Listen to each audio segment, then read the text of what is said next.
Angel,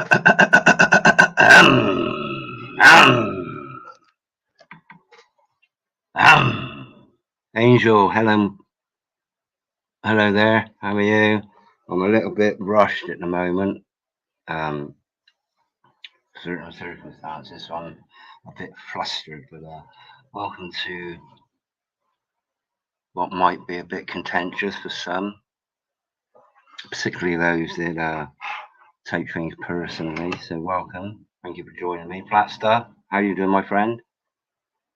Let me have a look. Let me share some comments here a minute.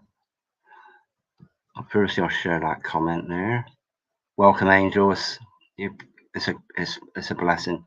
Written by Peter Seeger. Yeah, I've got it actually. Let me share it. And so controversial that no commercial publisher wanted anything to do with it. Good choice, Richard. Back soon if possible. Okie doke. MK Ultra or cloned. What Putin is really telling us. What's he telling us? What's he telling us? Yeah. Right, let me I just wanna let me highlight this comment a minute first. Written by Peter Seeger. And so controversial that no commercial publisher wanted anything to do with it. Good choice, Richard. Yeah. Well, actually, this is it, really. And I mean, I did a my last video was with me playing the guitar one string, but it took me about took me about 2 hours to just string together like a 3 minute twang. Because I haven't got a clue, really. But if anybody knows the twanging, the tune of this, and can come on and play it, and we can have a sing along, then yeah. But the lyrics are, you know, if I had a hammer, I'd hammer in the morning, I'd hammer in the evening, all over this land. I'd hammer out danger, I'd hammer out a warning, I'd hammer out love between my brothers and my sisters, all over this land. Now, there's a reason I actually picked that, and where is it? There it is. This is it here. No, I haven't edited it down, so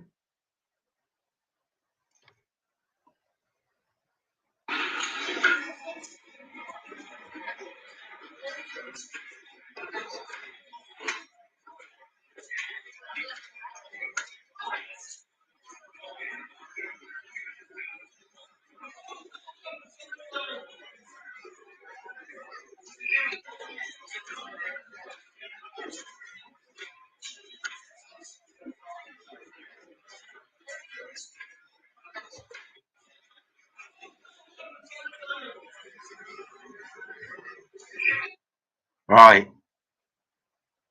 We got this. This is the BBC in London,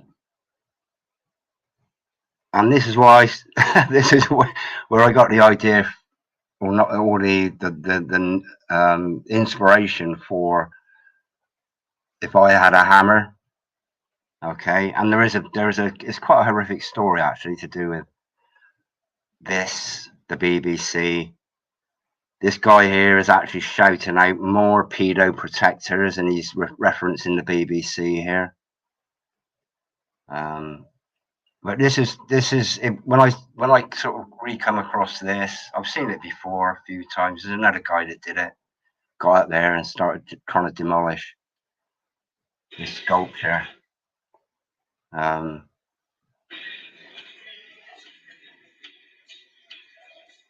And that was it. If I had a hammer.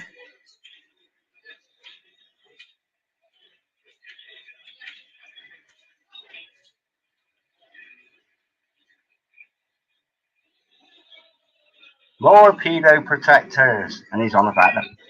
he's on about the BBC. So did that come out? Let's have a look. Arg. Did that come out? Those last posts. I don't actually follow him. I'm subscribed to him, but I don't get. I'm not subscribed to all of his uploads. If anybody wants now, I'm just sort of winging it here, but I'm not berating anybody when I say where are all the men. But I had a wonderful guest on the other night, the realist McCoy, and he kind of, there's something that sort of correlates with this like recent, probably, well, most certainly within the last 3 years of boys wanting to be girls and girls wanting to be boys, like the effeminization of men. That was one thing, and it was to do with soy, actually soy, the food, soybeans, soy milk, stuff like that. And it sort of twigged on me on the live stream that the term soy boy, it pretty much explained what the term was, because apparently soy alters the estrogen in men to make them more effeminate, and apparently it does the same with women. It makes them want to be men, makes men want to be women. I haven't looked it up. I'm not a deep researcher and things like that, but something's happened within the last, most definitely 3 years.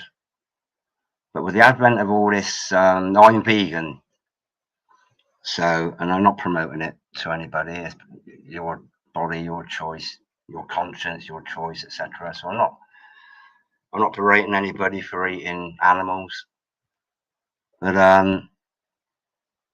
there's been like a movement.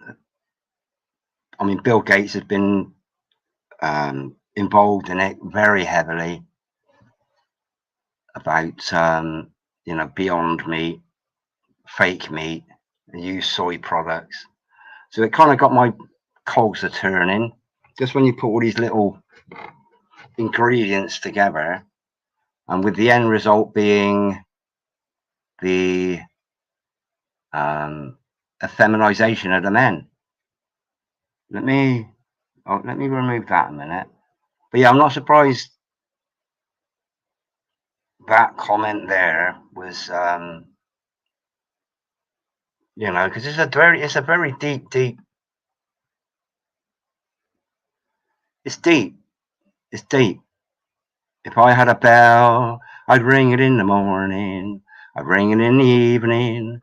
All over this land, I'd ring out the danger. I'd ring out a warning. I'd ring out love between my brothers and my sisters. Ah, all over this land. And if I had a song, I'd sing it in the morning. I'd sing it in the evening. All over this land. I sing out danger. I sing out a warning. I sing out love between my brothers and my sisters. Ooh, all over this land. Well, I've got a hammer, and I've got a bell, and I've got a song to sing all over this land. It's the hammer of justice. It's the bell of freedom. It's a song about love between my brothers and my sisters. Ah, all over this land. And that's it. I've got a hammer. It's part of my job. But what's our hammer? Our hammer can be, I don't know, our fist, our strength, our force, physical force. And if I had a bell, well, a bell, it's got to be the mouth, the voice. And if I had a song, well, I think the best way to get a message across, or one of the best ways to get a message across mainstream, is to put a message to lyrics, to music,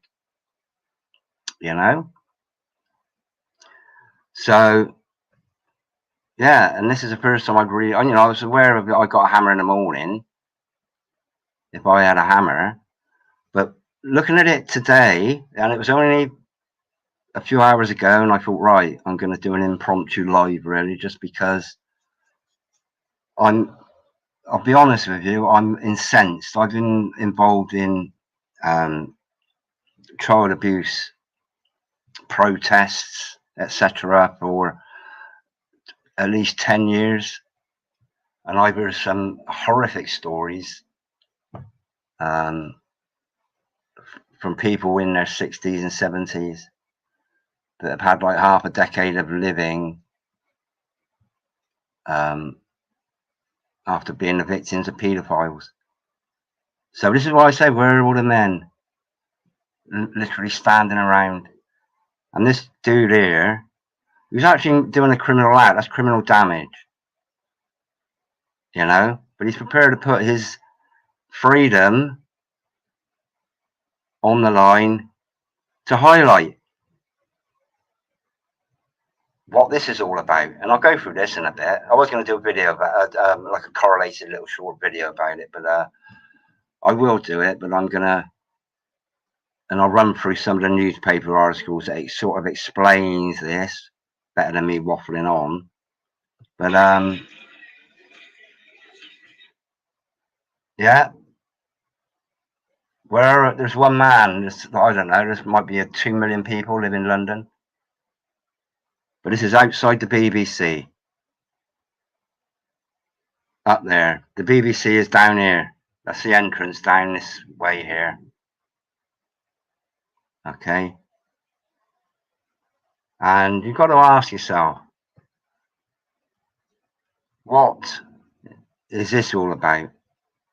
A naked child and a dirty old man. Okay, it's obscene. Apparently, well, I'll run through it. There's something called the Colston, like it's something to do with the Colston defence.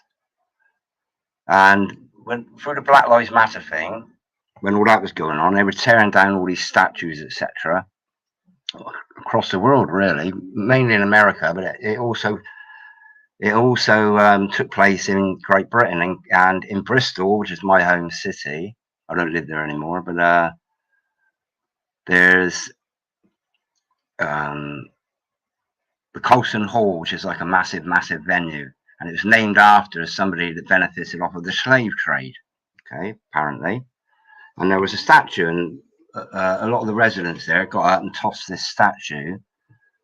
The Colston fella, they tossed it in the harbour, in the docks, and they actually got away with it because they were sort of in defence of it being abusive. It was actually, a lot of people deemed it as being abusive. So I don't know how this fella got on, but I give all kudos to this guy that's actually raised it. Okay, at the detriment of his own freedom. So that was what's prompted this. A minute. Hey, Angel. Oh, you probably, let me get that. Yeah, I got a comment in the way there. Let me just move that comment out of the way and I'll play it. I didn't realise it was. I'm terrible, but I just want to get this on record. Really, is what this guy had done. This is what I was on about. This guy here. No sound. I got the sound off. It's only bashing. Yeah.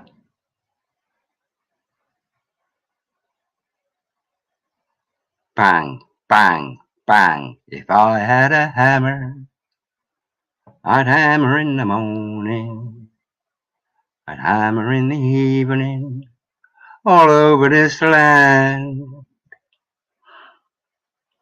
Yeah. So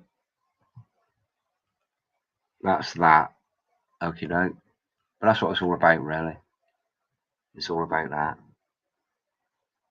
Right, let me have a look here a minute. Richard Bove's last post. Now, what was it? Right, let me go through the comments. What was it about? Ray Allen. Parsnip, welcome. welcome. Your hammer is a lawful instrument. Yeah, well, it's lawful if you're banging in a nail or smashing a chisel or a bit of stone. But if you're going through somebody's skull, I don't think that's really lawful. Hard to trust this. Let me bring some of these up. It's a lawful instrument. However, if I was walking down the road with a hammer in my hand, and would I be liable to be stopped and questioned by the old Bill? Quite probably. Hard to trust anything if it's on the news. Propaganda for them just to get it removed. Big payout from insurance companies. Well, I'll run through a few articles actually to explain that. And it was they didn't get a payout; they just got it repaired. But during I think the channel's actually disappeared now. It was called GB Revolution or something. They were sort of like on the street journalists documenting what was going on in London with the marches and things. They had 10,000, 20,000 people that were marching the streets of London in protest at the bullshit, lockdowns and masks, etc., and other things. But there were about 10,000 people all stood outside outside the BBC, and it was published. But the BBC didn't actually publish it. They didn't say, "Oh, we've been under attack." There were a line of police protecting the BBC from being stormed. But it didn't make it onto the BBC News, apparently. I don't know. I didn't watch it, but I haven't heard anything that, the BBC had reported they were under siege. No, they didn't tell anybody that. They kept that quiet. But that statue was actually raised at that time as well. People get to know about it. A lot of people say, "Oh, I walked by it and I've never noticed. I've never noticed there's a naked boy and a dirty old man." Angel, you're back. Were you singing with me, were you? What I was hoping to do was get a load of panelists up here and we could all have a little sing-song together. That's what I was... well, that would be nice, that.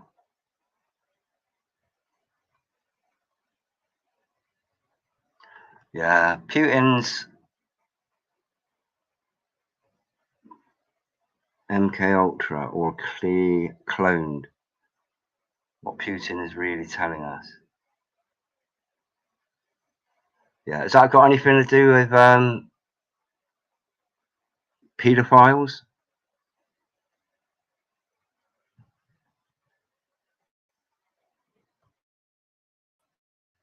Oh, is me live here? Let me have a look.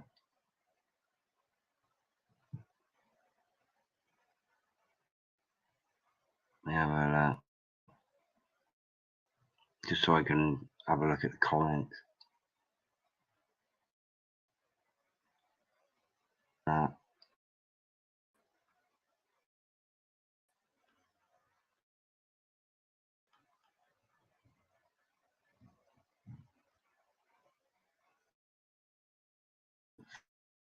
Fact. What's fact? Right. Anti-time. What was I going to share then? Oh, let me invite somebody out. If anybody wants to come up and chat, I don't want to go. You see, this is one of the things I want to highlight, and I'm not berating anybody for whatever it is they're following, whatever is their main topic of interest. It's nothing like that. I'm not asking for where the men are interested in other things apart from those that want to protect the children from what is on the way.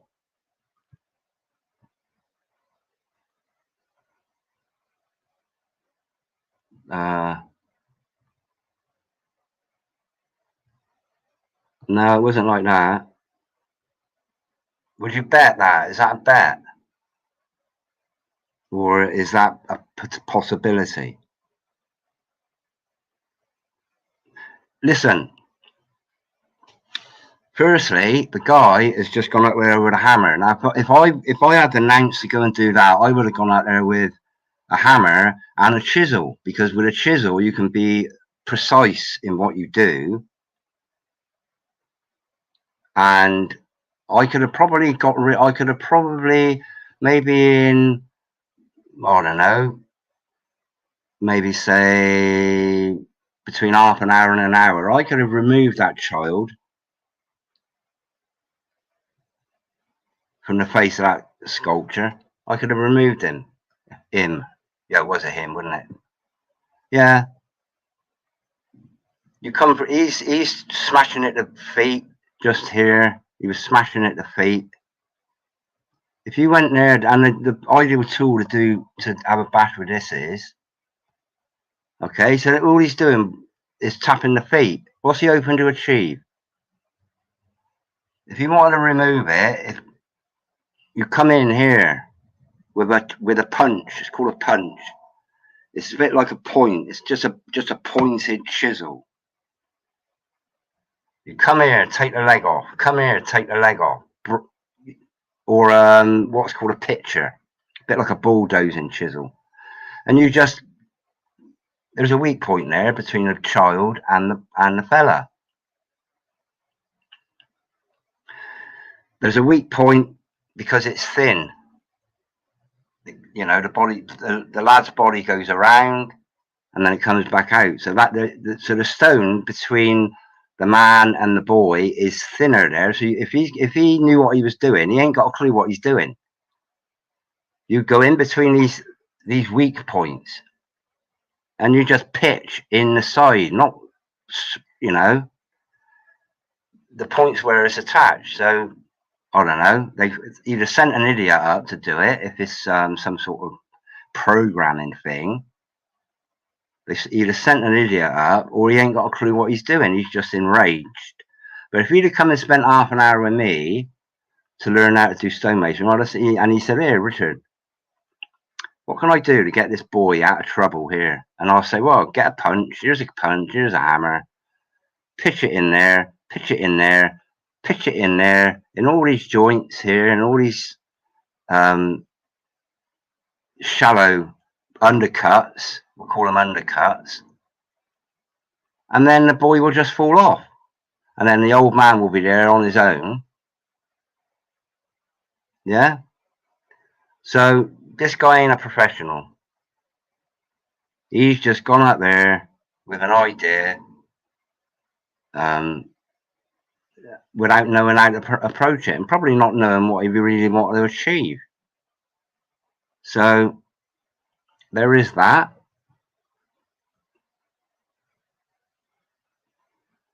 But you know, people do things out of rage. A lot of people do things out of rage. And hitting something with a hammer is something that's done out of rage. Either that or by a psychopath. That bored beard. Who's that? Flat Earth. That was a globe, wasn't it? Yeah. It was a globe, actually. High conspiracies. Yeah. I'm not sure what all that is. Is that rude?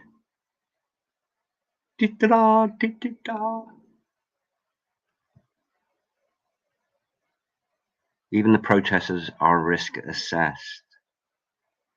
Do you know that as a fact?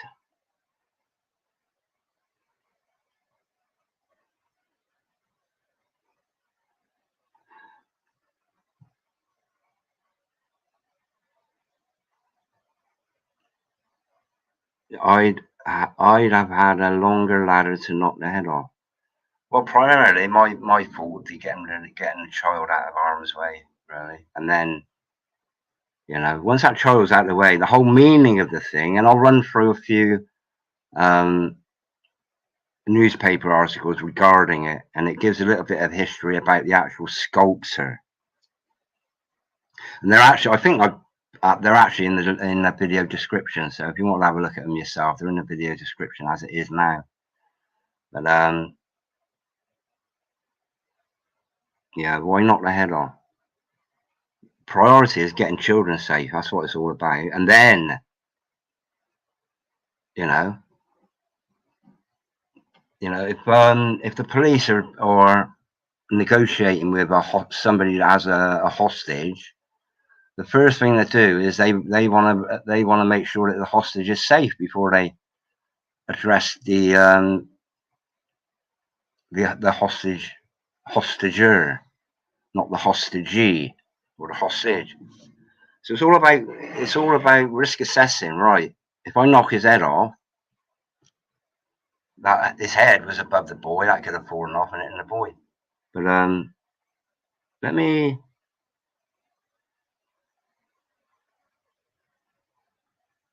No, I disagree. I disagree. There's a better message in getting the boy out of harm's way and getting rid of the vulgarity, because the vulgarity is having a naked boy there, naked. That's what they're actually promoting. Is they're promoting an old man with a young boy, and this is outside the BBC, by the way. So what I'm going to do, let me firstly, if anybody wants to, I'm just winging this really. I just want to get it off my chest, and so I'm going to post in here a link to StreamYard. I don't want any swearing. I don't want any F-bombing. I don't want any accusations that are unfounded. I don't want anybody's opinions on something that isn't sensible. Really. Who's a good-looking, confident fella?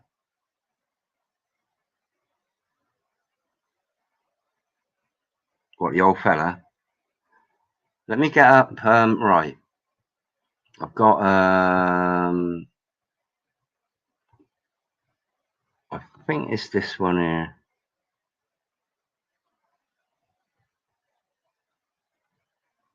Right. This is the one that I'm going to.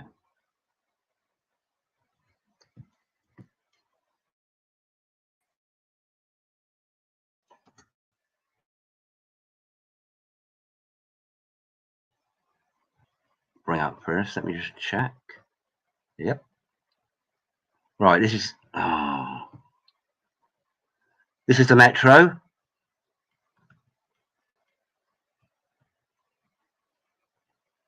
And this was only just over a year ago, 12th of January 2022. Man takes a hammer to BBC headquarters to smash statue by paedophile sculptor. Ooh. No. Surely not. Surely not. Now this was a different one. Looks like a different guy, this. But you know, I look at the damage and what's it doing? Well, what is actually, they knocked his penis off there. So there's a little, that might be a bit of predictive programming for what's to come. I didn't thought of that. Like I say, I'm winging this. I don't think that's the same guy, although I might be wrong. It might, yeah, I'm not going to comment on whether it's the same guy or not. It's just put a different top on and a woolly hat. But there's a bit of signal in there. Okay. On here it says time to go. I'm not sure what that says behind his arm there.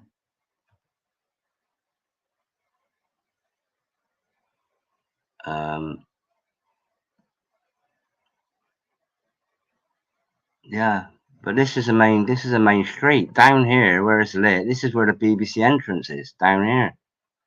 And you've got to think the BBC used to have their headquarters in a totally different place in London. I might look it up in a little bit. It was like an old brick building or a brick building, and whenever they moved here.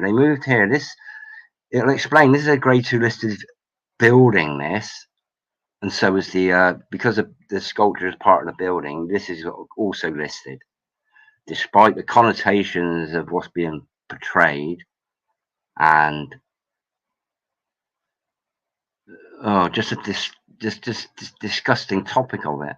But I'll read this. Metropolitan Police said officers were called at around 4:15 p.m. to Broadcasting House in Portland Street in Portland Street. A man who climbed up onto the BBC's London headquarters in an alleged attempt to damage a statue by the artist Eric Gill has been arrested. Now, Eric Gill, when I was at college, I was studying letter carving, okay? Carving letters, like for tombstones and things. And this guy, and I didn't know anything about this guy, apart from the fact he was one of the best letterers in the world, okay?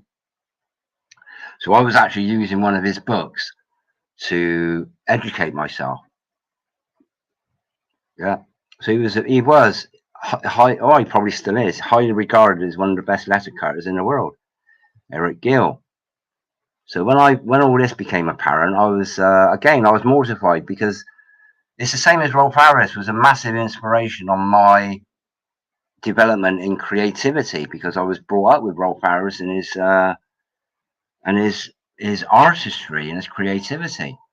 So when he was outed as a pervert, you know, it's something in my heart and soul just dropped. It was like, fuck, I've been let down.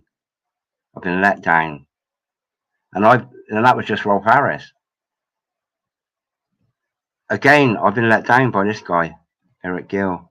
I had him in such high esteem just because of his work. And, you know, you just got to wonder where, you know, all these other influencers in whatever genre, are they all into all this depravity as well? Let me run through this. I might not read the whole thing because it might be a bit long, but the statue which depicts Prospero and Ariel from Shakespeare's play The Tempest was created in the 1930s by Eric Gill, who is said to have sexually assaulted his two daughters. Gill's abuse came to light in the 1980s, following the publication of an autobiography that used evidence from the artist's private diaries. Since then, the statue has proved controversial, and there have been many calls for it to be removed. Metropolitan police officers were called at around 4:15, blah, blah, blah, blah, blah, blah, blah, blah, blah. Following reports, a man had used a ladder to reach the 10-foot tall figures above the building's entrance. The area was cordoned off, and London's ambulance service paramedics attended the scene.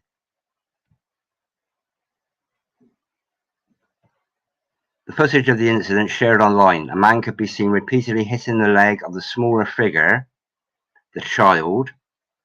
Why didn't they say the child? This is the Metro. They're a little bit old. The Metro is a newspaper that's given out freely on public transport, like the railways. So, you know, anything that's free, people read.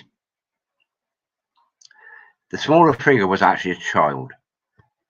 Of the smaller figure of which make up the statue. Shards of the statue and dust could be seen falling from the BBC building as the man continued to hammer away at the statue of Ariel and Prospero.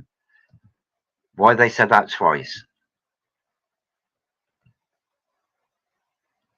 Two men were seen trying to negotiate with him while he periodically stopped hammering to take a break because he was doing it wrong.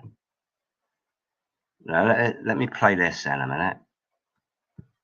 49 seconds. There's going to be no sound. Bang, bang, bang, bang. Hit it.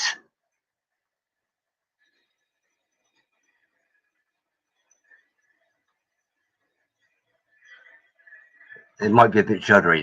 It's not very good at playing videos.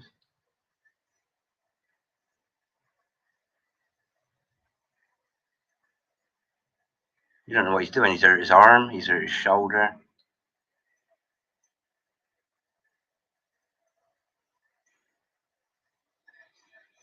Why didn't they take the ladder away?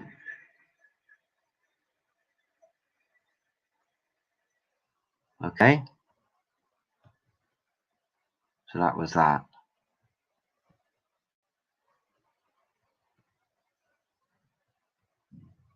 We're not interested in that. So there's a fella, tried his best. The statue of Prospero and Ariel was sculpted in 1932 by Eric Gill, who revealed in diaries that he sexually abused 2 of his daughters. Now, what transpires later on is quite, it's disgusting. But and I know I'm laughing, but here we go. Noose, Noose, all pedos. Okay, there is an agenda to protect pedophiles. One negotiator could be heard saying to him, "If you just come down, we can sort this out." The man responded by criticizing the media. Exactly that. Criticizing the media. The media ain't going to do anything because that is the media, BBC. He had written the words "Time to Go" was 1989 and "Noose or pedos" on the statue. I think this is a different man then. Oh, here we go. I haven't read it. The incident comes after 4 protesters were cleared of criminal damage for tearing down a statue of slave trader Edward Colston during Black Lives Matter protests in 2020. Might have a look at that in a bit. How you can actually get away with it. Images captured at the scene tonight appear to show the penis of the child in the. What they've admitted then is a child.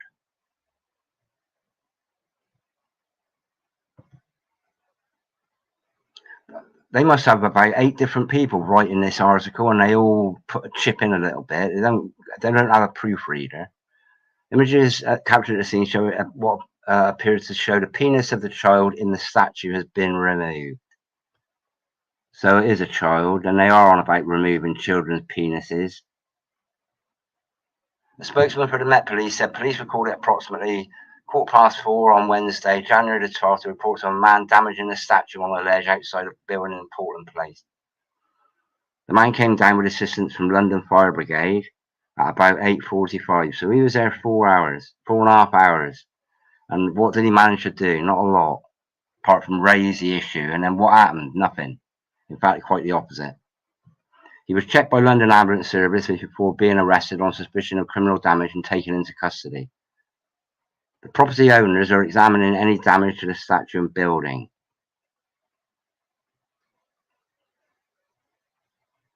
Another man was earlier arrested on suspicion of conspiracy to commit criminal damage. He also remains in custody. Road closures have now been lifted. A spokesperson, for the BBC said the incident was an ongoing police matter and declined to comment further. There you go, see? The Prospero and Ariel statue on the front of Broadcasting House is one of 2 pieces of art at the BBC headquarters by Gill, according to the BBC. The large sculpture was installed in 1933. I think it was the same year the German Socialist Party? And the book burning, actually. 1933 was the book burning, Nazi book burning. So, has that got anything to do with anything? I don't know, you tell me. Gill was said to have sexually abused 2 of his daughters. He died in 1940, but in 1989, a biography of the artist by Fiona McCarthy claimed he had sexually assaulted his daughters and participated in other disturbing sexual acts. The evidence for the revelations came from Gill's private diaries. A biography on the Tate Museum website said his religious views and subject matter contrast with his sexual behavior, including his erotic art. And as mentioned in his own diaries, his extramarital affairs and sexual abuse of his daughters, sisters, and dog. Now, is this the type of guy that should be allowed a platform? Is he? Is this the type of guy that needs a platform? No. Pan. There's that's not panpipes, I think. That's but pan was like a mesmerizer with panpipes, I think.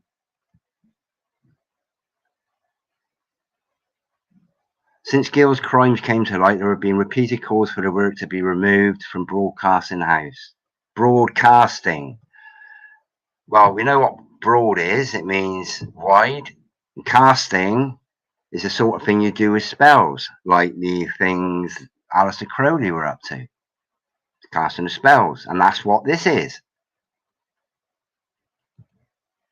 Nearly 2,500 people previously signed a petition demanding the removal of the sculpture on the website of political activist group 38 Degrees. Well, if you want to do a successful petition, the best place to go, or if you just want to do a petition of this, go to the government website and do one of theirs. And I think that's it. Are there any comments? Do you have comments? No comments on that. Let me come back to YouTube a minute.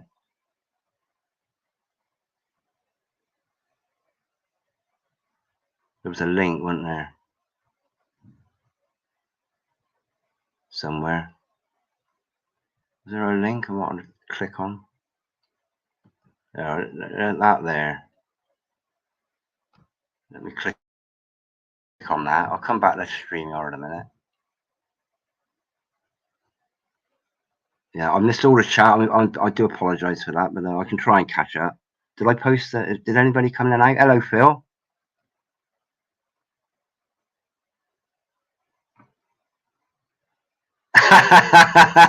That wasn't swinging the hammer, mate. There's a right and a wrong way to do things. And the guy lasted, he was up there 4 hours. You know, a decent mason would be able to keep going for like 10 hours with a hammer or a mallet. Maybe, you know, breaks here and there for a cup of tea and a fag, but there is a right and a wrong way to swing a hammer. Yeah, I put the link in there. I'll put it in again. Oh, it's not that. Well, that's a link to that article. It is in the description.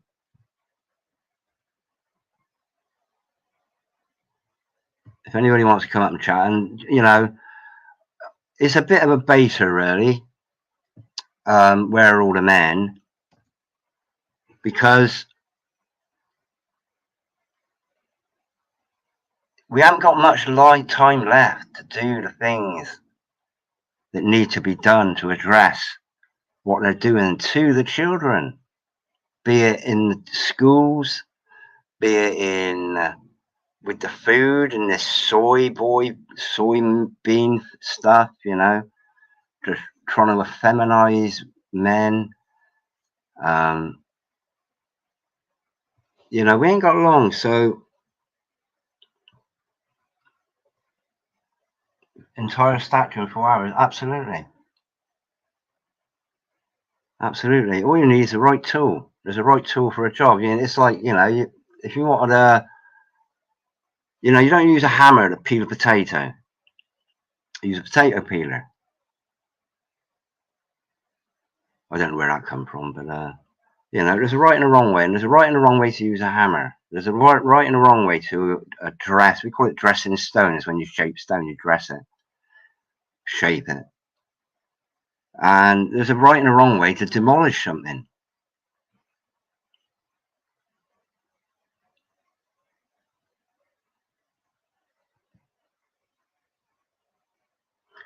Courage of your conviction, up and down and that.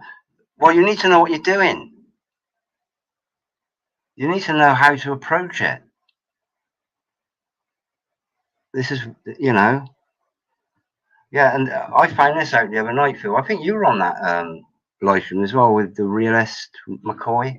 Now that blew me. I watched it. I had to watch him again. I went back to that live stream to see if I can get a link to his channel, to put it in the description of that live stream.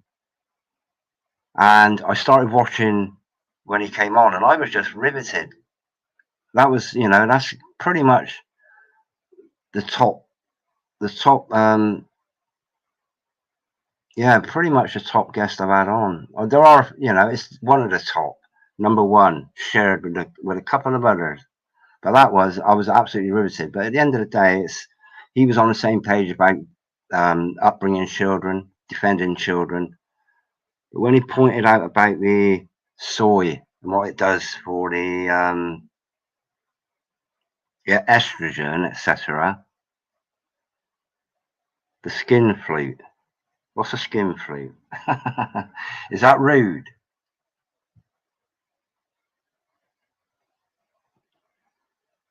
Yeah, the dog.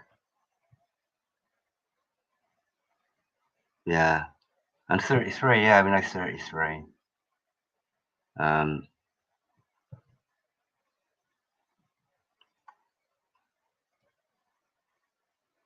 no, you didn't need a bulldozer, mate. Or I could have done that. I could have done what I intended to do, and that was take the boy out of harm's way. And I could have done that. Give me an hour, and I'll do it.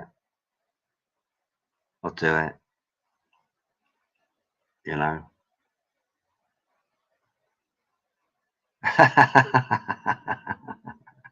Skin flute. I got you, mate.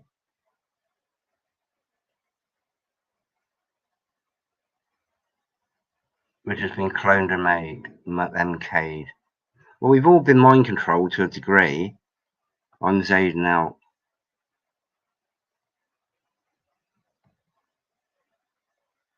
Oh, Angel, it'd be wonderful you can come on and share your beauty and joy and love at some point in the future.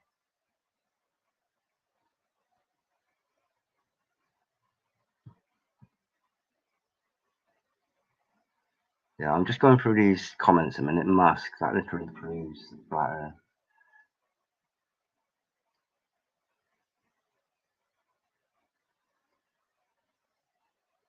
Yeah, I do get that as well, but this is this this is what I'm alluding to. The children need to be safe before the paramount thing is like in war. Who's left at home to look after the children, like in the Second World War? Well, you know, all the men went off to war. Who was left home to defend our land? They had the Home Guard, and if you look at Dad's army as the example of what the Home Guard was, they were all over 70, you know. Um, and this is the thing about the war. There was a lot of orphans, and what they actually did during like the blitzes, they did it in London, they did it in Bristol, they probably did it in Liverpool, and these massive targeted areas. They moved the children out into the countryside to be with total strangers. And there's a film called I think it was Uncle Tom. John Fall played like the main adult, and there was a child involved in it. I can't remember the child's name. That was taken away from London and put with an old man. I'm not saying the old man there in that thing was a pedo, but they didn't. The authorities didn't really care about that. And then the number of actual orphans that were created by the amount of death that was to these men are the head of the family, head of the community. And we know what the system is, the social care system, the social services system. I'll bring something up about a dear friend of mine, actually, in a little bit, Mickey Summers. May God protect his soul. But he went through the care system, and what they did to him is absolutely barbaric. And the police protected them, the system, the county council, and the town and the city council of Nottingham and Nottinghamshire. They protected the paedophiles and the social care system. The judicial system protected the paedophiles. I travelled out to Nottingham quite a few times just for the protest. So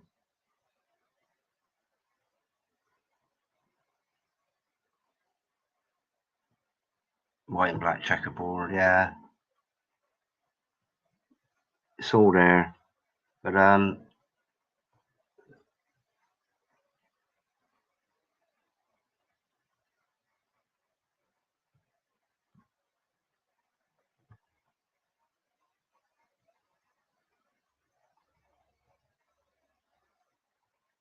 yeah. Yeah, they're hiding a lot of things. They're hiding a lot of things, and I can't actually find any information on what I'm going to say now. Now, going back, I don't know, it might have been 5 years or something like that, maybe a bit longer. The House of Parliament, which is the home of the government, they had contractors in, and now to do work. Okay, now the contractors were American. It was an American company that were brought in to clear up something. And the first thing that goes through my mind is what are they clearing up? They're clearing up possibly evidence. That's always going to be forefront in my mind. Just what all these people are: the government, entertainers, the BBC. They're all pretty much either actively involved in it or actively turning their backs on it, which makes them just as guilty, really, because it is all one system. Does anybody want to come on and say hello, please? Right, what I'll do then is if I get out of the way and I'll share another article. Bear with me. Oh, this is at Colston. Let me have a look at that. This is how, right, BLM protesters cleared over toppling of Edward Colston's statue. Okay, so this is how they got away with it. And this is in Bristol, yes.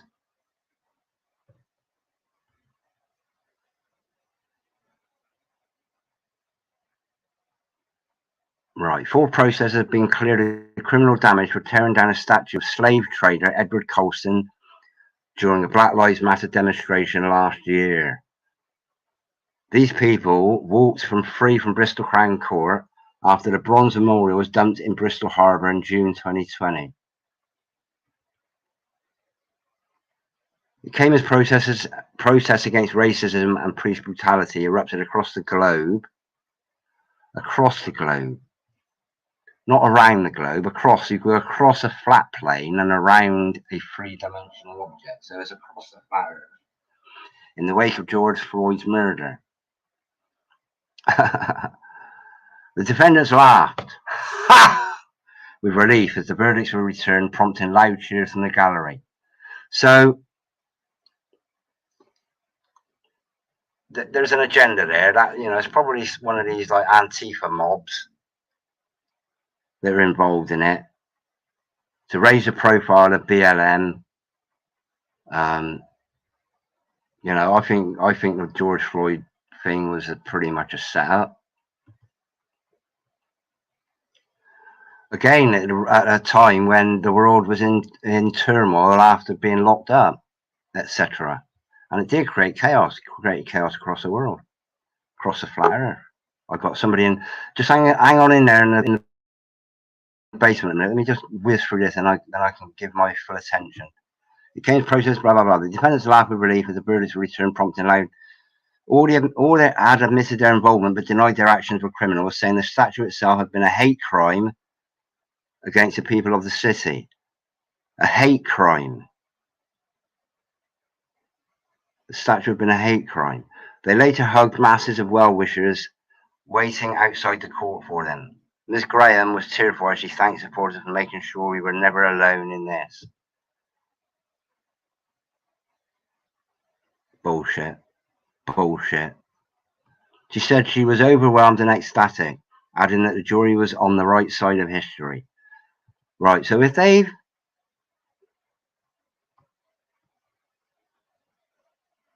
Tom Rainwright representing told the court, if you have a cancer like Colston festering in your city, you cut it out. Only once it's gone, that body can be healed. Only once it's gone can the body be healed. So what's the difference between the cancer that is the slave trade and racism, what's the difference between that cancer and the cancer of paedophilia and enslaving children against their will? Because children don't have that ability to be able to say what they want and what's good for them and what isn't, because they will sit down and eat a whole box of Twinkies not knowing that it is going to make them ill. A huge crowd was seemingly involved in the toppling, but this group were the only 4 to face trial. Now, there's a reason for that.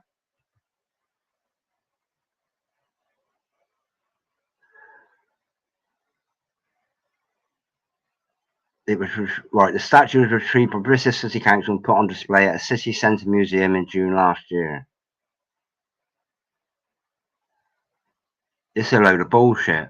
Honestly, the whole thing is theatrics. Theatrics. Theatrics.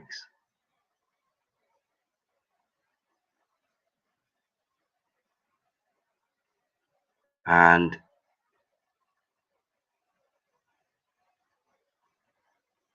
there's somebody's comments. Well, I ain't going to entertain somebody else's comments.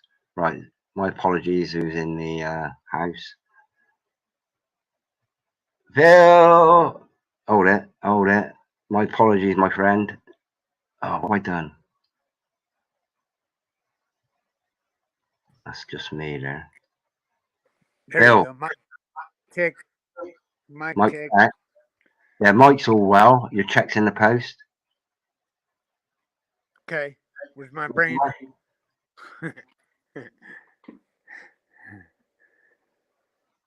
Yeah, that's. I put a link to a video called "Conspiracy of Silence." Have you ever seen it? No, I haven't. Is that in the private chat? Is it? Let me have a look. Yes, it's in the private chat. Right. What's it about? Okay.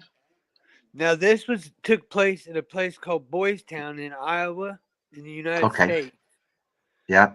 And it involved a credit union. It went all the way to the White House. They were taking young men from this place to the White House and using them. And it was in the TV guide, and it was going to play on 60 Minutes, and they bought the show and took it out of took it off the schedule. Right, I'm just opening it up a minute in a different tab. It'll take a bit of time, but I have clicked on it. I'll share the link once I get right. Sure. I'll share the link in the chat a minute because I can in the main chat. Yeah. Yeah, if I was handing out wrenches or spanners, mate, you know you'd get one. But I know, yeah, I know. I didn't even think. You know the system. You know, people should be responsible for their own audience. It's all good. I think. No worries. No worries. None at all. Yeah, that's a good video. That's a good documentary right there. Yeah, let me. Yeah. Yes, very, very good.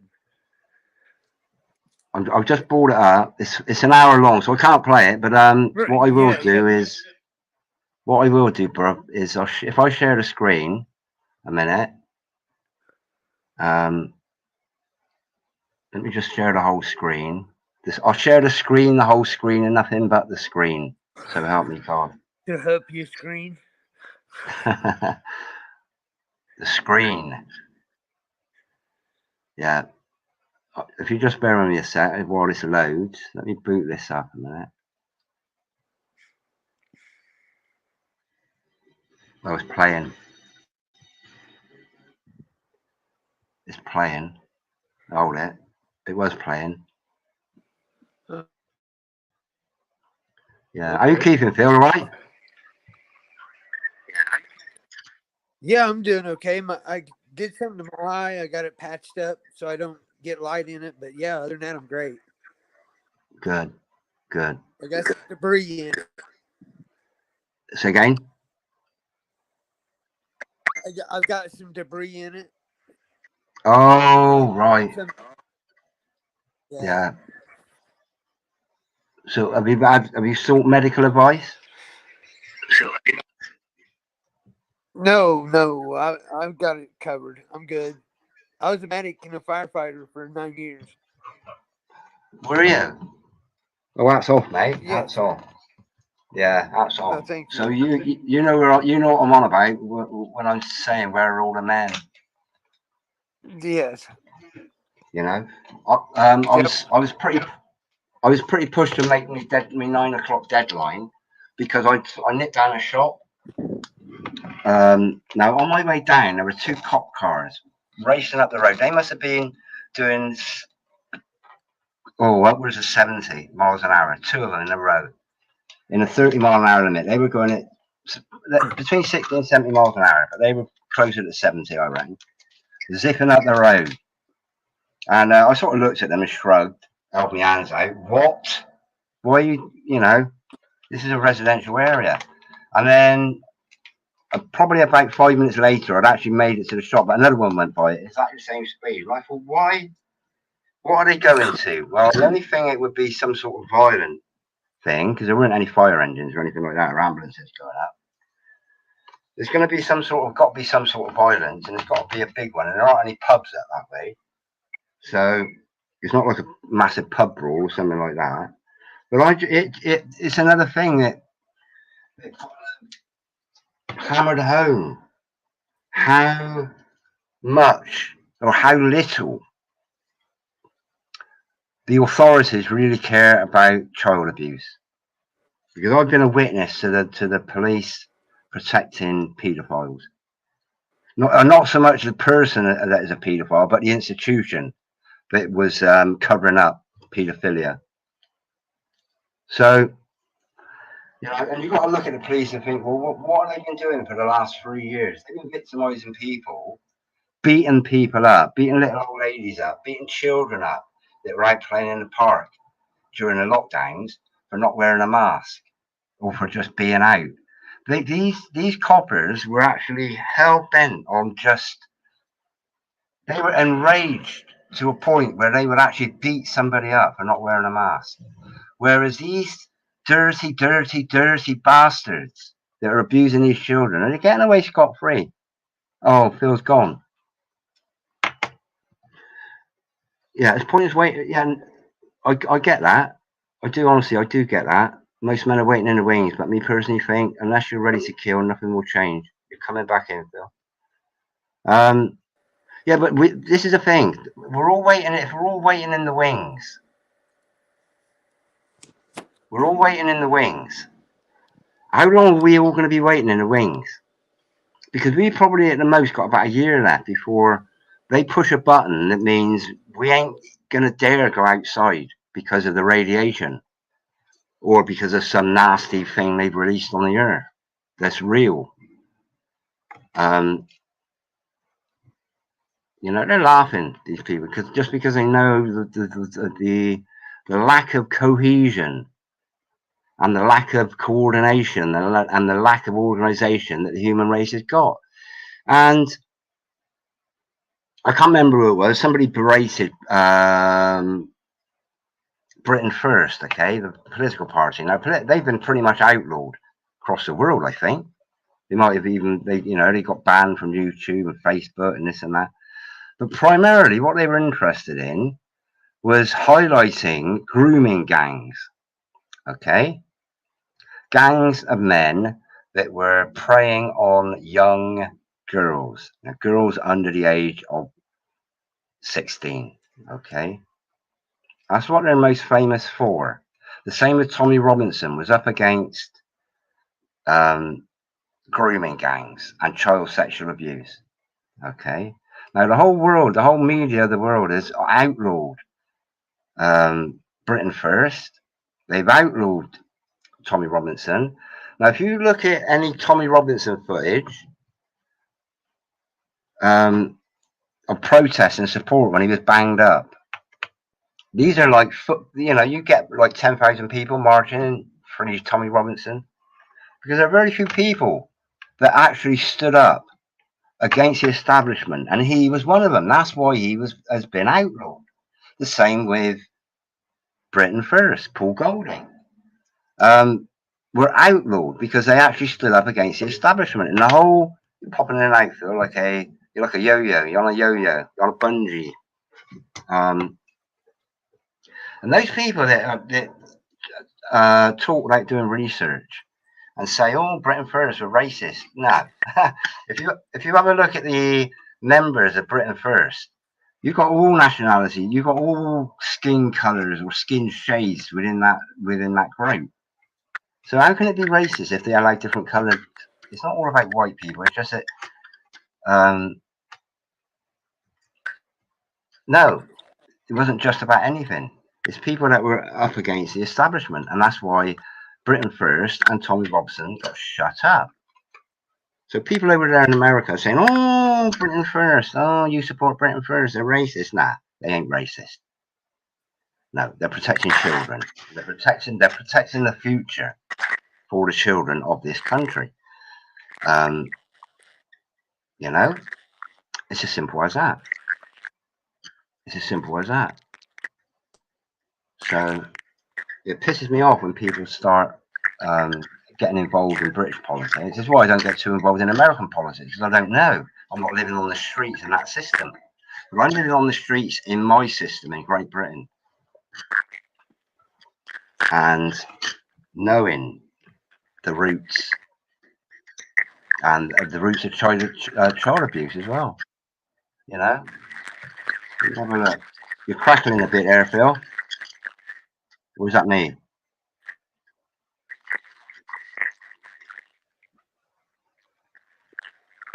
I've got a few channels actually. I am a few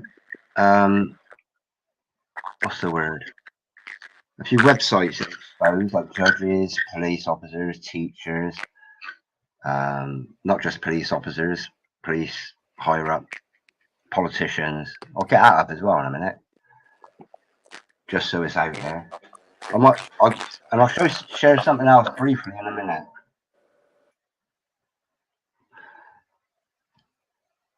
Yeah, but this is the thing. We have overwhelming numbers. We cannot be wiped out, but all of them can be wiped out in a day. Well, this is the thing. They, the evil ones, are protected by the British police or by the police force. As the police ain't there to protect us. The police are there to give the illusion that they're protecting us, but the police are primarily there to protect your government, protect politicians, protect the system. And we the people, we haven't got Obama said it, we just lack that organization, paraphrasing, we just lack that cohesive organization. But I've seen Tommy free Tommy Robinson marches and demonstrations. You might have 10,000 people all in that march, and these are people that like football fans, etc. You know, so there is like a commonality. You might have about 20 million people per week that go and watch a football match. If you add up all the attendance, or I don't know, there's at least 1 million people, 100,000 people per match. Over all the matches, that is well over. That's like 2 million, 3 million, 5 million people. Okay, look at France. Look how many people. Cracking up, Phil.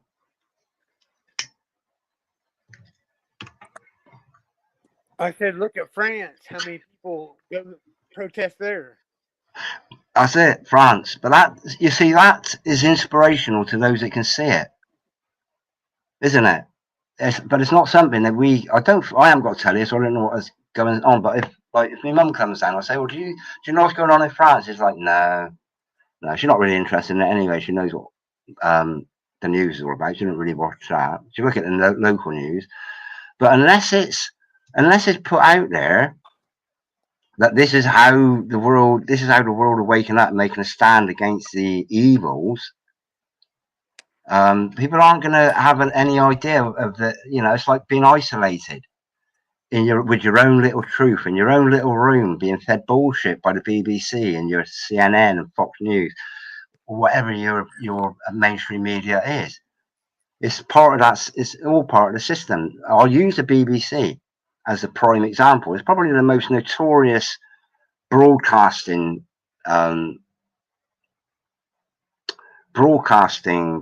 news outlet that there is on earth. Because it's a worldwide broadcaster. They got the worldwide network of the BBC. So Absolutely. they're pretty much at the pinnacle of the broadcasting. The BBC 322. BB is 22 and C is 3. So if you flip it, you've got 322. There it is. Skull and Bones, the Brotherhood of Death. And they've come out with, this is the thing that half baffles me, is when it came out about Jimmy Savile, people were outraged for a week. Yeah, a week. For a week. And then, people have this, what can we do anyway attitude. Well, we can't do anything about it anyway. No, you can't do anything about it on your own.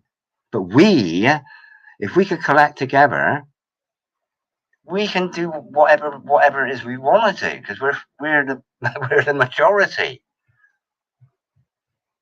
And this is why it's time for all the men. And I'm not talking about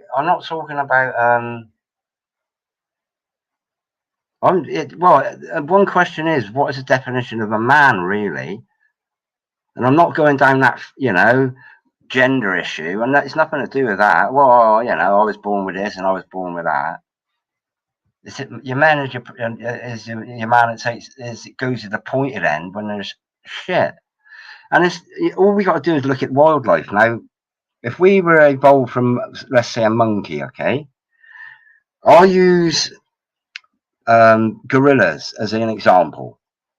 Now, I don't know whether they reckon we evolved from gorillas, but I'm going to use gorillas as an example. Within a gorilla clan, okay, you've got a silverback. So you've got the silverback. Now, he's the biggest. He's the one that, he's fought his way to be the king, okay, of that clan. But if the clan gets attacked, it ain't just the king that takes everyone on. The whole clan will attack back, okay, and defend back. And it's going to be the males, okay. So, what they have actually got is a leader. But what I want to bring the women in to this fold as well, because the women are just as important as the men, because primarily women will be the best at protecting the children. Okay. Now, if you've got a woman or a female protecting a child from harm, putting their life down on the line to protect their child, who's going to protect the woman and the child from being attacked? It's going to be the man, the male, and equal. Men and women are equal. They both created a child. They both have roles, but they are equal. And what they want to do is protect the child. They want to protect the family. So the man is free to go off and fight to the death. But at least he knows that his child is being cared for by the mother, and he's going out of his way to protect both the child and the mother. Okay, unless you've got a really butch, hairy woman that knows a thing or two about boxing, But that is, I take my ideas from nature, uncorrupted nature. Look at elephants. Look at hippos. Look at any animal. It's a communal thing, and they've just got this unspoken knowing that together they are stronger. If something comes in to attack the child, look at elephants. But an elephant calf gets attacked, it ain't gonna. It's not gonna just be left. The whole clan will just go and defend that child, even if it ain't their child. They'll still go and defend it. So I take my ideas from the wildlife. We've just been funneled into a compliance state that lets these fuckers get away with it. And the police really need to hang their heads in shame. They need to hang their heads in shame that they are just brown coats, brown shirts, jobs worth. All of them scared to step out of line. And all it's going to take is one of them to step out of line. That's the one that has, like your village elder amongst the police force. Just say, listen, can none of you see what the government are doing, what all this legislation is doing to the common person, those that we have sworn to protect and uphold?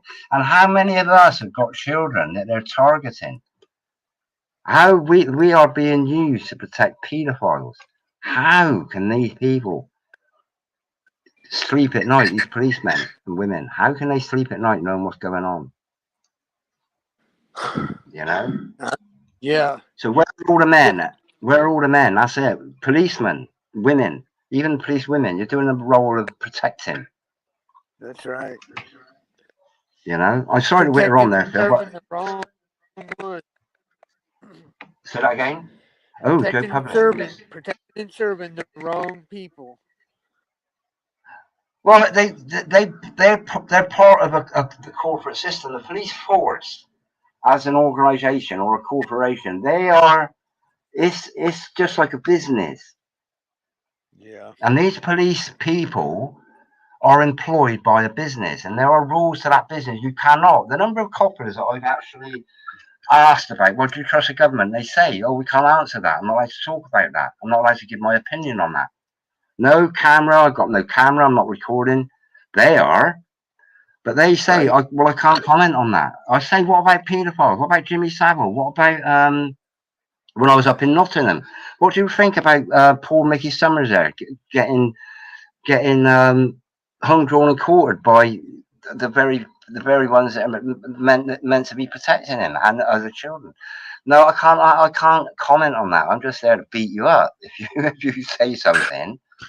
That is it. That's Yeah. fundamentally it. Exactly. Honestly. Hey, I want to translate what you said earlier um, to American. And what it would translate to is even a dumb gorilla knows to save the children. Say that bit again, Phil. I said even a dumb gorilla knows to save the children. Well, are there any dumb gorillas? No, apparently not, because they're saving children. Men aren't. Only if they've been eating GMO bananas Yeah, right. and drinking out of the tap. The ones that live in zoos are going to be the dumb ones. Right. Yeah, yeah, that's the But point. Yeah, yes, yeah. yeah, I just wanted it's endemic. It's intuitive to protect the children because it's it's nuts. unwritten. And It's unwritten. People have children. Um, a lot of people go out of their way to have children. A lot of people just have children by accident. But once that child is born, that bond, I've seen it. I've seen it in like fathers. They got what connection have they got with the child? They haven't got the same connection with the child as the mother has. Okay, we know that. That is just a unique bond that I can never imagine to understand. Okay, just because for 9 months they live together as one. Okay, but the parent, when the dad holds that parent, and I haven't done it myself. I'm childless. I'm barren. But you know, all you got to do is look at the expression on a man's face, on a father's face for the first time, and throughout the life that you know, it's gosh, it's like wow, I'll do anything to protect this child. And why? It's not just because it's theirs, you know. It's not just because it's theirs. Because I would stand up and protect any child, and none of them are mine. So I think it's a natural thing for all adults to want to protect children. So why? And the agenda is fucking obvious, mate. And I put it bluntly as that is because it is true.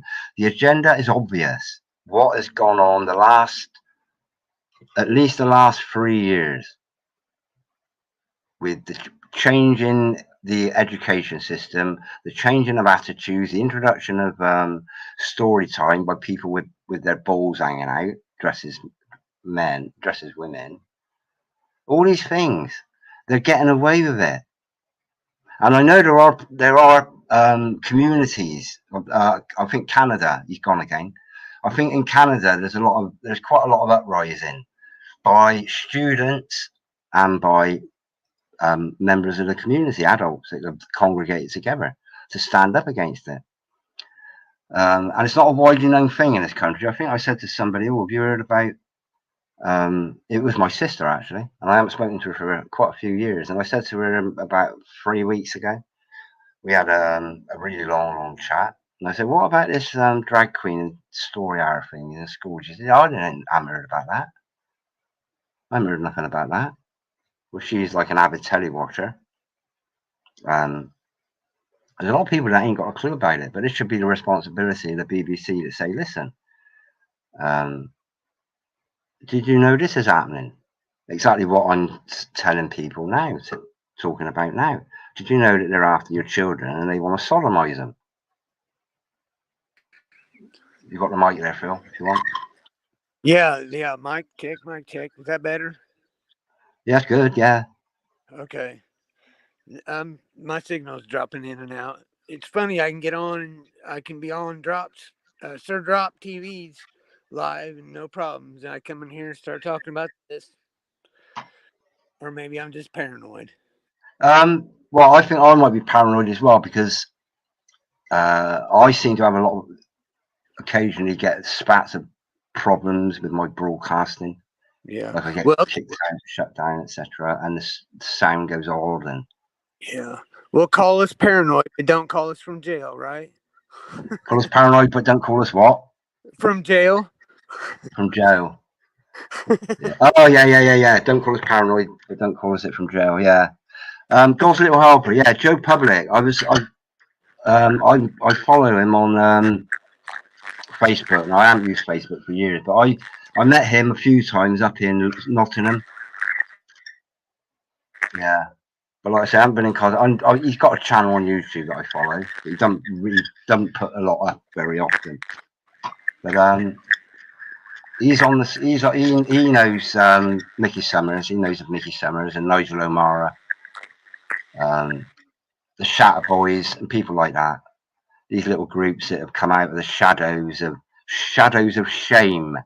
Because what paedophiles do with children is they make the child feel like it's their fault, like it's the child's fault they've been abused, which is why they can Yeah. get children to be secret about it and not tell anybody. It's to shame them into thinking that they were in the wrong, and it's a true thing. I spent 10 years really studying it hard, and it broke me. It's the thing that got me off of YouTube, Facebook. It was the fact that I just learned. I was listening to so much, and I learned so much. What I was hearing literally broke me. It broke my heart. It broke my spirit as well. It literally crucified me to a point where it was just such a burden on my mind. Every aspect, everything I've seen, it really ripped me to know that. Yeah. I And feel one of the main things was I was groomed at school by a guy called Charles Napier, and I'll bring something up in a minute. Remember the name Charles Napier? Now he was jailed about maybe 5 years ago, 4, 5, 6 years ago.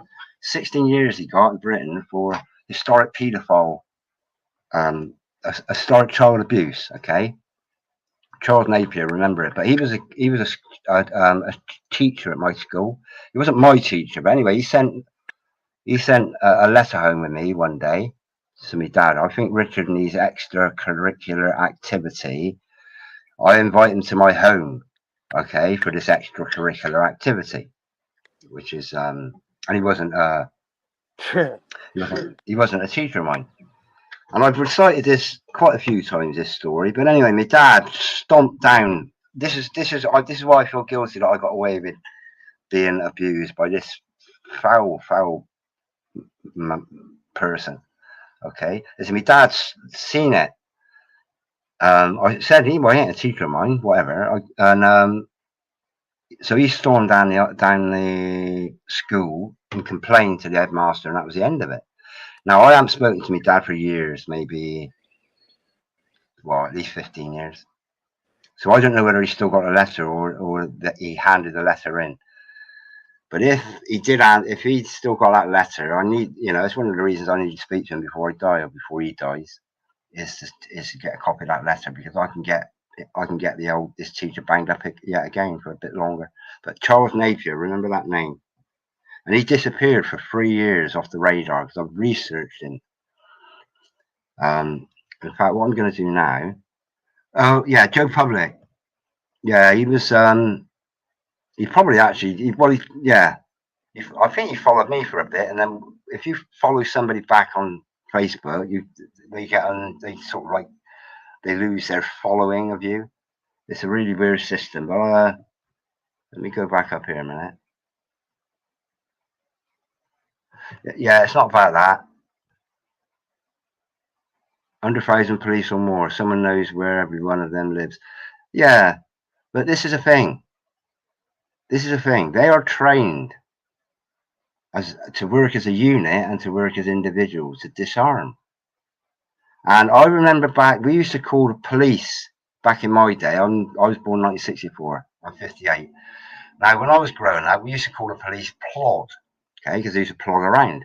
They didn't used to drive around in cars patrolling. They used to walk the streets. And we had one. He was huge. He was about 7 foot tall, this copper. But he was so well respected in the community. He was fair as fair can be. He didn't take no shit, but he was fair. And he was a valued member of the community. He interacted. I can't remember his name. My mum can remember his name. I keep mentioning him all the time to me, like. And I forgot what my point was now. Yeah, if at some point along the lines they changed that, and it was probably Thatcherism actually in the 80s. When she set the police against the miners up in, I think it was up in Yorkshire.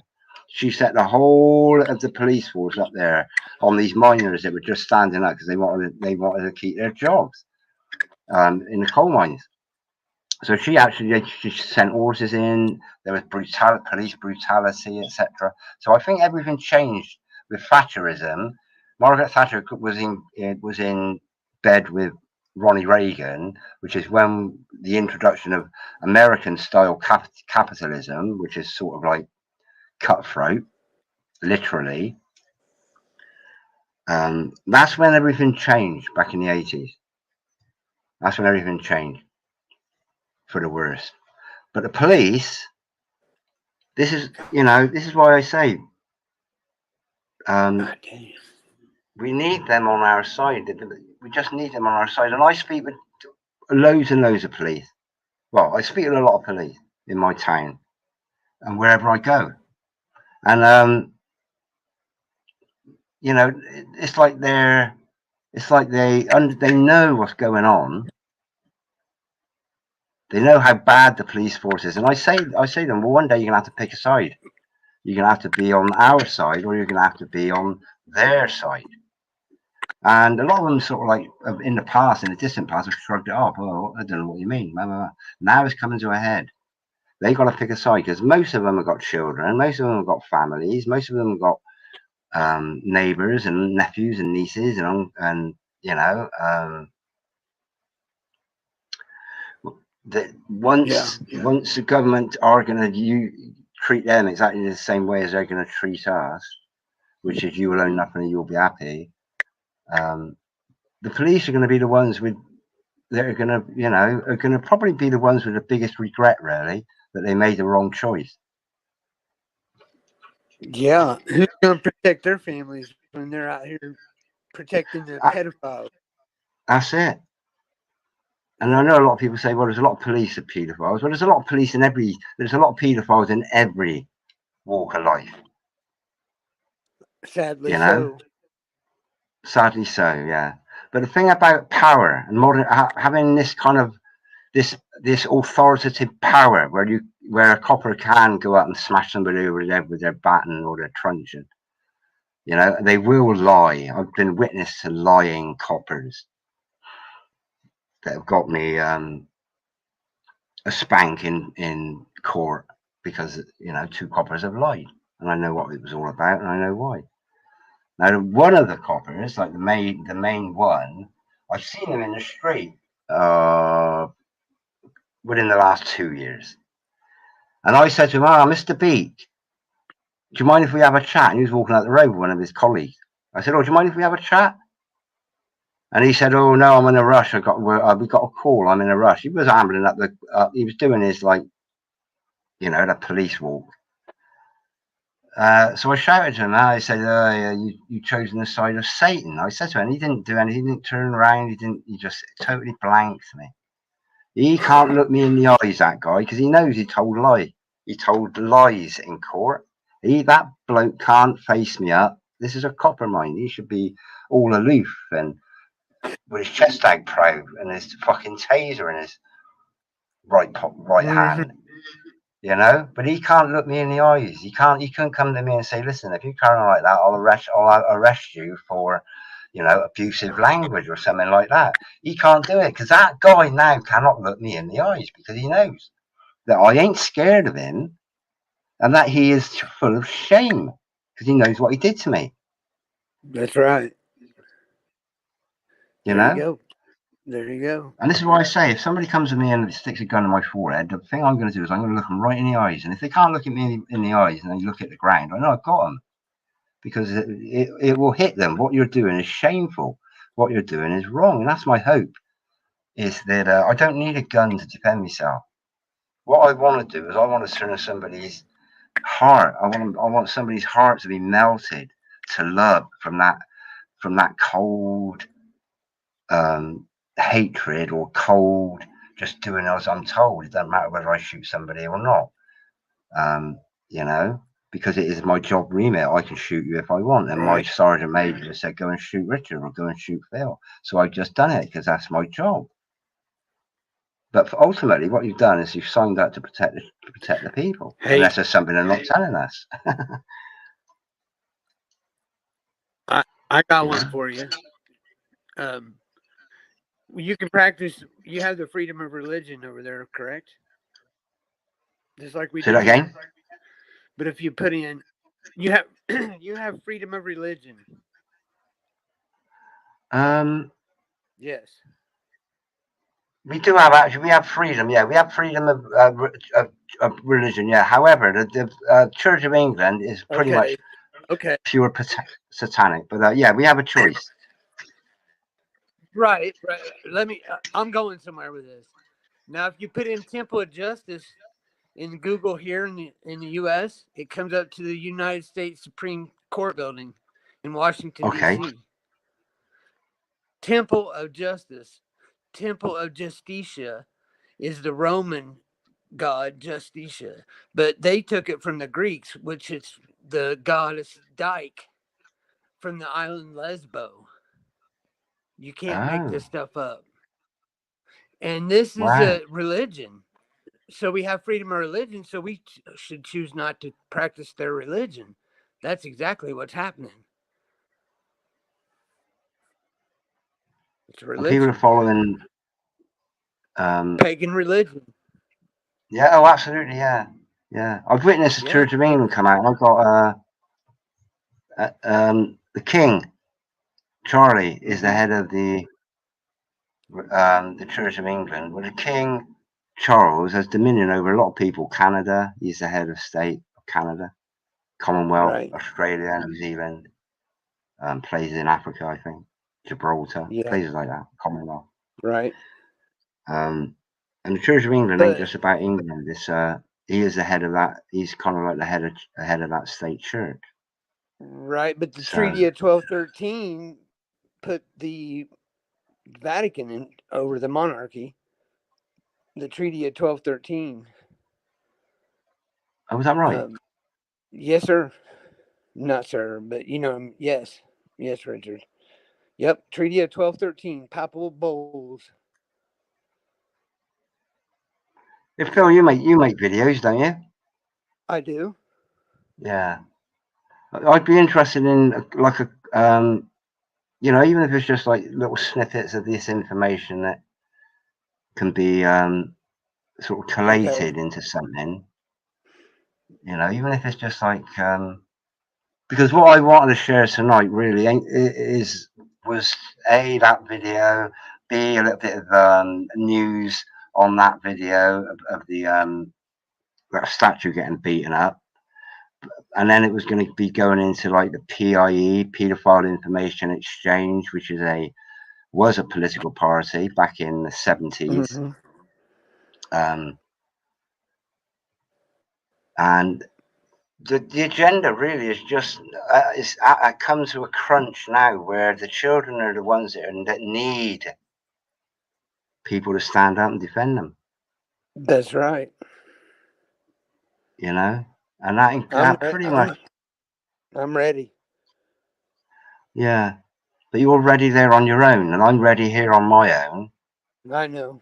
I know. You know, it's that isolation, which is why I pretty much said, where are all the men? All the men, just stand up. Like all these people that went on Tommy Robinson marches. If you've got a crowd of 100,000 people that, you know, go and watch a football match at Wembley, that's 100,000 people. That's a lot of people that would be marching up against the BBC and ripping that statue down. You know, and what are the police going to do? What are the authorities going to do? They're going to. You want to know what I think the problem is? Here's the problem. It's the women behind the men. There's no good women behind men. When man would go to war before, the woman would just like, yes, I think you should go. No, I don't think you should go. I'm talking olden days. I'm not talking about recently. I'm talking about well, even today, some women are like, yeah, you should go fight for our delusional freedom. You know, the war on terror. Yeah. But you know what I'm saying. You know what I'm getting at. Oh, absolutely, yeah. And even, I mean, that, yeah, like you said, delusional belief that war brings peace, yeah. When, again, all they're doing is doing the bidding of these warmongers, really. But this is the thing. I know you're not having a dig at women here, but this is the thing about the involvement of society. Is the family unit has been broken down to where there are so many single parent families now. Yes. That having a wife and a husband together, bringing up the children, it's a bit more rare than it used to be when I was growing up. Yes, I agree 100%. Yes, it's not, the family structure has been blown away. It's absolutely destroyed, absolutely 100%, yeah.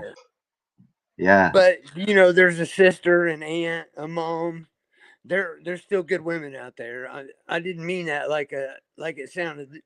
Basically, the breaking of the family structure takes that woman away from the man to say, "Hey, go protect our future generations." Yeah. Honey, I love you. I'll be right here. Yeah. I'll wait for you. Yeah. But this is the thing: if we had a decent governance, though, there wouldn't be any wars. We don't even need governance. To be real, about it, we need governance. We need them to repair roads and to write accident reports and things of this nature. But when the right people are here,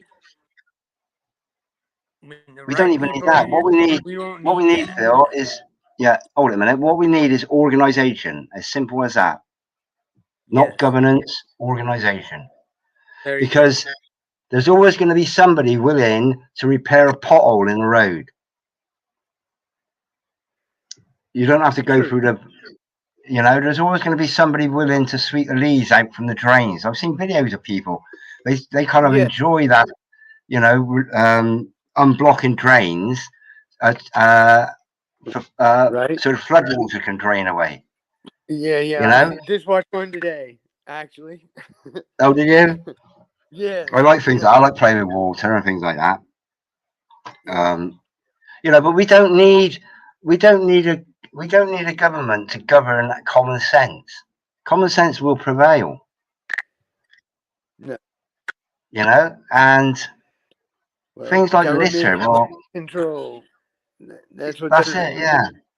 And your Declaration of Independence was actually a declaration of being in dependence of. that order. Again, Yes, play on and a words. republic, not democracy.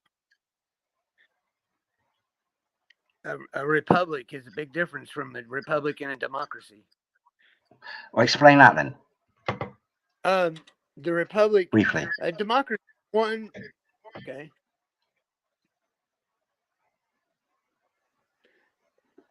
The democracy is like a corporate entity.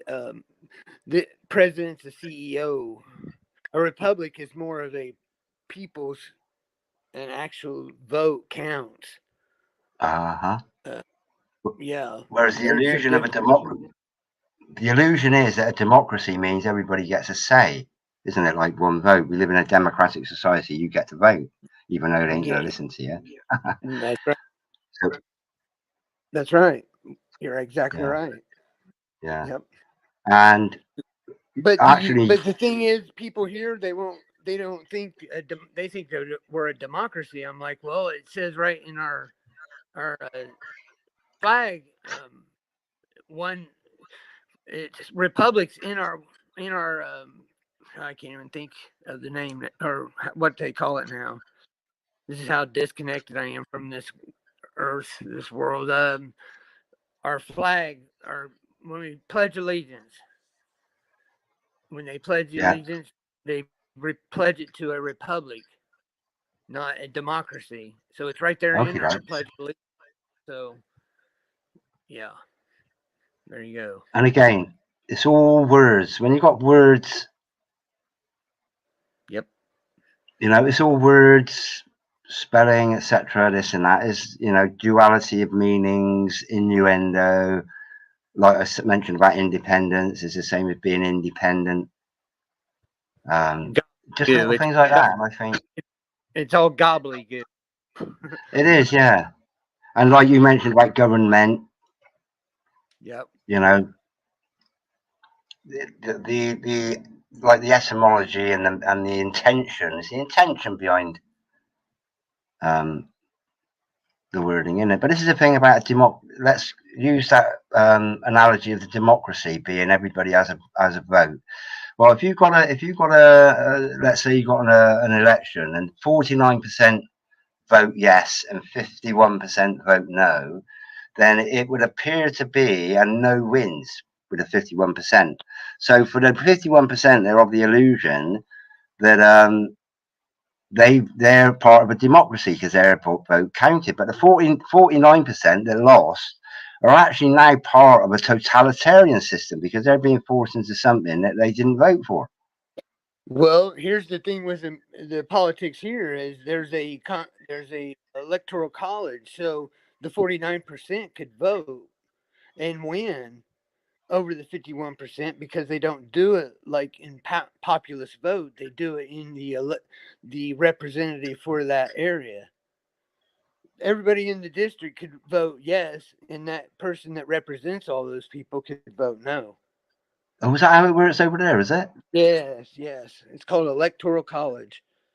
Oh, I've heard of that. I never really understood it. I did. I didn't even have an idea. Really, I'm not gonna. Yes, Yeah, yeah, that's how they do it here. yeah.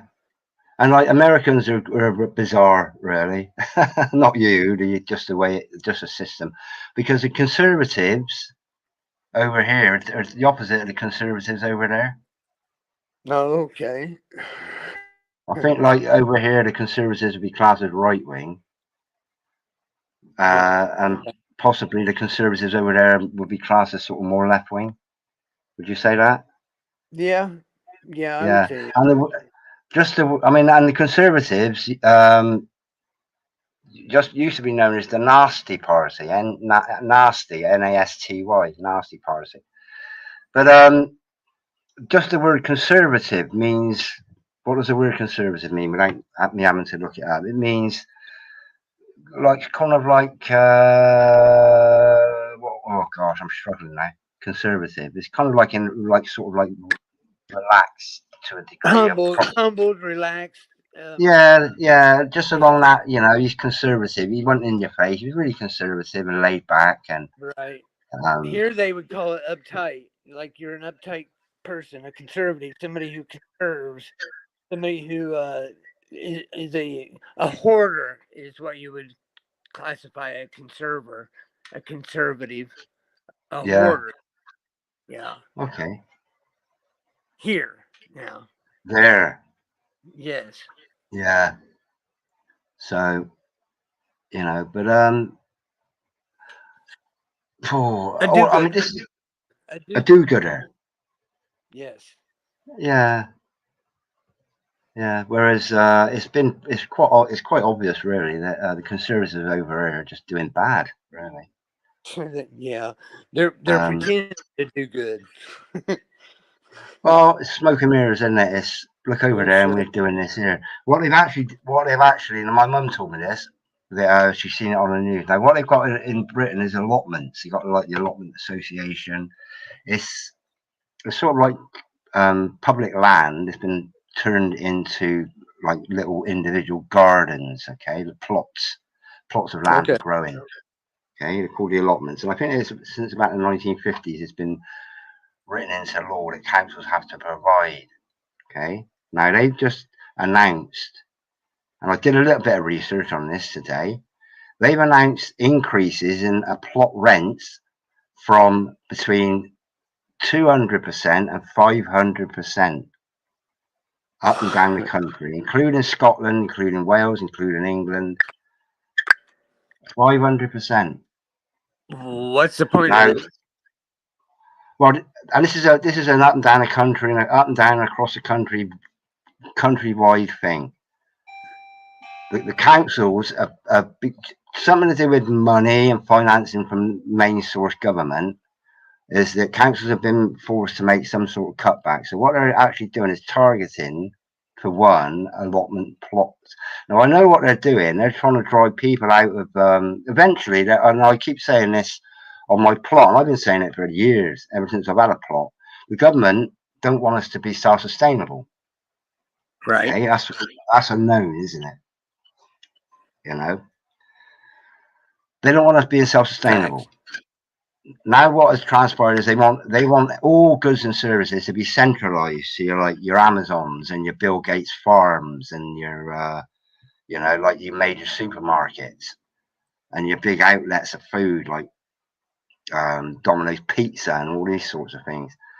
Your Big Macs and McDonald's and just all these places that weren't forced to lock down during the lockdown that were allowed to stay open. They're pretty much the ones that have got that passport, really, to say, right, you're part of the future. You're part of that massive Mm-hmm. um, proviso of services and goods. They don't want people living the life of being able to be self-sufficient. Now, in this country, it's pretty much impossible, I think, to escape. Somebody said, "Oh, why don't you just fuck off into the woods and live?" No, you can't. We live in a tiny little place. It's not like living in America or living in Canada where you've got masses and masses amount of area forest. It'd Okay, still where you be can go hard. and it's pretty much impossible in this country to find somewhere that ain't close to civilization or a town or a city or a village. And what with this 15-minute city status, also that all councils have signed up to be part of, I can see the agenda. You can see the agenda. You know the agenda just on what I told you there. You probably know what road this country's going down. Mm-hmm. And that is it. It's all about smart cities, smart grids, smart this, smart that. 15-minute cities. Um, they don't want you to have the freedom to meet. The internet will be a thing of a bygone era. Um, you know, so Am I worried? Am I I worried? would be. I wouldn't No, be. I'm not worried. I'm concerned. I'm not worried because I hold up hope that um, something I say to somebody will be said to the right person that knows exactly what to do. Listen, Richard, this is why don't we just do Absolutely. this? You know? So the more Yep. people that hear these things, the better chance we've got of finding that one major influence, a major influencer, you know, that knows how to do it, knows what to say, has already got a massive audience, perhaps got a following, is a major influencer. And I know some celebrities have actually come out and like Tyson Fury came out and he was all for promoting the plight of the homeless and things like that. He donated a lot of his purse, or all of his purse from one fight to the homeless crisis. But that ain't changed the homeless crisis. So even the likes of Tyson Fury, with a massive amount of respect and regard that is given to him, ain't managed to make one iota of difference to the homeless plight. It might have helped feed a few people. It might have helped home a few people. But the homeless crisis is a massive thing. It's more about the mental state than the physical state when you're Absolutely. talking about homeless. And that needs to be the responsibility of the government, because they have the responsibility of the health services, under their wing. And so, all I'm saying is, Yeah. I'm worried. I'm not Here's worried. the I'm problem with concerned. that, though. Here's the problem. They practice medicine.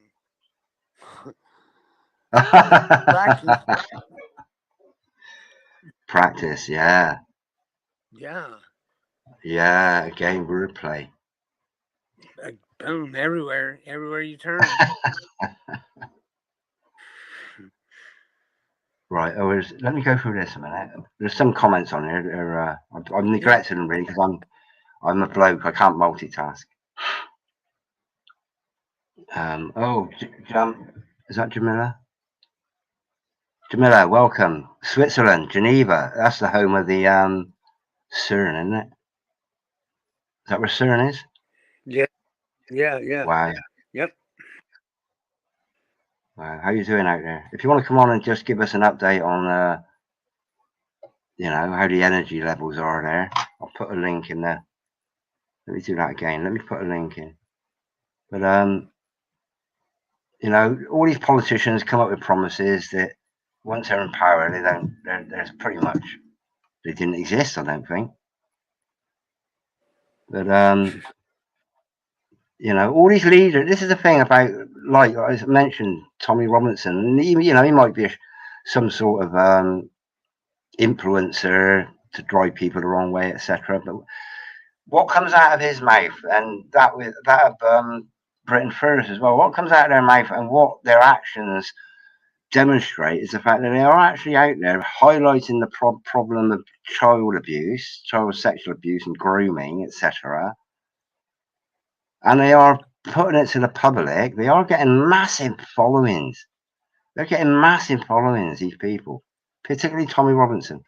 And they're sort of blackballed. I mean, I know Tommy Robinson has been barred from going to America. I think he was turned away. He's barred from traveling anywhere, really, I think. Just because he's been labelled as a racist. He's not racist. He's Right. not racist. I've seen him in cut the company of people that are different races.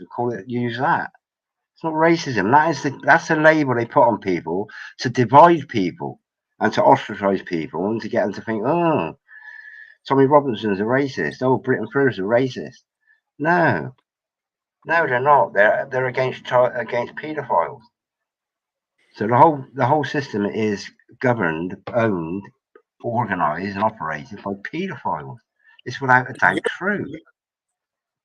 There's no denying it. Right, There's Section no way. 26. There's Go no on. way for anybody to dispute it if you have an ounce of freaking common sense. That's it. And and that's another thing they've attacked. They've attacked common sense. They've attacked confidence. Every element of the human being emotionally, they've attacked. Now they've attacked compassion. They've attacked love. They've attacked loving your neighbor, by introducing consumerism and competition. They've attacked everything. Yeah. Every positive emotion they've attacked and replaced it with the opposite, if there is such a thing as an opposite of something. Um, you know, Yeah. I've but the got another. thing, I want to say this too. Now, we were talking about the temple of justice. So that would make that magistrate, that would make them a priest in the temple of justice. And who you obey is who your master is. yeah, So people can say that they're not part of the system or they're this or they're that, but until they can sign a signature in purple ink to get out of it, they're still tied to it. hold it though, hold it. Even signing your name in purple ink is a compliance with a. But you're signing it in a beneficiary signature, which separates you from that. Yeah, says who? Yeah. Who says who? Says they. Yeah, who says that? Who has made They up that do. rule? They do. They do with their own laws. That's how we beat them with their own laws because they're idiots. Yeah, don't be a bad habit. Replace it with a good habit. I sort of learned that a long time ago, and it is true. It is true. This is why, just be non-compliant. Say I don't consent to that. No, don't call me Mister Richard. No, I'm not Mister Richard. I'm just Richard, a man. Simple as that. I don't want to be part of your game. I don't know what I'm agreeing to or not agreeing to. Signing in purple ink apparently it's like reserved for royalty, isn't it? Yes, it is. And you got your purple ink, which is your Phoenician color. Well, they took all that, but it's The it's Phoenicians, everything they have is stolen because they can't create. They only manipulate. yeah, So manipulate or own as their yeah, we'll own find out. People will find out that claim. everything that they think is bad is really good, and it's ours. It's yours. Absolutely, yeah. It belongs to So all of us. that's God right. gave it to us all. Yeah, That's right. Absolutely. yeah. Um, Yeah, but I mean, the future is going to be very interesting. But every moment, every second that goes by, somewhere in the world is somebody getting abused, a child getting abused, and that's my main thing. Is because we're all children of different ages, but those that haven't developed enough to defend themselves need defending.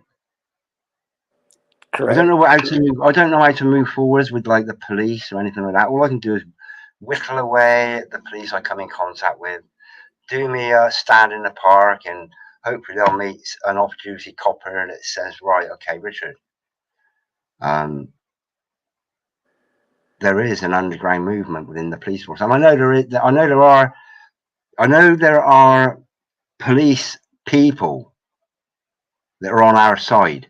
It's just they are the minority, um, because they haven't interacted with. There's a fear of coming out as an honest Yeah, copper. they're waiting for the people to stand up.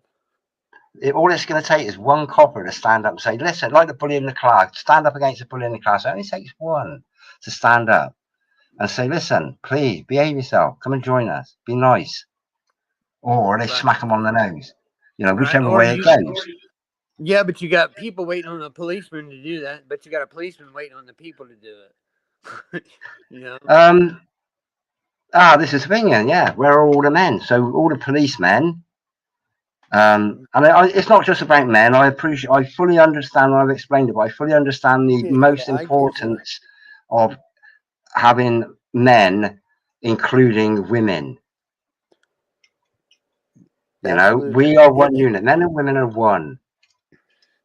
Where's You people's know, backbone? Where's the backbone? the backbone, the spine, spy, the spy, the spine, the backbone, exactly. And this is the thing about the backbone. It's the backbone that built your nation, that built the infrastructure, that built the buildings, the same as my nation. They call it the spine.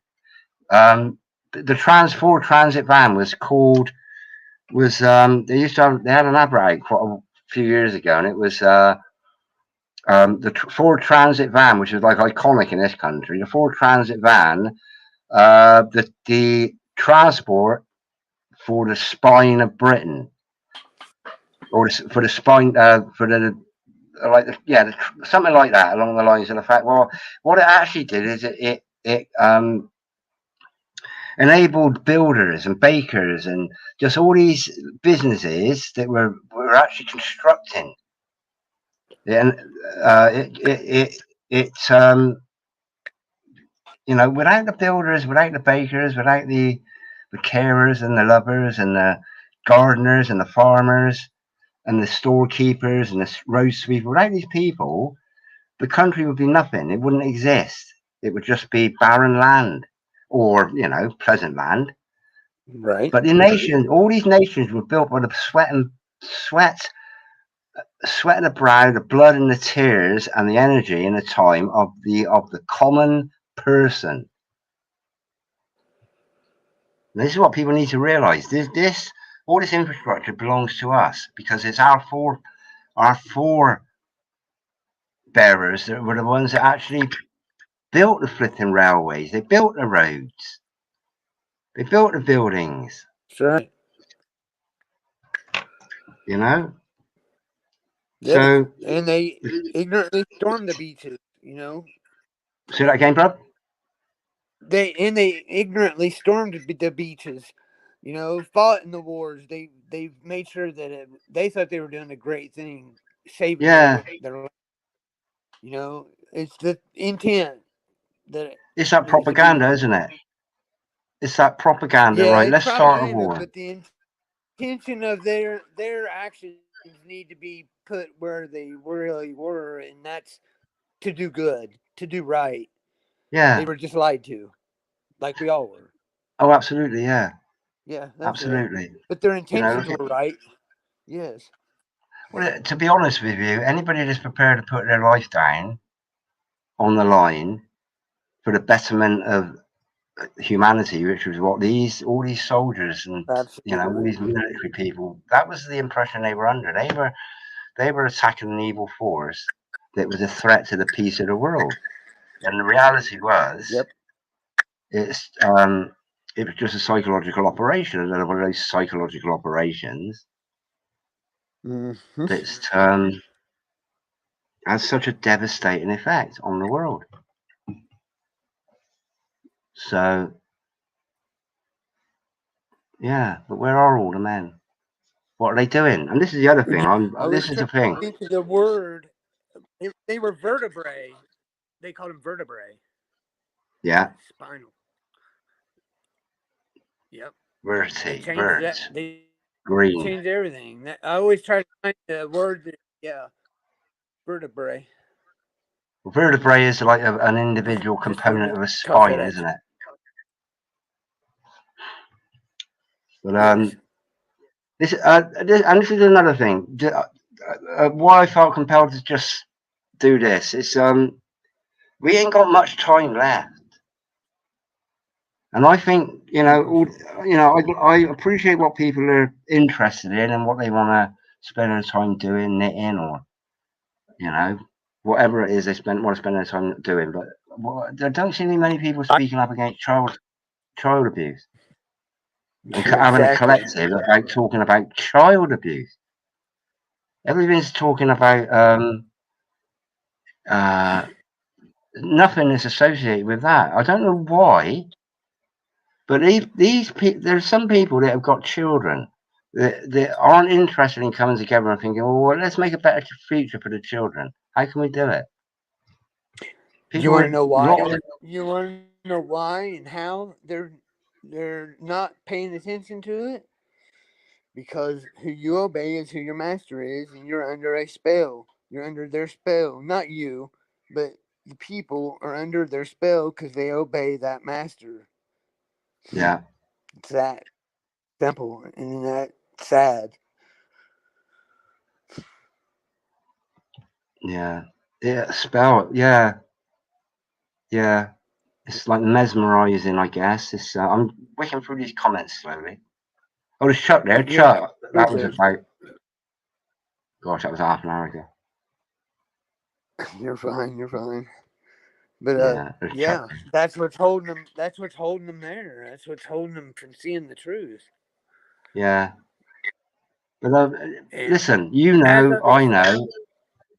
yeah, There can't be one person that doesn't understand or know that they're after the children.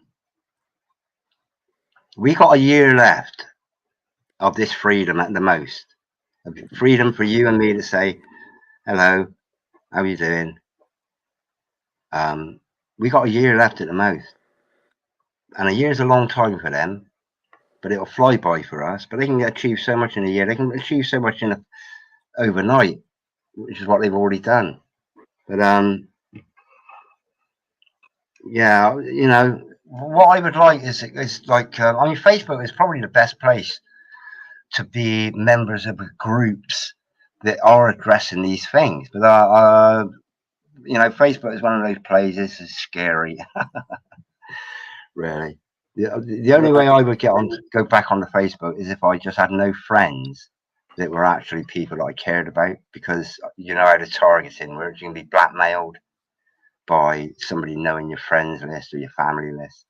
right, right. That's one of the reasons I come out of it, was because I didn't want to associate me, the anti-establishmentarianist,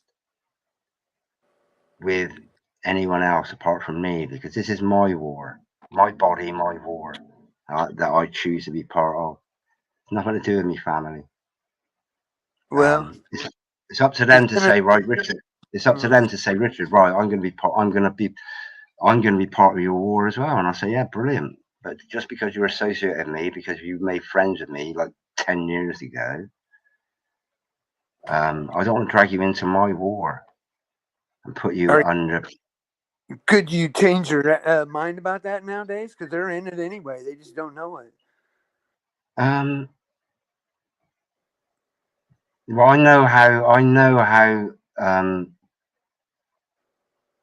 not everybody's like us, Phil. They've got hard skin, you know, like elephant skin. You got to do it developed. I know you have the same as me. You got to develop a tough skin, not to be able to control emotions, so you don't do anything rash, like go out with a hammer and forget a chisel. um, you know, and B, don't let these insignificants upset you into rage like trolls and things. Just don't let them wind you up, and just ignore them. That's like the thick-skinnedness. Don't let people get under your skin that are insignificant, really. And it's always, Sure. this is the thing: maintain composure. Don't get shouting at people, and you know, shouting at somebody. All that does is turn somebody off of listening. You know, and listening and hearing are two different things. I can hear somebody shouting, but I ain't gonna listen to it. just, Right. just, Right. you know what I mean? Yeah, I sure You know, do. yeah. So, I've been there. I've shouted only because I was being shouted at, but that still doesn't make it right. But well, and the psychology of the human being is intuitively it's wrong anyway.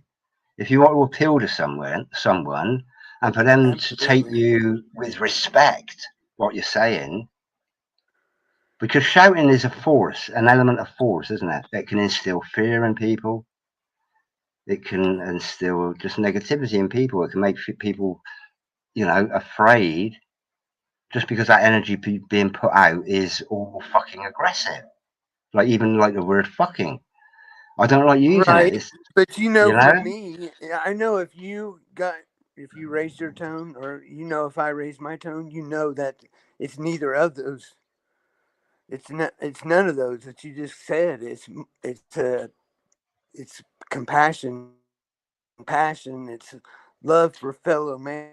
It's the goddamn it, wake up, yeah, please. spirit, not the listen to me because I'm right, spirit. It's the listen to me because I'm right, and you should see it too, spirit. Well, yeah, It's well, this is nothing bad.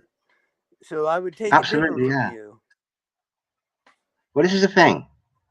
If you were shouting at me And I would, because if I just shouted over you, then I'm not pulling rank or anything because I got a button. I'm just saying because I've actually witnessed you in a chat, and you're trying to get your point over to somebody, but they're shouting over you, and you're forced because you haven't finished what you're saying. You're forced to try and shout over them. Um, Yes, and my yes, truth is it up for sucks. debate. Really, is up for discussion. My truth ain't the absolute truth. It's my truth is what I believe. And if somebody comes up and says, "Richard, you're wrong," and I'll say, I'm not going to shout them down and say, "No, I'm not." I'll say, "Well, you give me your truth, and I'll listen to it. But please don't shout it at me." um, Yeah, yeah, you're you right. understand what I The mean? Everything needs situation to you be. witnessed, Say again. the situation you witnessed, it was multifaceted. It was very it was layered, so to speak. Oh yeah, yeah. I sort of witnessed it, but I just sort of use that as an Yeah, example yeah, of. yeah. I get you. Yes, totally. I understand. I was just saying for the people, that was the layered. It was it had history. Yeah, yeah, yeah, yeah. Yeah, and there was no animosity in it from your point of view. That's what I'm saying. There's no animosity. You were just trying to No, finish what you were saying from the outset, as I remember it. that's right. And then you end up Um, giving the definition of what I was saying. Yes, yeah. that was it. Wow. Now that's workmanship for you. That's workmanship. Workmanship. Working That's men shipping. right. Yeah. So yeah, I'm just sort of baffled that people don't see the urgency of dealing with the current issue before it gets um, before it becomes like everything else that is bad that has become normal. Like giving government too much power to dictate how much tax a person pays, what they can do, whether they can collect rainwater or not, whether they can dig their own front yard and plant crops, um, whether they can go on communal land and as a community develop their own little ecosystem of sustainability rather than handing the reins over to a government organization or a government department over here known as a local council. you know Yeah. I'm yearning for the day. I'm yearning for the good old days of the village elder, of government just being what government there for. Well, we've got the laws. We've got common law. We don't need any other laws in common law. Don't cause offence. Don't Divine cause right. harm. Don't steal and don't kill. We've got those laws already established. We don't need any more laws. Thank you very much. And then common sense They're prevails. already there. They're called divine right. Yeah. And your common laws are derived from God's commandments, from God's laws. I'll say that. I'll use But that word, God's laws. right, right. That would be correct. But the God Yeah. of this world. Yeah. The God of creation. Yes. No. That's why I Do said we? look up Exodus 20:21 the other day. Remember I said look at Exodus 20:21. Yeah, I'm not going down the Bible I route know you're tonight. not. I know. I Um, know. I know. I know. I uh, know. although there are a few things I will put up, like trust no man. Well, there's a lot of things. There's a lot of things that are just so relevant in the Bible. Is it Matthew 18? Millstone around the neck of the child. Let Yes, those absolutely. that offend For any harming of a my little child. ones. There's Yes. some things Great that to one. me, the little ones that believes in me. Well, those that believe in me, you're not just referring to the children. We're all children. Me at 58, don't offend Richard, the little one. He's my child. Um, Otherwise, a millstone will be put around your neck and you'll be dumped in the sea. You fool. We're all children in the eyes of God. Yes. We're all pinpricks in time. But here's Um, the I'm trying not to go there, but I can't help it. Okay, I apologize ahead of time.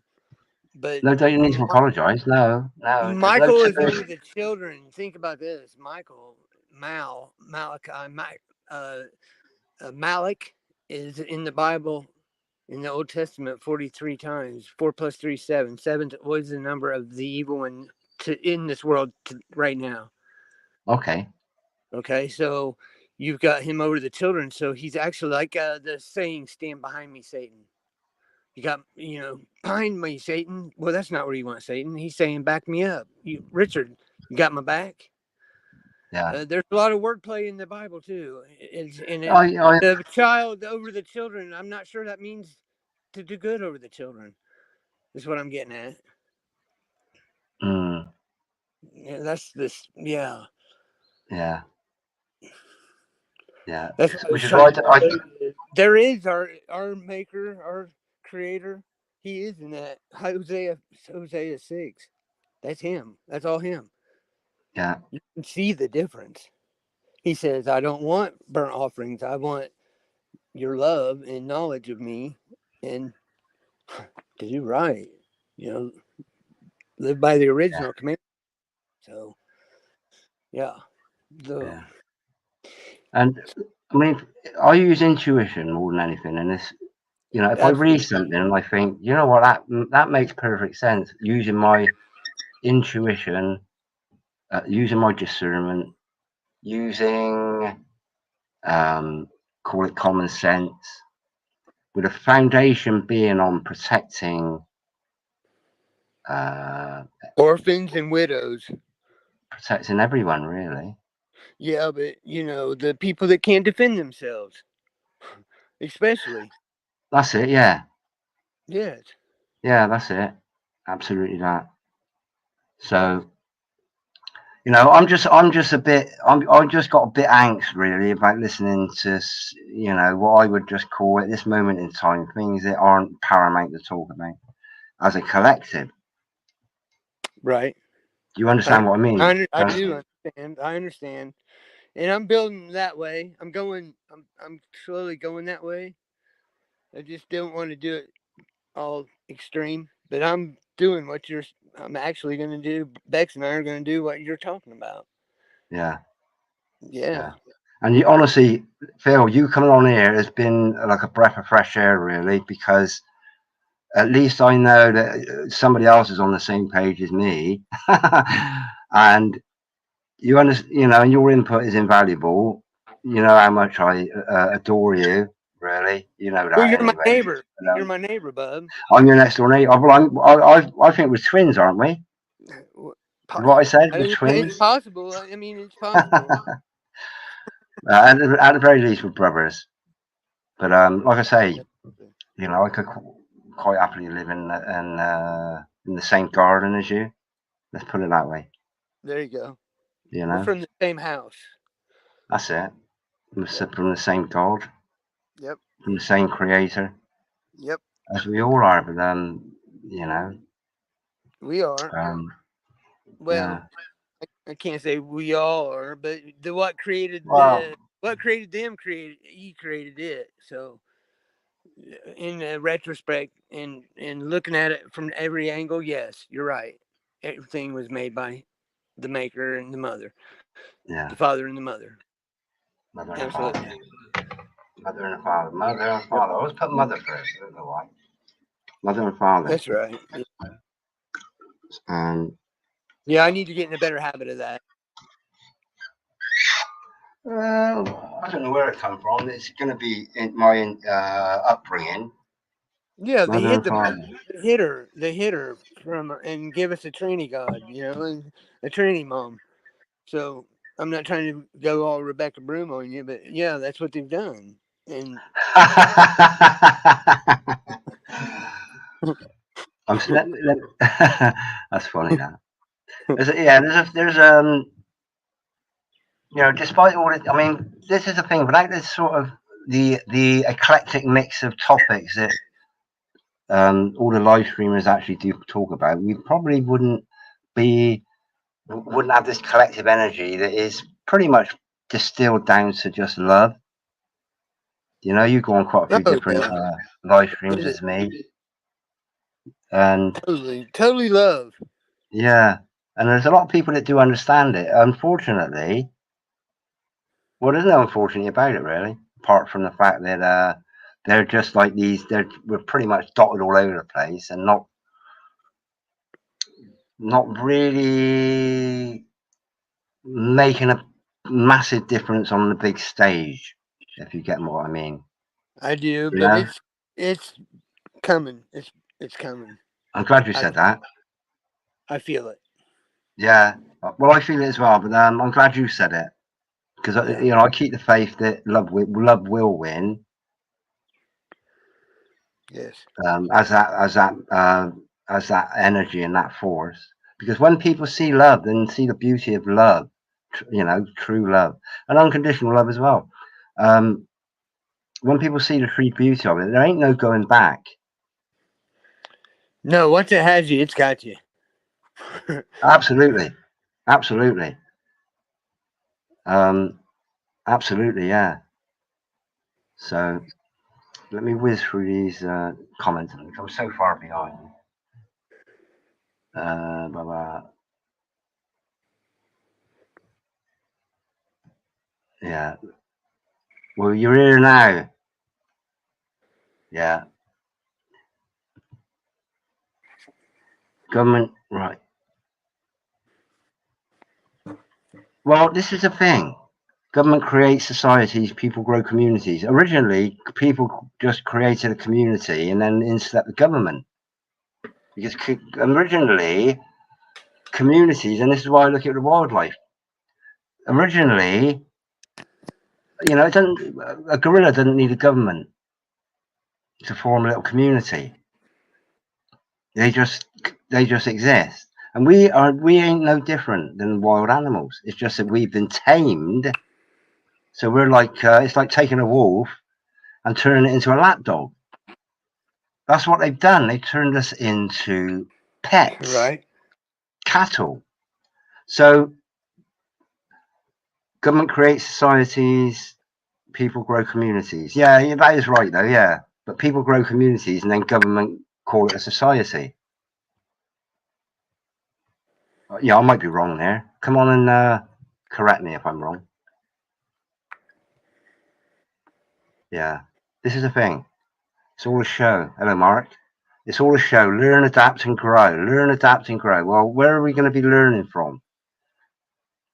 You know, and I don't know a fraction of what I should know, but or what I need to know. But most people learn from the state system. They learn from the television. They learn from the the indoctrination progress, and they learn programs, and they learn from the government. An example set by entertainment.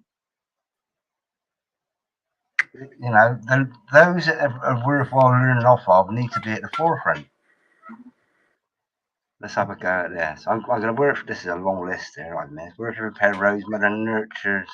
Mothers nurture children. Good people look after each other. Government try to control it. They've done a really good job at controlling it. Mothers don't nurture anymore. Mothers don't nurture anymore. Or if they do nurture, they ain't nurturing well. Not in everybody. There are exceptions. But that's the minority or the exception. And here's the thing: a mother has to go out to work by design, the state of the economy. A mother and a father will have to go out to work to sustain a home life for a child. So at 3 years old, a child can be handed over to kindergarten while the mother goes out to work because they can't afford to live unless the mother goes out to work as well, which is a thing of the last 30 years, 40 years over here. Like I say, my dad worked, my mum stayed at home, and they brought up 5 children. My mum stayed at home; she didn't work. At some point, something went wrong, and it was Thatcherism. And then it was giving corporations like a lot of American corporations come over here and pretty much dominate, like your McDonald's and even foreign ones like Asda used to be owned by Walmart. That was one of the biggest supermarkets in Great Britain was Asda, which used to be owned by Walmart. You know, so it's all by it's a really, you know, it can be applauded as a design model for how they've actually managed to own the world and own the people. But I just applaud the idea of how to do it and what they've done, but not why they've done it. That I would scowl and spit on it. I say, listen, nah, use it for good. Why not use all that positive energy and power for good?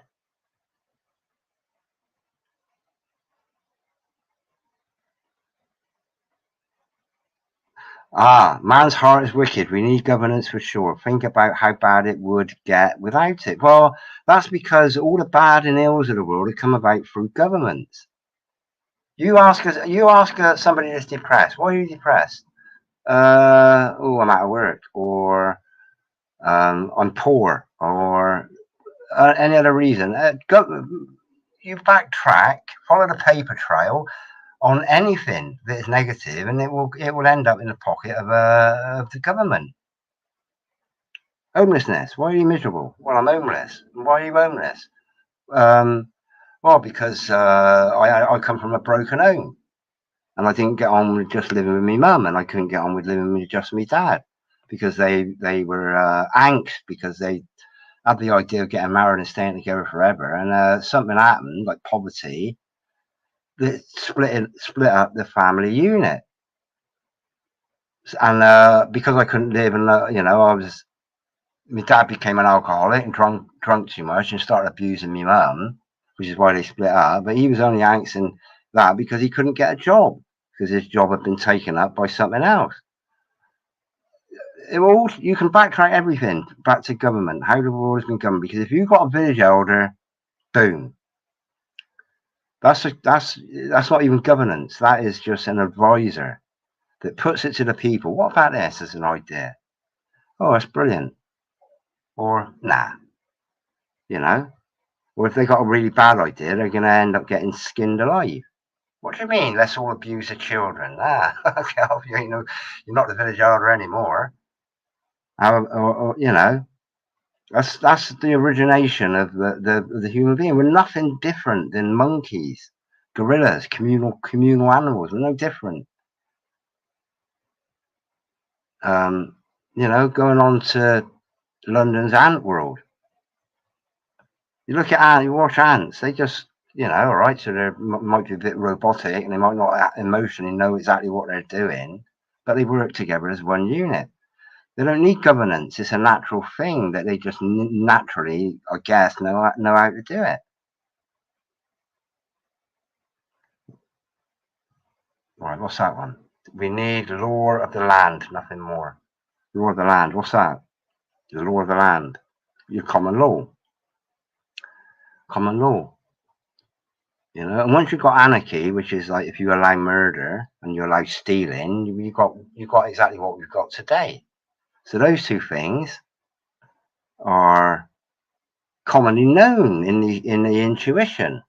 Unless you're fighting over, unless there's one drumstick, chicken drumstick, and two people that don't know how to share. I don't know why I use chicken drumstick then as a vegan. Let's say carrot then. There's one carrot. You can either have one of them can have the whole carrot. Oh, Phil's gone.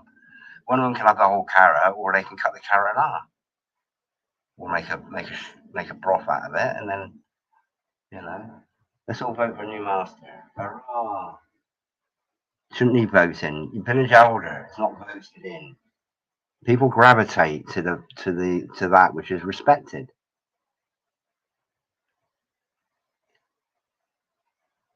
Well, you better be armed up, because it's going to be like the road warrior without governance. That's predictive programming, mate. That's what they want you to believe. Possibly. They want you to believe that. They want you to think, well, it's another war. Let's go to war again. War will not bring peace. The only people you need to defend yourself against is the government and their lackeys and their indoctrination. and their programming. Democracy equals dictators. Yeah, that was said. When was that said? 22:43. Wow, was that? Well, that's 3/4 of an hour ago. I'm so far behind. Yeah.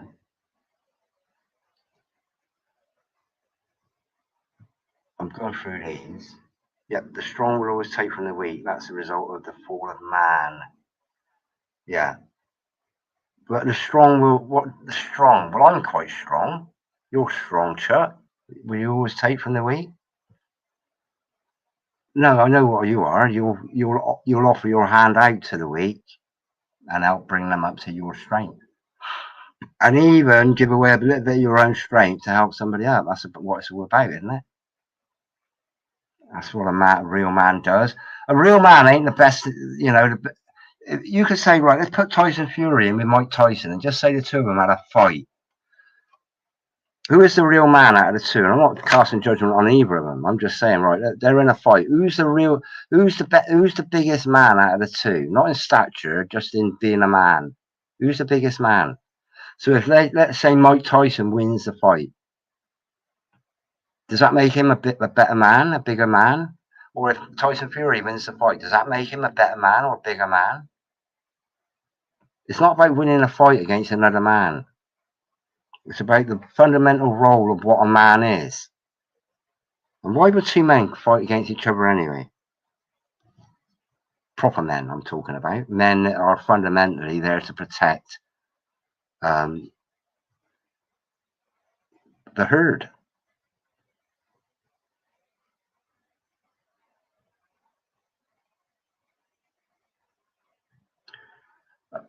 Here's the thing.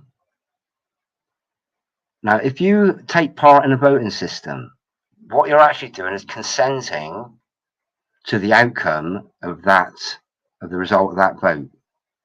Whether you win or lose, you're consenting. So if you lose, you shouldn't really be able to complain because you took part in that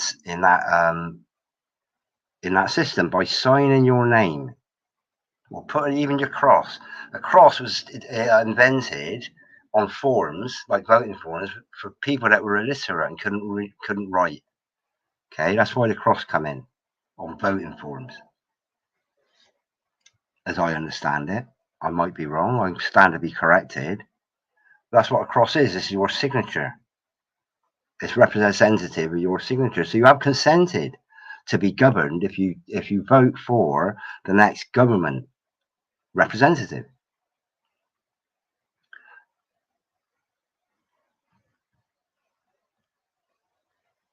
Yeah, that's because we are all slaves of the illusion of freedom. Absolutely, absolutely. Unless you just free yourself from it and say, right, I don't consent. I'm going to step out of this world. I'll watch it from the sidelines, which is what we're doing. Okay, well, so to be able to travel, we need to have a driving license, and to do certain things, we need this and that. Well, if that's part of the manipulation of it, just don't drive and get arrested and probably shot and tasered. But you make a stand and say, listen, no, I'm not complying with anything. I'm not complying with anything. If I got to sign my name on my driving license, that means I'm abiding by that, which is part of the system of governance. It's awkward, really.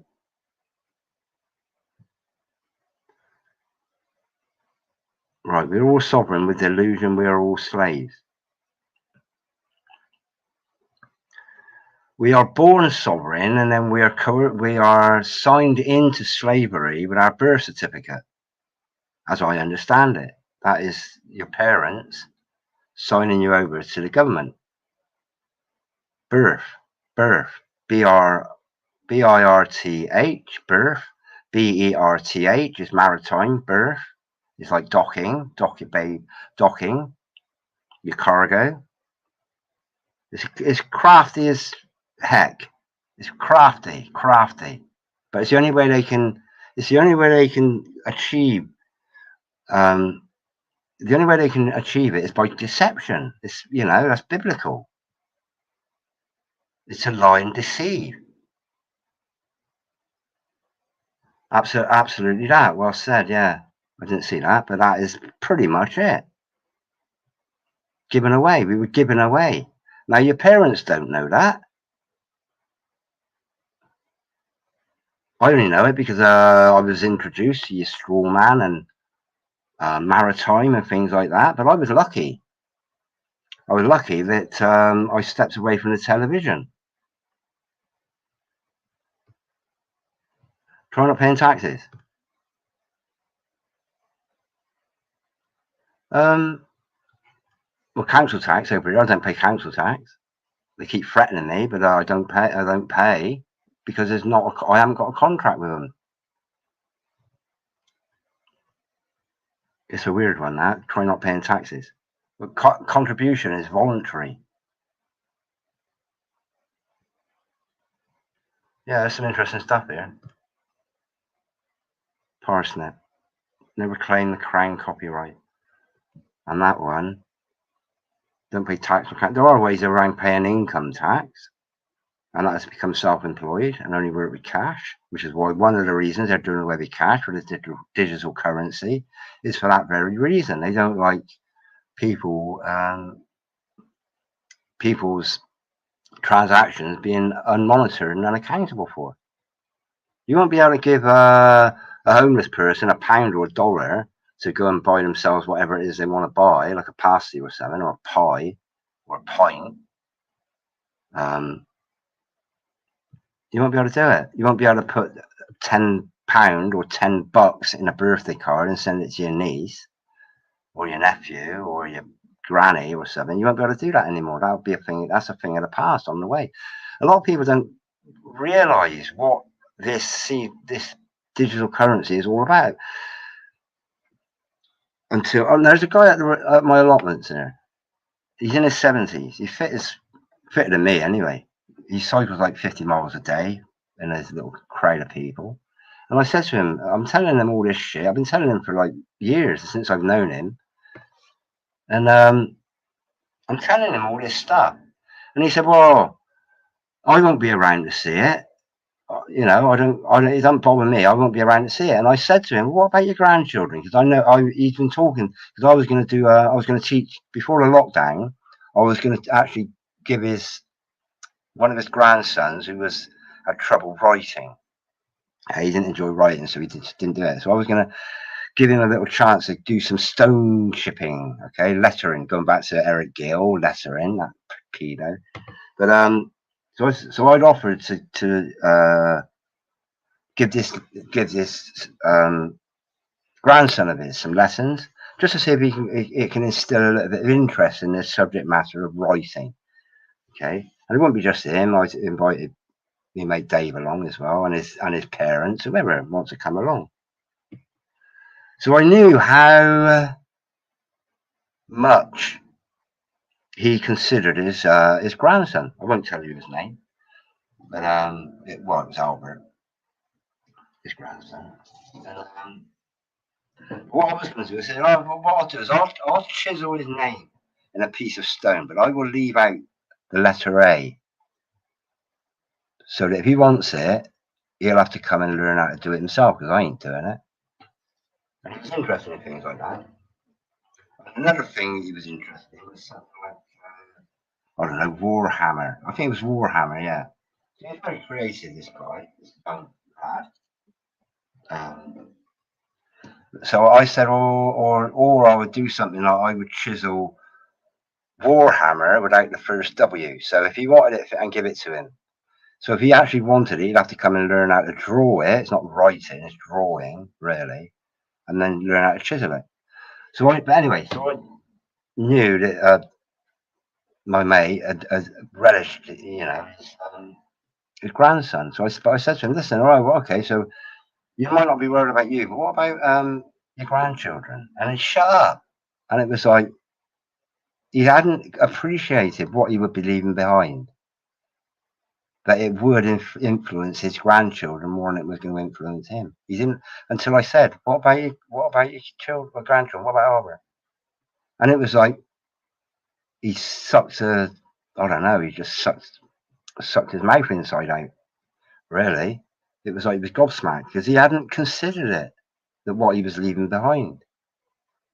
It was weird. It was, yeah, it was for him. I don't know. It was like having a nail hammered through your forehead, just by his expression, really, and just how he shut up. And another thing I've been telling him for years is they're going to do away with allotments. And now, only recently, they come out and say they're trying to do away with people being able to afford allotments. So I haven't seen him since. Next time I see him, he might say, "Oh, do you know they're putting the allotment fees up?" I said, "Oh yeah, okay, I know. Don't talk to me about that. I'm not interested, Dave. I'm telling you for 5 years or 4 years, they don't want us to be self-sustainable."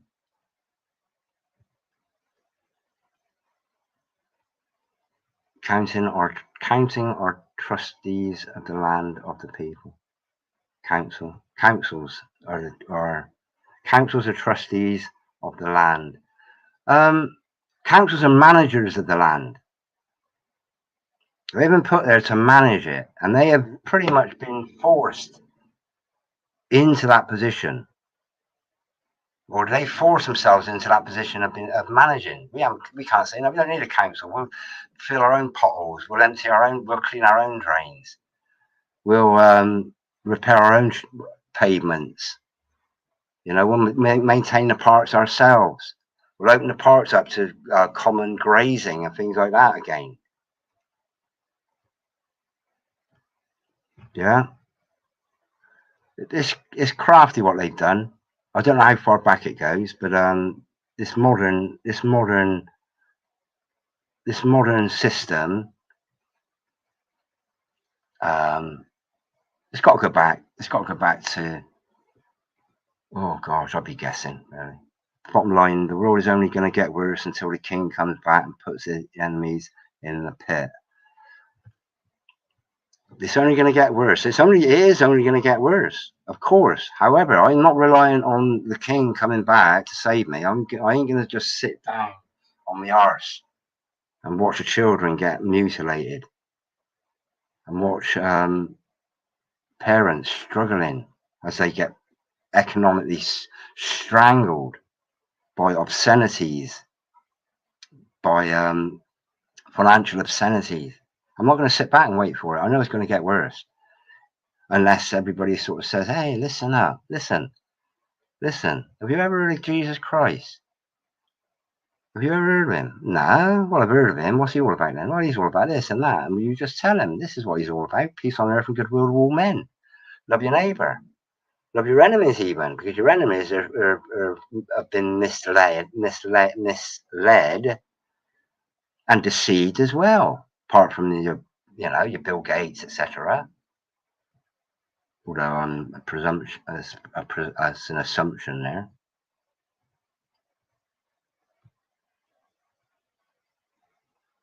It's you're talking about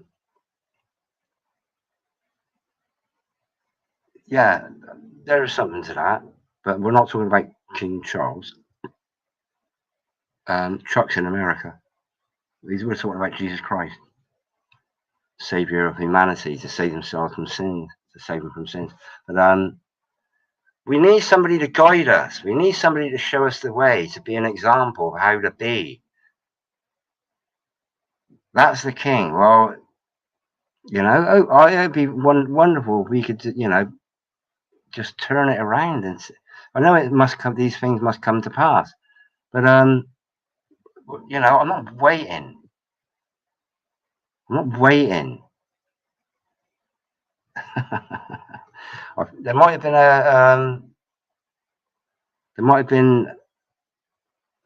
a bit of confusion there. I think Parsnips in the UK, so paramount on the mind when people say kings might be Charlie. Yeah.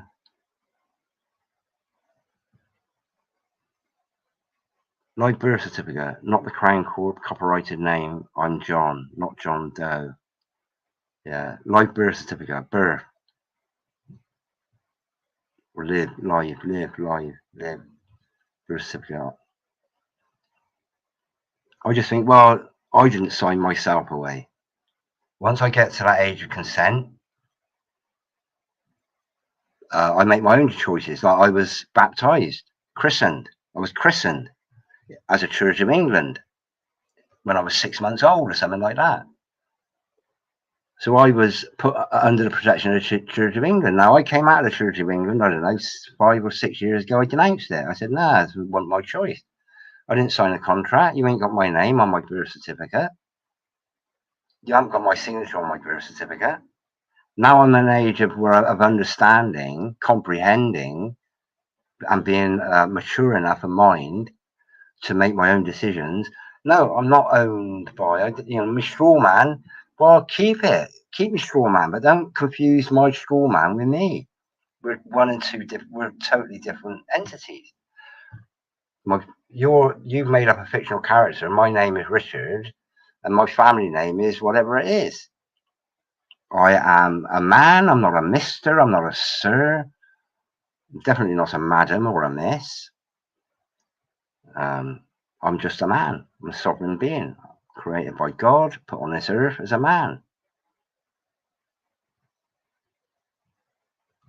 Let me flip through all of these. If someone is above me, I kill and die for them. My children are the only thing above me. Yeah, well, we want to get to a point where nobody's going to try and kill them. Really?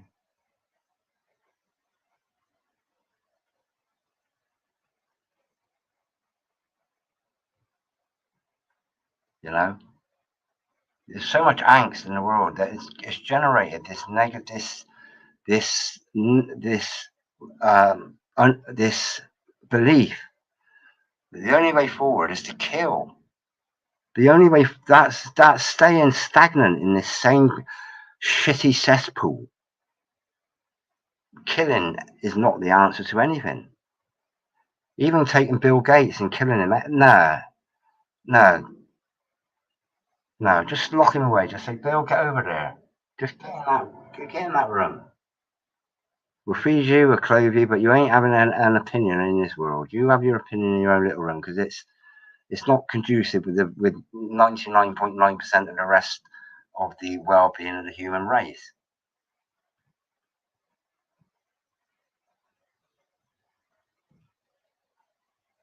Learn their bullshit. Clear your conscience for any action you may need to take in the future.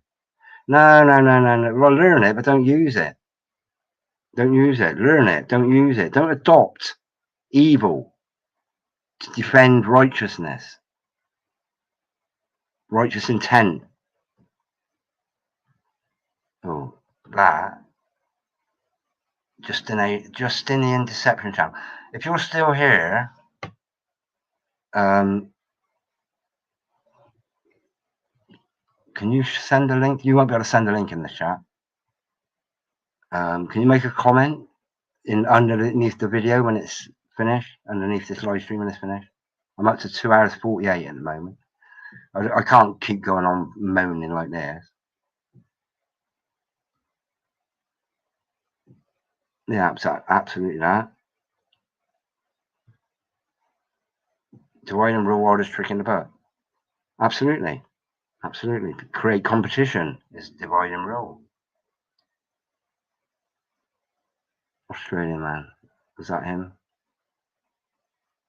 Yep.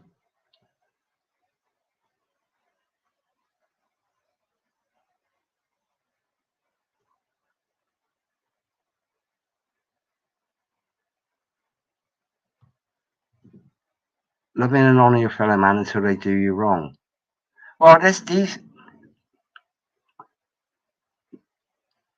honour.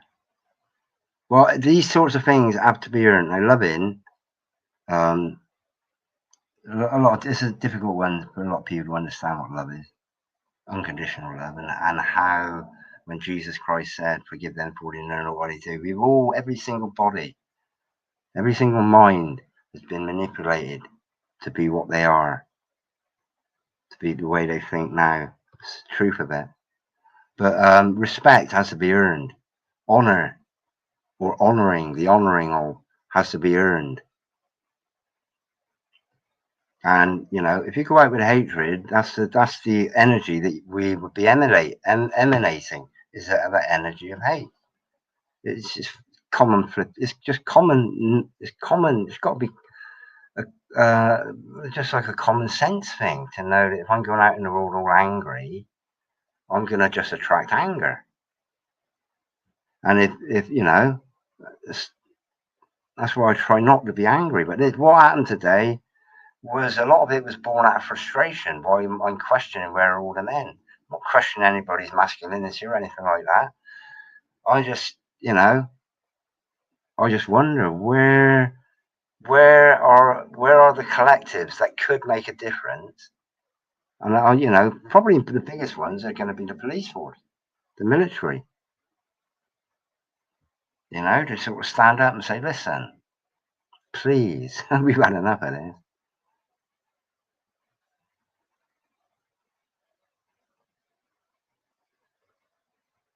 Yeah, I can't entertain anything that's violent, really.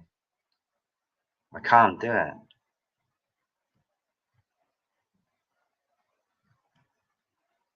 Let's have a look. About the coming comedy life. Well, it's been known for a long time. Australia, they sort, you know, they had a precedent set in their country, the same as Canada have as well. Britain, we got away really lightly. That's one. That's one.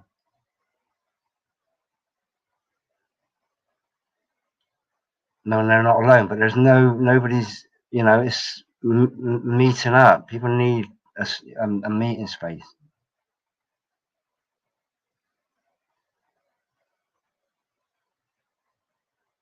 Yeah, I can't advocate for killing. How can I do? How can I advocate for killing?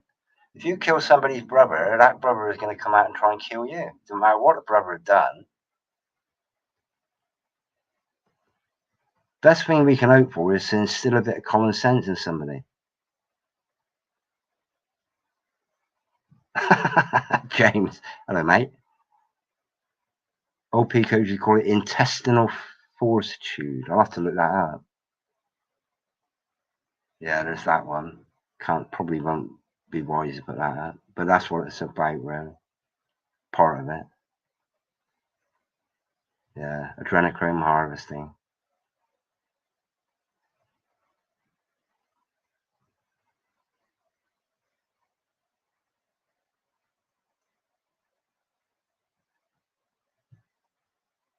To control your emotions. Any action after that is premeditated. What was that before that? Yeah, premeditated murder, or if you kill somebody by accident, it's classed as manslaughter.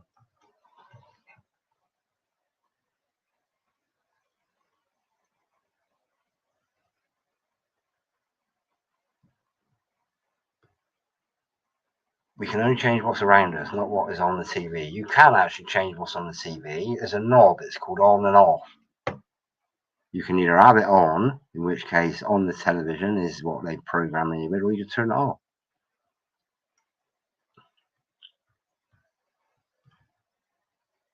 What was a TV?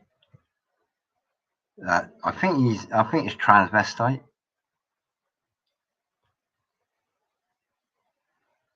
Self-defense. Common law still says you can lawfully kill someone. You've got to be self-defense.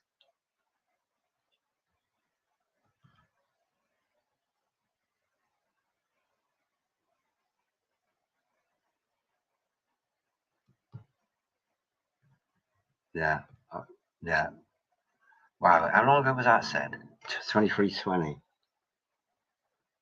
Yeah, I'm catching up. I'm about. Oh, there's Boo Boo there.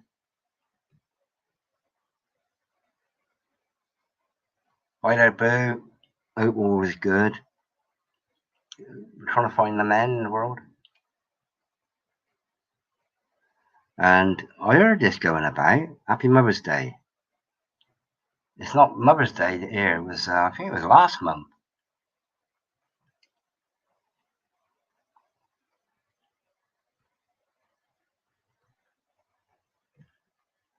Oh, I'm so far behind with the comment, but there's a lot of interesting conversation here. It'd just be good if everybody was in the room. Oh, that's a good one. Entrance.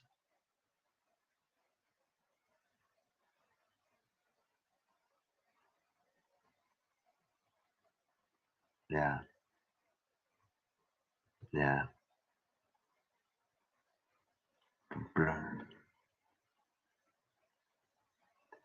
Well, I was hoping you'd know some of these things. I know you said this about half an hour ago. But you know, all it is just spread the word out, really. You know, I could have said where are all the men and women? Where are all the men and women? But I can't introduce women into my thing because I'm a man.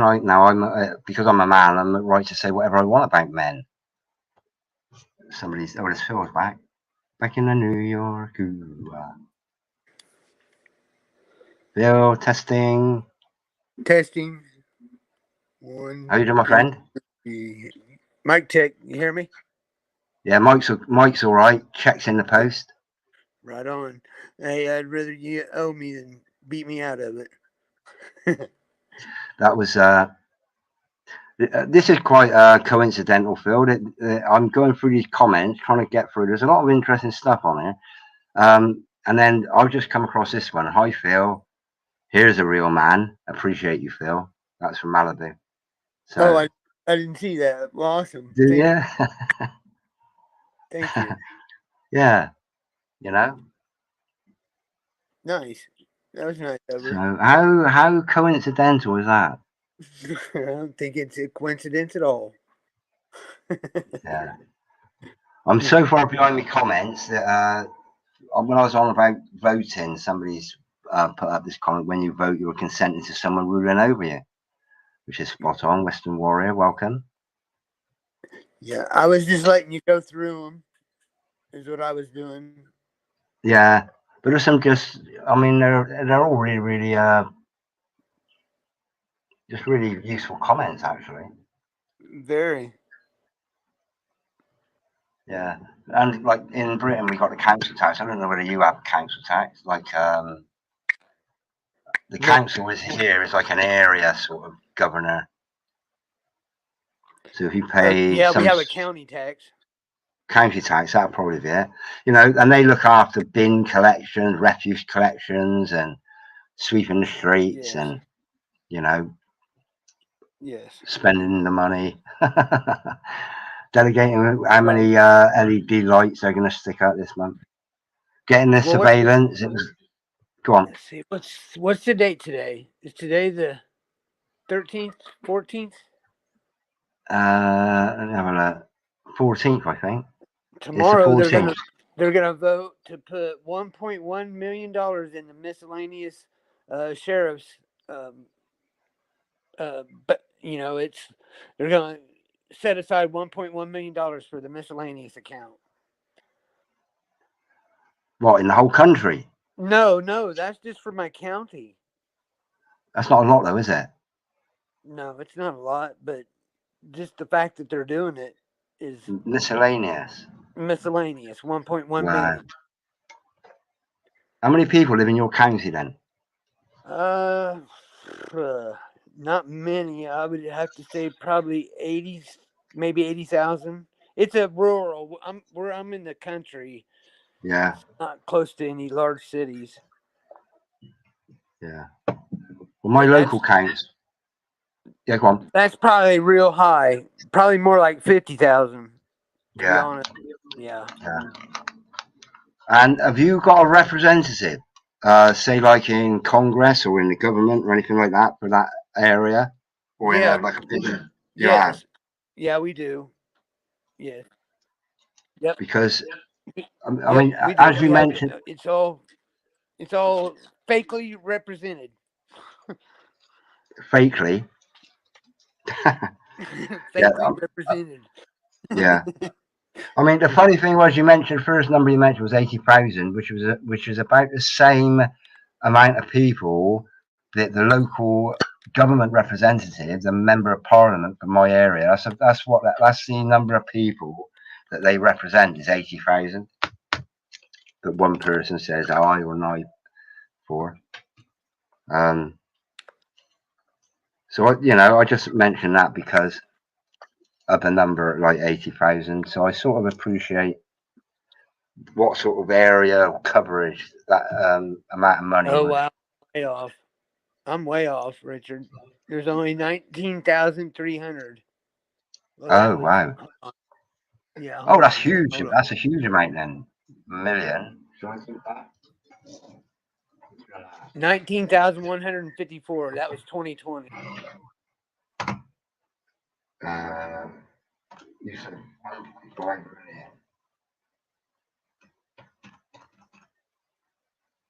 divided by 19,000. Oh, I don't know. Wrong. 150.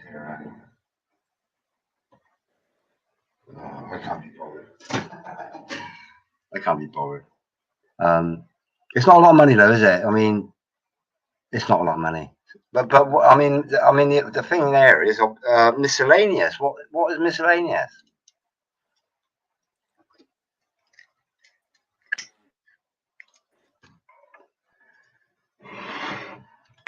Yeah, I can't hear you. Let me whisper. No, it's nothing. Oh,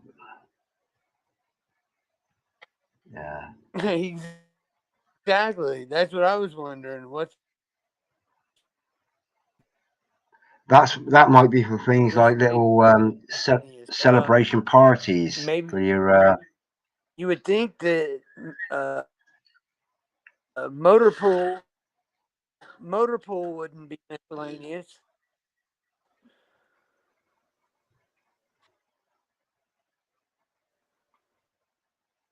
Mic check. Yeah, Mike's okay. Checks in the post. Mic check. Yeah, good. I can hear you. Have I gone? It'll come back. Testing. Yeah, I'm there.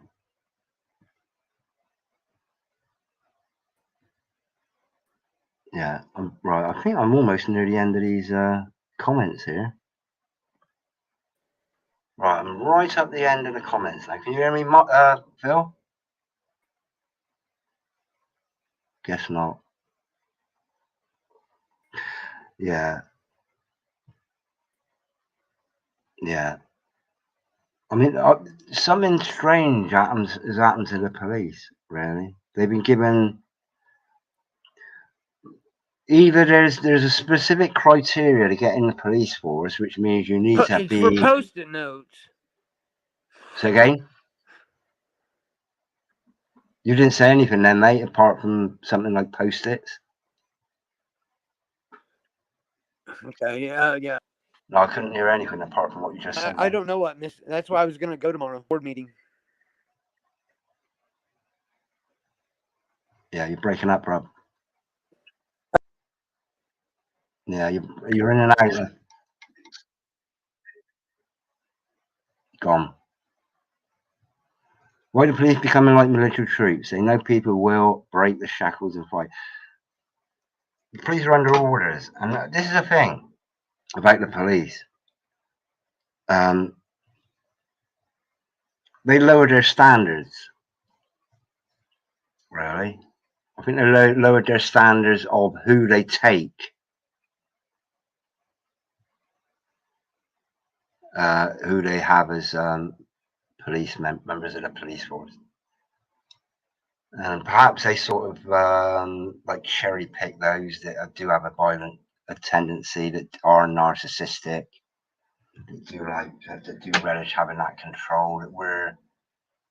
That it's just they can psychologically they can say, well, Johnny be bad, no, Johnny be good. There, he won't make a very good police person in this modern day and age, because you want people to go out and uphold unjust laws and unjust rules. Whereas Johnny be bad, yeah, look at him, he's itching. Destroyer, who's that? Who's the Dark Destroyer then? Let me have a look.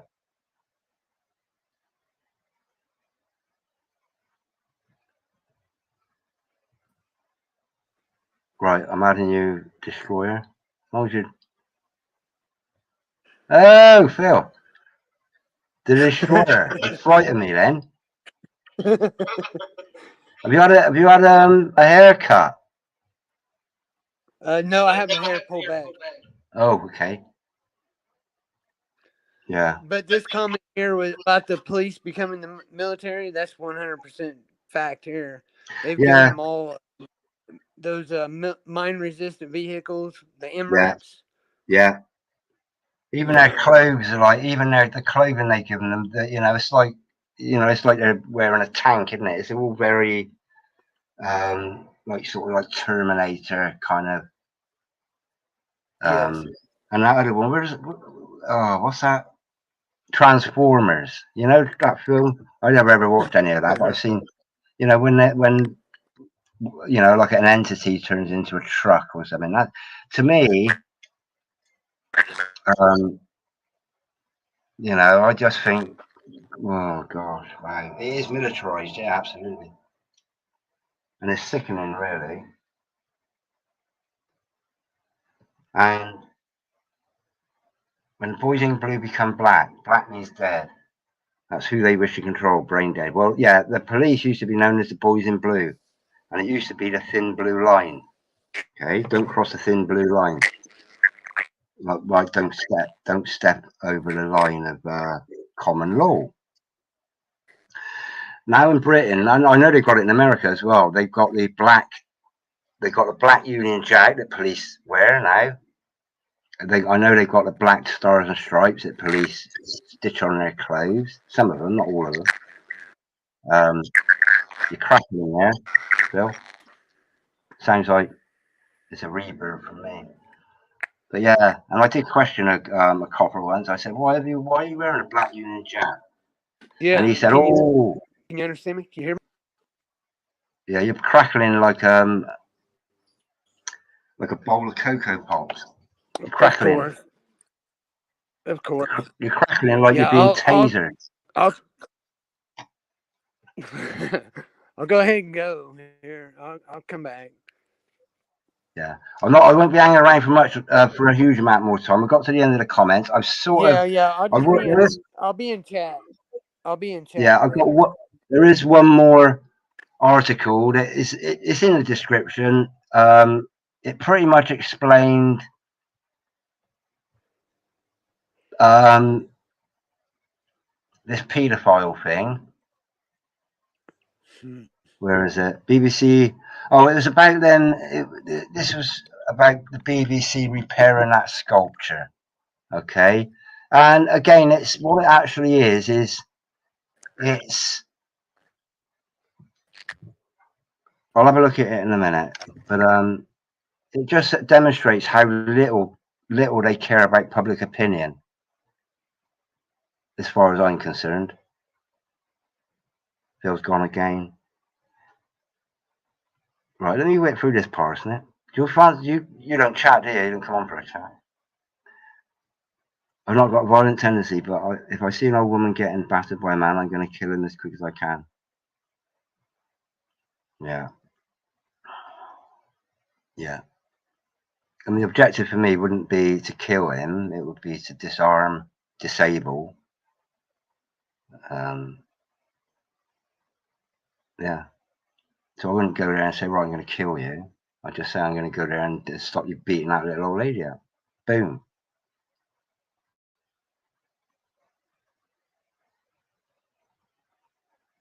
Yeah. I don't write in capitals. I don't accept anything that's addressed to me in capitals. I don't accept anything that's addressed to me with the title Mr. I don't accept anybody if they say sir. I'll correct them. Oh, I'm being polite. No, you're not being polite. I find it offensive. Jimmy Savile was a sir. Rolf Harris was a sir.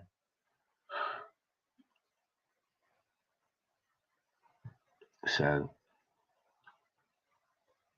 RC don't like the chat we are chattering. RT. Who's RT? Russia Today. Yeah. What was I saying? How come that's gone off of that? Yeah, so briefly, I'm going to, if it's actually come up, I'm going to read this. Oh, it has come up. And it is up. There's a link to this in the description by the leader. Looks like it's that's Wrexham there, and that's which is Wales. 9th of May. So this is, I'm guessing this is this year, otherwise it would be 9th of May 2022. BBC begins work to repair defaced statue by controversial sculptor Eric Gill. There's that fella pretending to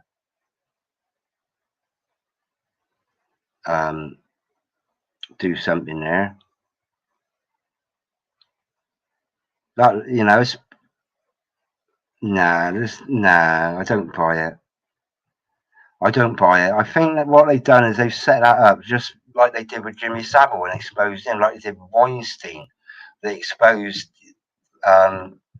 what Hollywood was all about, and yet people still, you know, support Hollywood the same as they still support the BBC with their license fee. And there are things like Red Nose Day and all that bullshit, raising funds for Childline and things like that. It's to put a charitable face on an absolutely disgusting organisation like the Freemasons and their do-good persona to the public.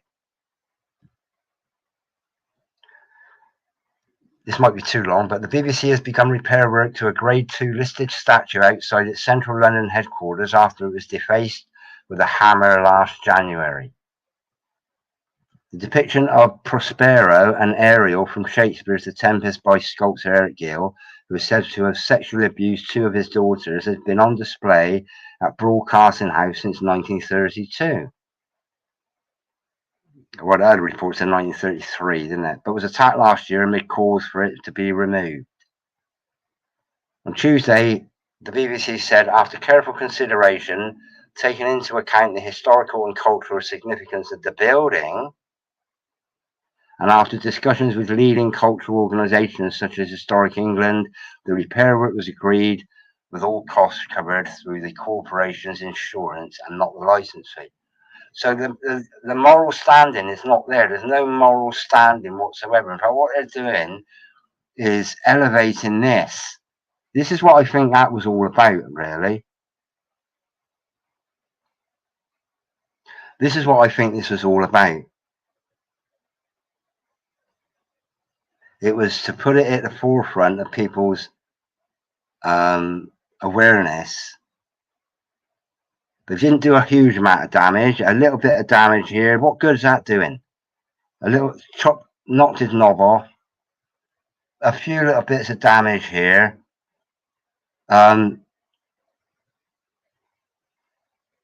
It's simple, easy enough to repair. It's easier to repair than to replace. Because if you turn this child into just a pile of dust, there's no way you can repair it. You'd have to replace it.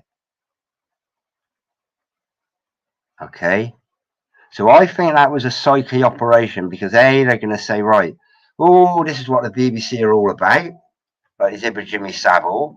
And B, the outcry lasted, what, a few days? That's what I think it's all about. Like Weinstein, people have got short memories and they got no balls. The statue of Prospero and Ariel from Shakespeare's play The Tempest by blah blah blah blah, damaged with a hammer. Scaffolding went up around the building on Tuesday with an expert stonemason. Oh, this is interesting. Scaffolding went up around the building on Tuesday with expert stonemasons beginning to restore the work carved from cayenne stone. Cane Stone. Is that Cain? I think that bed of stone is actually the one that goes up under the English Channel, comes up in Britain, Portland stone. I think they're linked. Just looking at the colour of it, I would say that is probably it, or possibly it. But it's very, very similar to Portland stone in appearance, except when it gets wet. When it gets wet, it's different than Portland stone.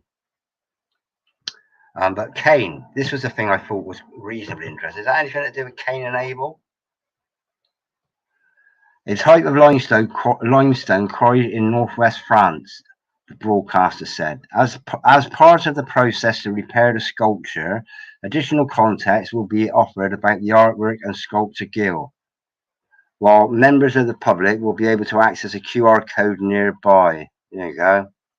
Digital.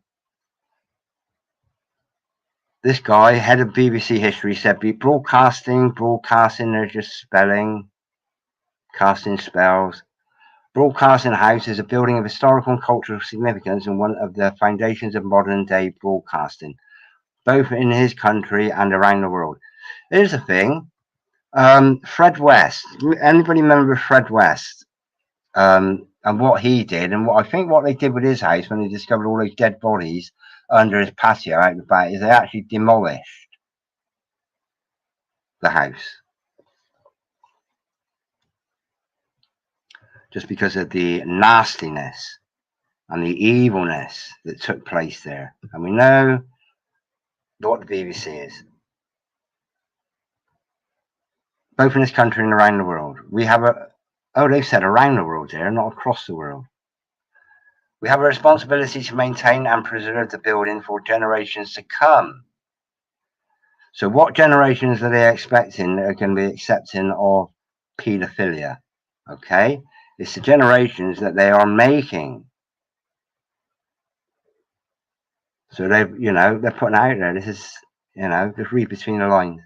Alongside this, Gill's abusive behaviour and lifestyle are well documented, and the BBC in no way condones his behaviour. What they do is they support his artwork and his depictions of what is in his mind. Because what a person puts out in a material, be it stone, be it a paint, be it clay, be it lyrics, is what is in their mind waiting to come out as a manifestation of their thoughts. Am I wrong?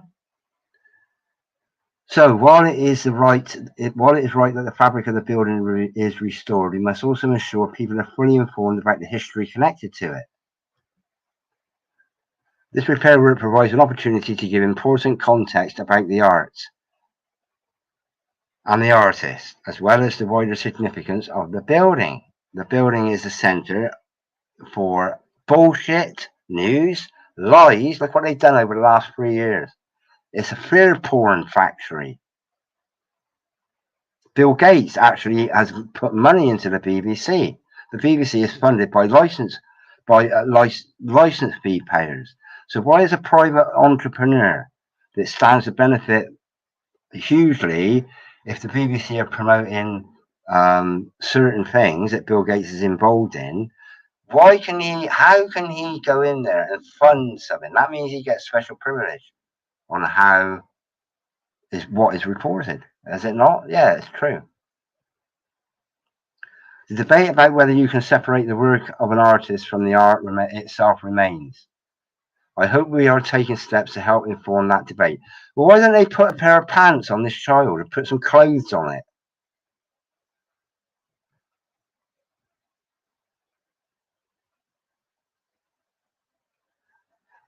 What's the symbolism here? Black and white and red. Red is death. Black and white is Freemasonic.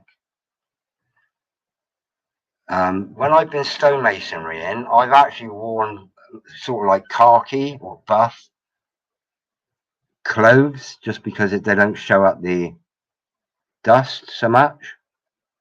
So you've got black and white and red there. I reckon this is all bullshit, this. That they're expecting no backlash, that the BBC are actually going to get away with this. And that's them spitting in our faces, mocking.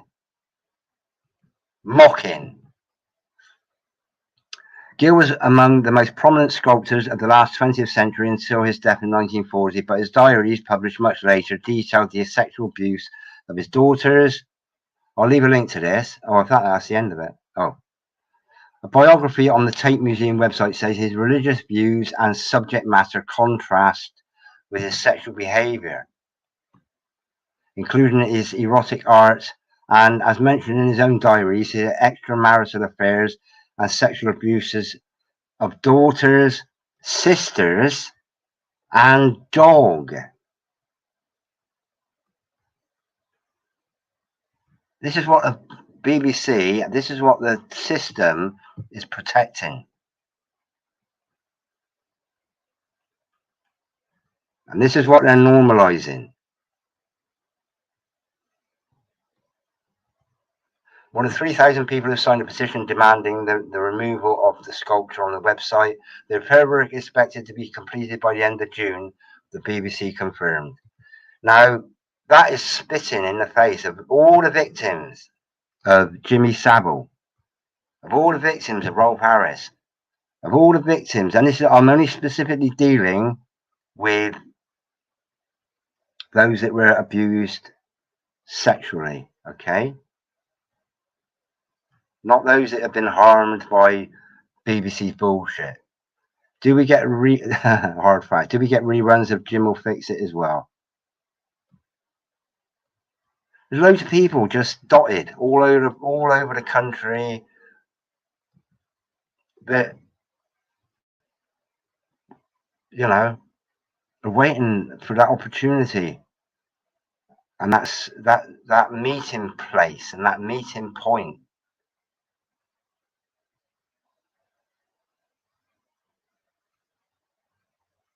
And what good is that doing? What good is it doing? That can just be patched over. All right, a little bit of stone replacement where the toes were knocked off. That there, I don't know, put a pair of pants on it. You don't have to bother anything. That just, you know, take that section out there and just take it down. Just knock the whole thing down. It's sinister as hell. It's as sinister as hell.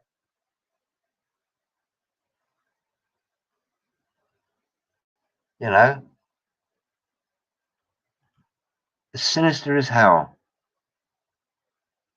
And they even got somebody there that can't spell. Noose or pedos. You don't spell pedos like that. They got an idiot that's done that. Peados. That's not how you spell pedos. We spell it Paedos. Pedos. So does this guy look like he's been up there? Is he the one that's actually written it? They sent an idiot up. I reckon that's a psyop.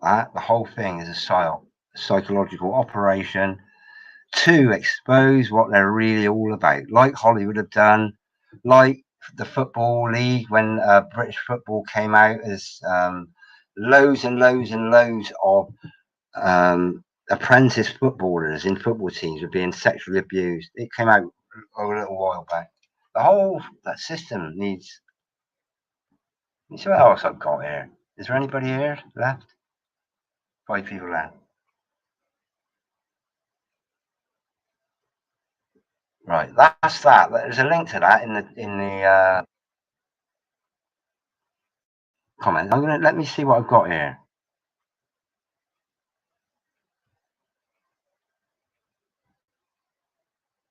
Oh, let me bring up my bookmarks a minute.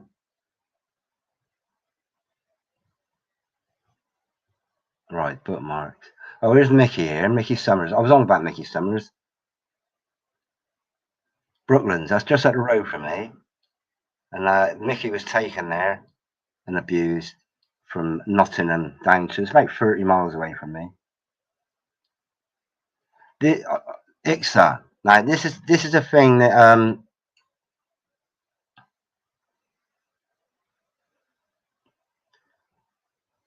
honestly, look, all these things. These are my bookmarks here. Mickey Summers here. I think that's probably been deleted, that, because I think Mickey passed away, unfortunately. He spent most of his adult life fighting for justice. Oh, it's still there. What's this?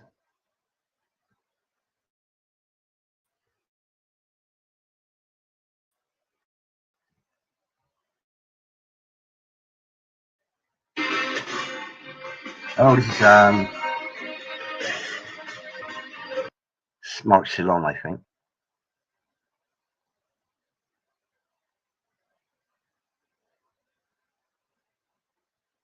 Hey, 6 days ago. How come I got that saved?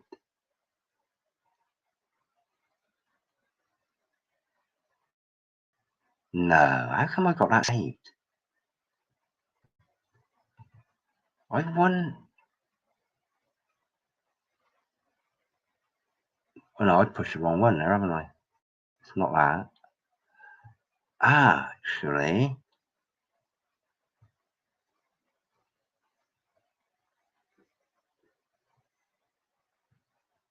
Did I watch that right? Oh no, I know what I've done.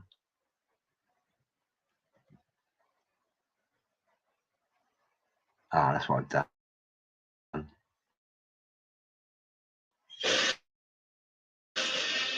% sure of it. Yeah. I'm going to leave a link to this guy's channel. In fact, actually, he's in my under my subscriptions tab. All the people I'm subscribed to don't come up on it. There's about, I don't know, 900, more than 900 people I'm subscribed to. But Mark Ceylon was part of Mickey Summers' I don't know what to call him.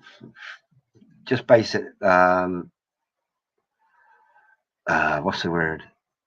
Justice seeking. I'll call it that. There's a sound to this. I don't know where you can hear this. I'll switch the sound off and I'll just see what this says a minute.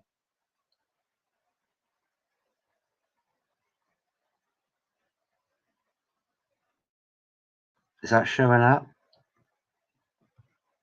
Yeah. I'm just going to play this a little bit. You won't be able to hear it. Let's see if I can get Mickey Summers.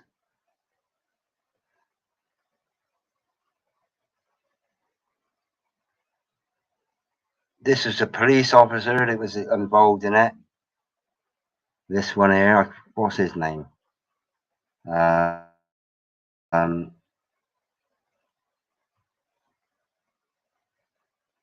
Honestly, you look at people. Don't take people at face value.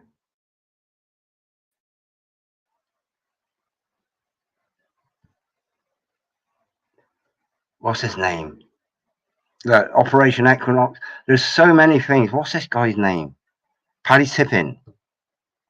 Covering up. Bought and paid for.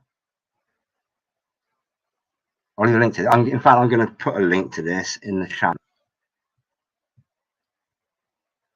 I won't play it now. I'm going to watch that in a bit later on. But I'm going to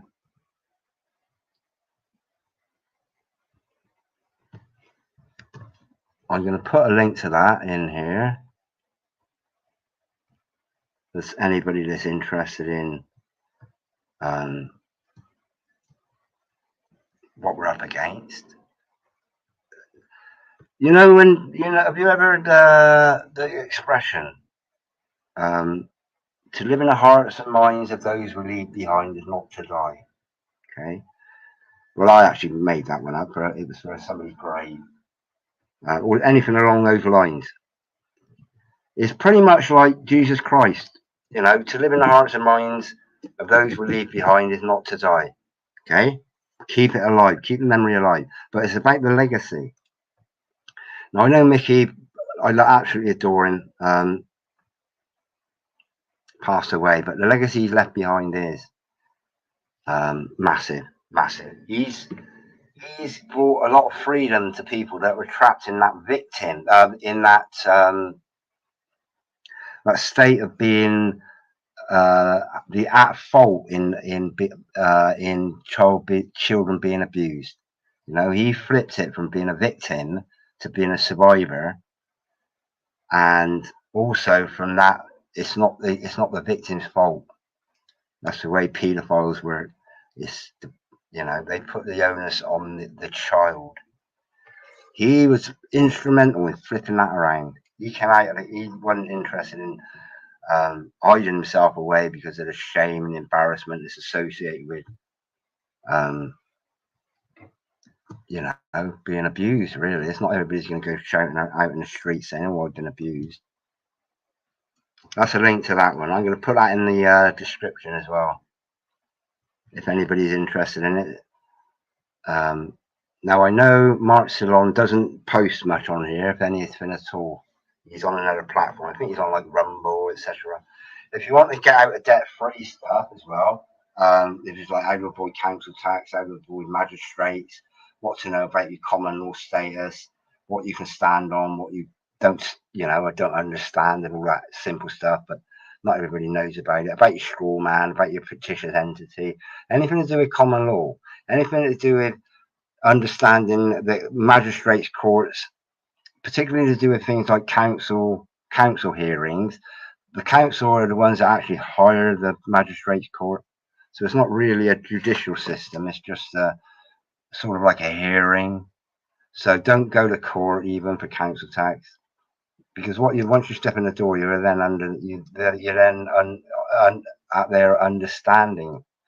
You know, I probably butchered it really there, but that channel there is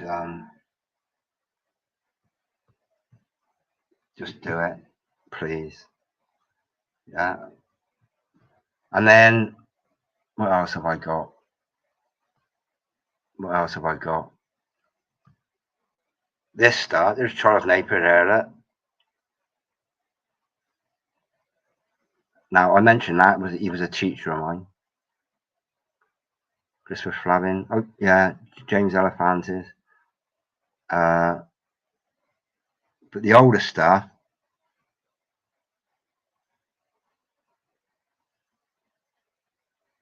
Honestly, it's disgusting. All these websites, all this.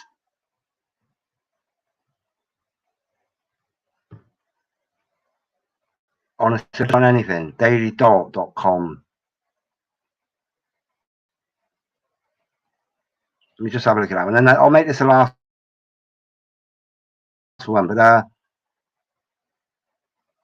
you go. From the Daily Dot.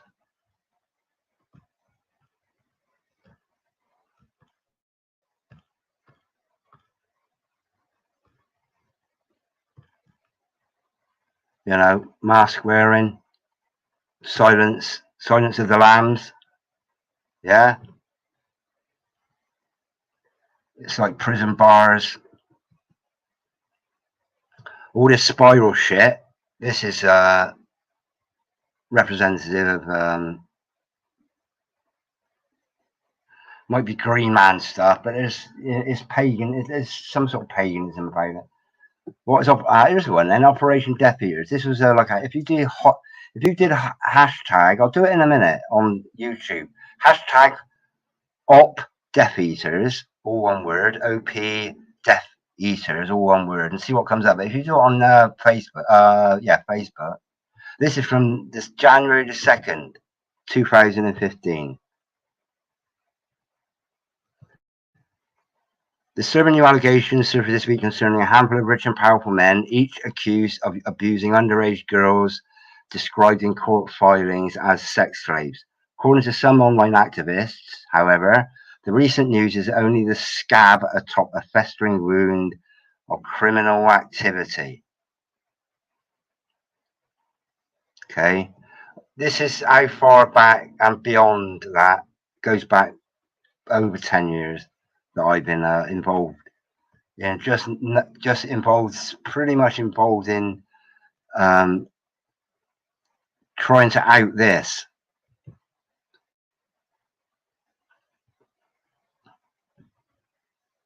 Oh, what's that? Watch on YouTube. Let's do that. If anybody's really interested in, I mean, I could share. Let me go back. Is anybody interested in that? I'll put a link to that as well in this one. I won't go through it. I'm getting a bit. I can spend the rest of my life, whatever life I've got left, I will spend the rest of my life sharing everything that I know if it wakes the world up to what is really happening. Honestly, that's all I am here for. What's the point of being here if I'm just going to ignore what's going on to those that can't defend themselves?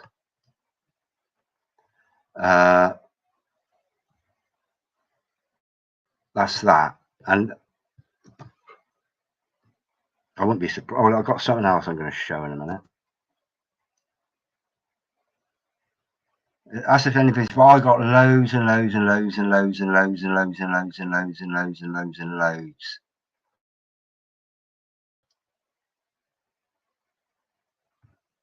of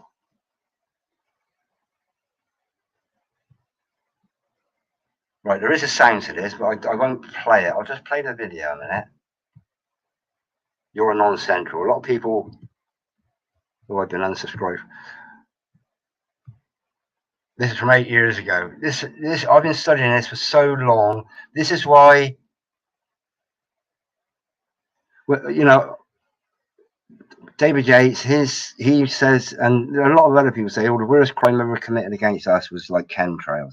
And I get that. That's a specific truth. But the worst crime ever, in my opinion, has been that against the children. Okay? It's not demeaning anybody, any other truths, because I'm on board with all of them. Okay? I'm just saying the most important thing to me is to do with the abuse of children.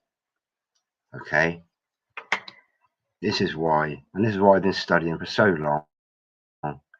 This is why my heart breaks, really, and why I feel compelled to make a fool of myself. All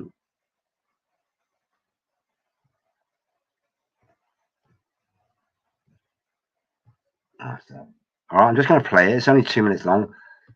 There's no sound on it. Let me put the sound on, actually. It's only music. It's very low.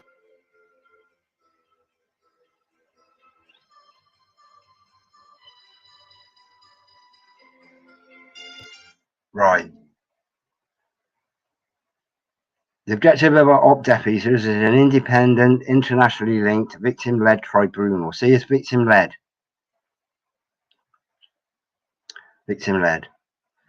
Survivors. I give them the kudos to say, right, you're a survivor. You come through it. You put yourself out there as a victim, but they are victims. But I respect if they want to call themselves survivors. I understand that, and that's what they are. A victim-led tribunal inquiry into the trafficking and pedosadism industry. Okay.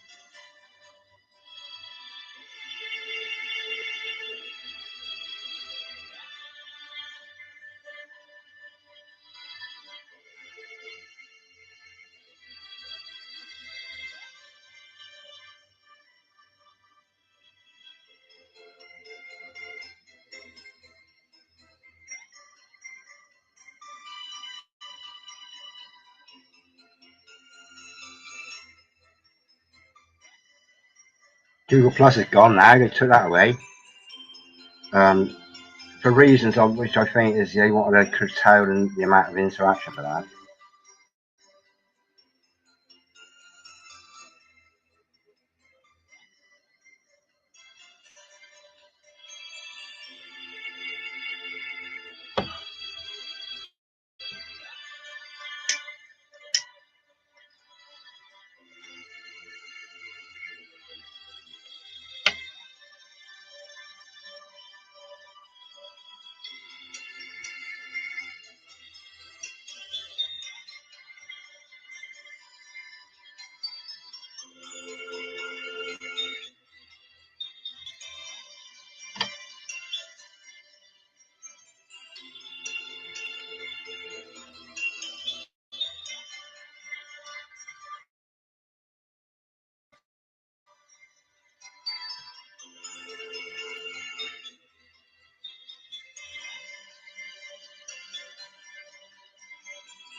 You see,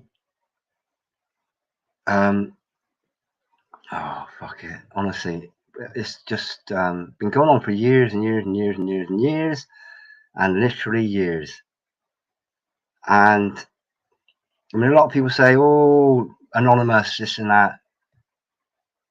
There's two. There's a good anonymous and there's a bad anonymous. The motto is, "We are legion. Uh, we do not forgive. We do not forget." Well, I'm not in line with that.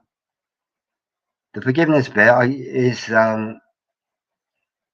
it's not about not forgiving.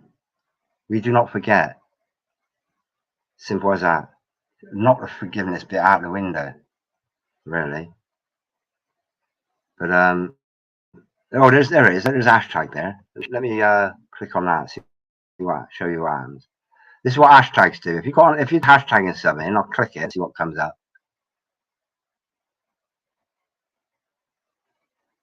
Everything. This is. I mean, some people use hashtags wrong, really, because what this has done is Deaf Eaters, okay, has brought up 133 channels, videos, 69 channels. Some odd numbers there, but you know, this is how to use hashtags properly, and I think it's probably started on Twitter or Facebook. Oh, there's Joe Public there. I've watched that one.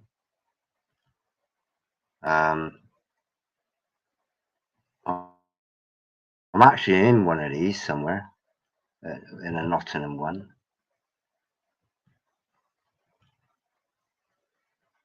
But oh God, help us, please.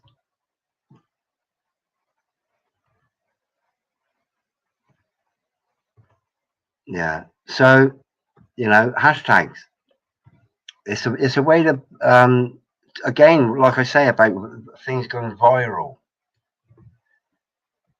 Deaf Eaters. I've forgotten about that one, to be honest. But I'll start. In fact, I'll put that in I'll put it in this stream now. I can do that. Is anyone still there? 8 people still here. Wow. Let me edit it and put Deaf Eaters in it. Edit. And I'll show you what it is.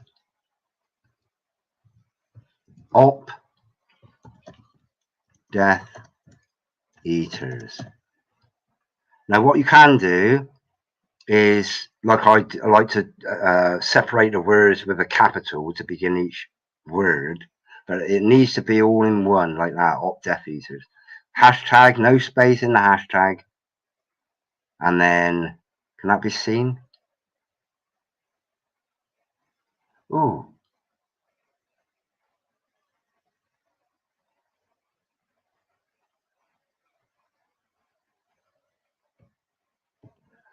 Yeah. I'll just save that as it is a minute. So I'll change the title of this now.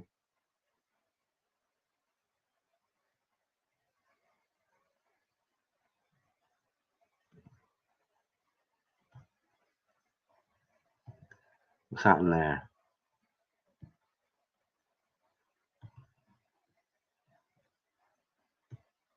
Maybe I can't change it.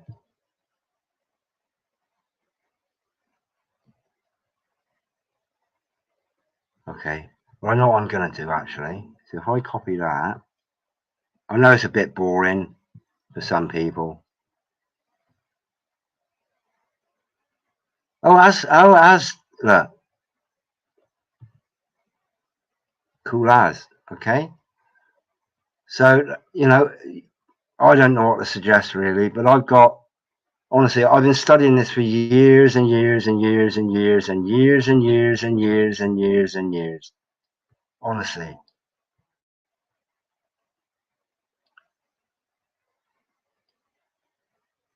Honestly. TED team. I mean, they got databases of, if anybody's interested in any of this, I'll find something, but if anybody is really interested in, anything like this, and my beautiful man Mickey Summers. I'm trying to think. ICSA, Independent Inquiry into Child Sexual Abuse. That was a government body set up to investigate sexual abuse, but I think they had about 3, what they call them, like head judges, because they just couldn't handle it. The judges couldn't handle the truth of what had happened about all these people that were coming out and saying this is what happened to me in the system.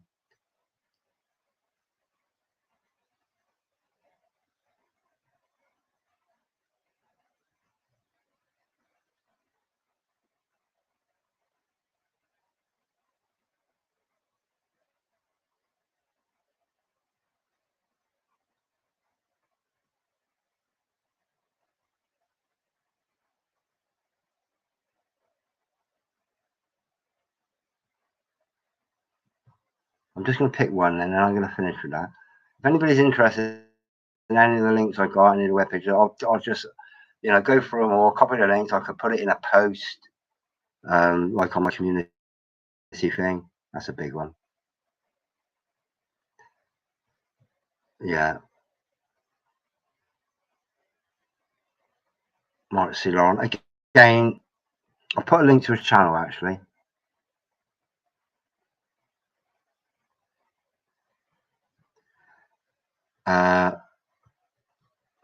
Let's have a look about.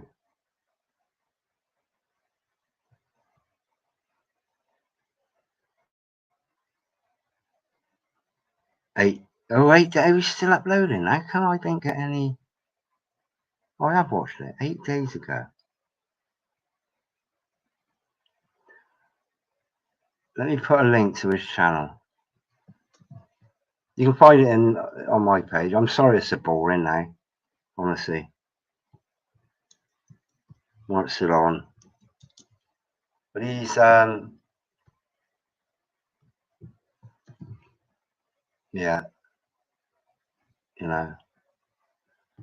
But like I say, I was saved by I had a really good dad that recognised the fact that I was being targeted, and luckily I had a good dad. Otherwise, I would have been a victim as well. So I feel so guilty that I got away with it. But that plays on me as well. Really, a lot. So I was blessed with a good dad.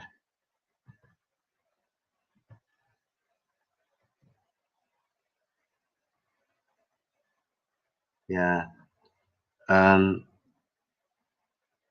Absolutely. Hello, no. Yeah, just for children, and we're all children. We're all children, just different ages. And hold on to, you can't forget about how to be a child, really. You just think, oh, no, that's a bit childish, that, going on a swing in the park. That's a bit childish, that, but, if nobody's looking, if the old swing police ain't around to say, oi, you're too big for that.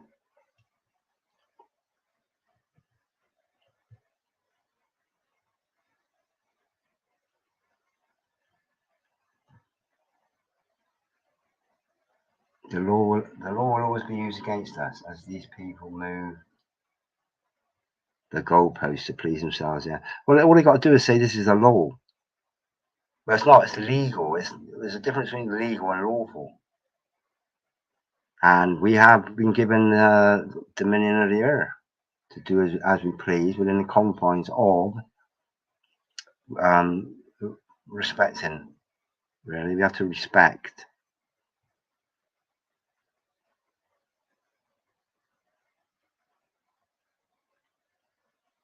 I might not put that up because that one there, Phil, because it's yeah. Hello, no. Hello, no.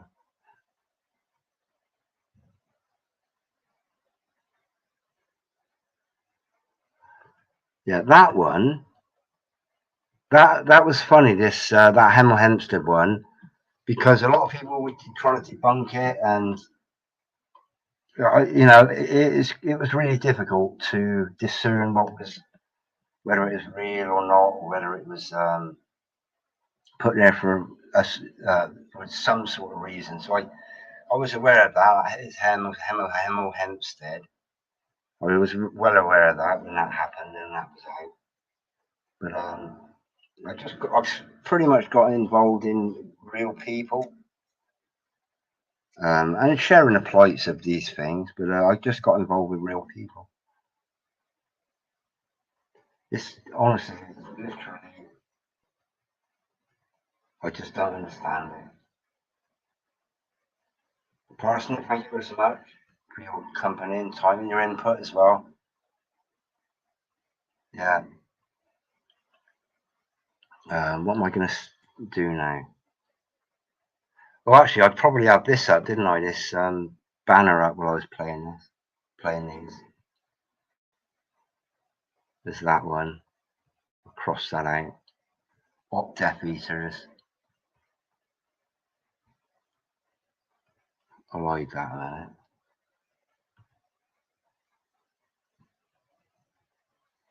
And Matthew Reynolds rocking in when it started closing time. It's like what we used to call it rocking. That's it. That's exactly it. That's exactly it. Exactly that.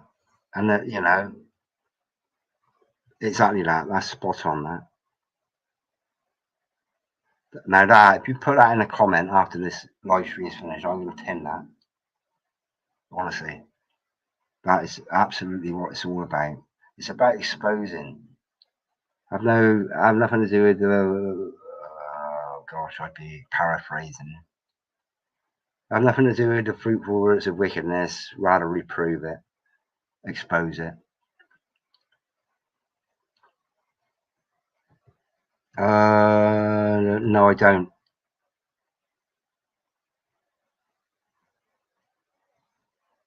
I can't put that up. That's funny though. How many pedos does it take to change a light bulb? Most of Parliament. Yeah. So, well, I don't really know what more I can add to what I said. Was there anything here?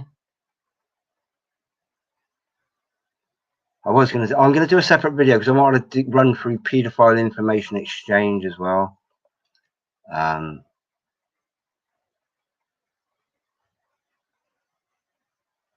Links are in the description, but I'm going to do a short video just to try and have something that's short to digest, really, for people, because, you know, faced with a 4-hour long video is a bit of a challenge for most people, I think. Whereas faced with like a 5 or a 10-minute video, it's no drama, no flim flam, straight as it is. It's not the kind of topic where jollity and comedy can be part of it, and, you know, role acting, play acting, or anything like that. It's just get the information out there.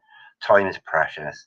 If I can squeeze, well, it's like my Twinkies video. There was, you know, I could spend 10 minutes or 20 minutes trying to explain it, but I fortunately managed to get it in a 3.5 minute short video. You know, just because there's so much that people need to, you know, know. I don't want to hog anybody's time, really. But like I say, we're all the men. And I was just prompted just because what I was hoping was I could get somebody that actually plays the guitar. Yeah, that was questionable, that, and it came up quite a lot about the questionability of the Hemel Hempstead thing, whether it was children just saying stuff because they've been told to say stuff, or whether it was actually real. But a lot of it looked prompted. I think there's a channel, what's his name? Used to be in E17. Brian Harvey, BHTV. I think I got him linked in on my subscribers tab as well. He might have covered that. Oh, thank you ever so much. I appreciate everybody being there, because I really do. Honestly, I really do. It's just, it's just so. It's nice to know that people are prepared to not listen to me, but want to know a little bit more about the depth of the depravity. And it's not just about Jimmy Savile. It's deeper and wickeder than Jimmy Savile, honestly. Just, because there weren't too many details that come out about what Jimmy Savile did, really. But when you've been privy to real stories, let me see if I can get this in a minute. When you've been privy to actual real stories from real people that still have the mental scars, it got to stop. It's got to stop somewhere. At some point in time, it's got to stop.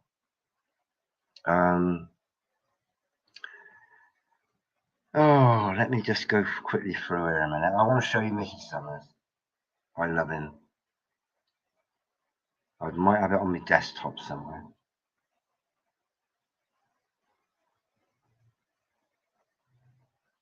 I'll make a video. I actually. I know what to do.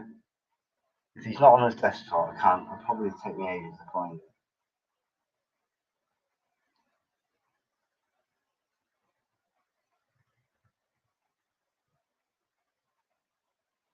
Oh, here's a guy that's standing out against the old medication, and Andrew Bridgen, his name is.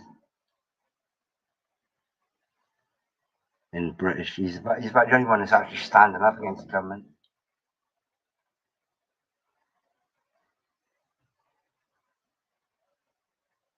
Right, I can't show I can't show a picture of Mickey. I'll put him in a video. I've already done him. He's already featured in a video of mine, but I'll show you the video.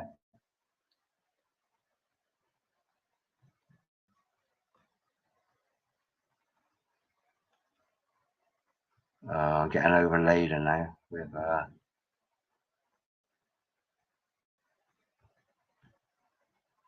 see how many subscribers I've lost. Certain things people don't like to hear about, and you kind of notice a trend. If you question men, you ain't a man. How can you be a man?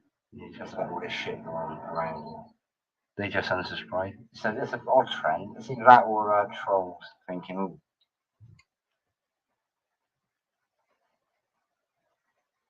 that I'll get rid of. I'll put that in a video. We're going to make a short video of that one.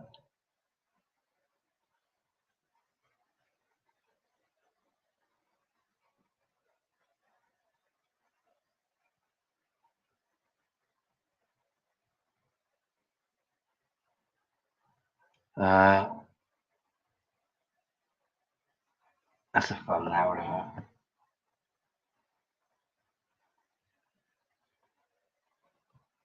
Get rid of that. I think I'm just kind of, my computer's slowing out now.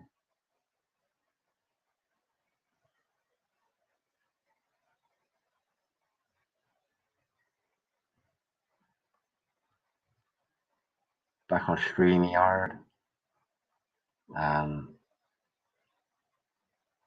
We're absolutely, like, honestly.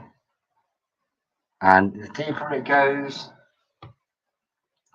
the more obscene it is. Honestly, you know it. You know it anyway.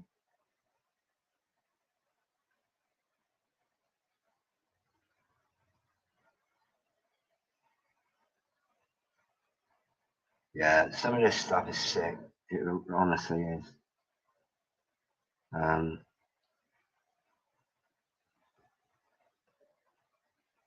Yeah, some of it is just too sick, really. But like I say, it's a mind fuck. Honestly, this is one thing. This is why I got. So I'm pretty much emotionless. Really, I can. It's something you. It's sort of like the like victims can switch off from the abuse and they can just like your MK Ultra, your Monarch programming and things like that.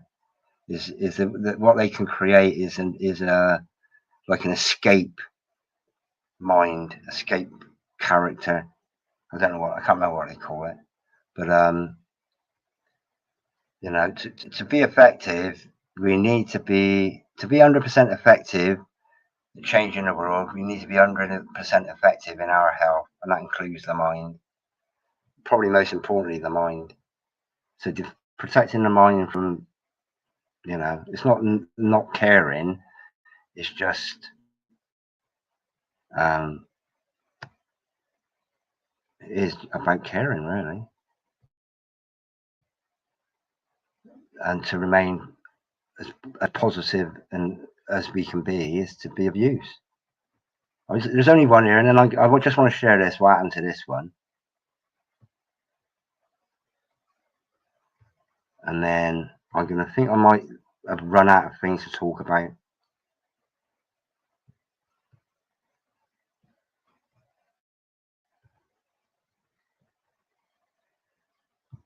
It's just one video I want to highlight and explains exactly what I'm up against. And we're all up against it, but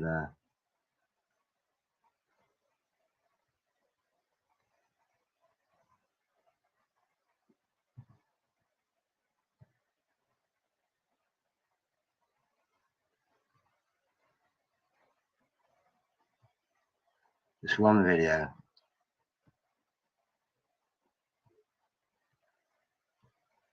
Bear with me.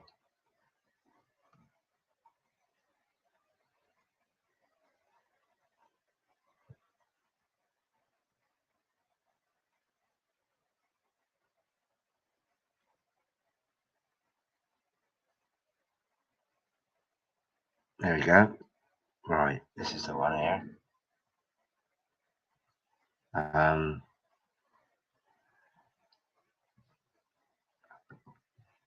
Let me see what I can do with this a minute.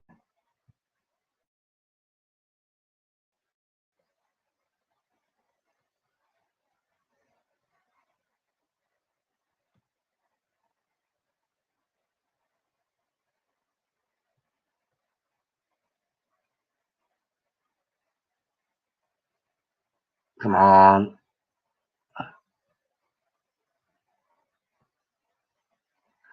Right.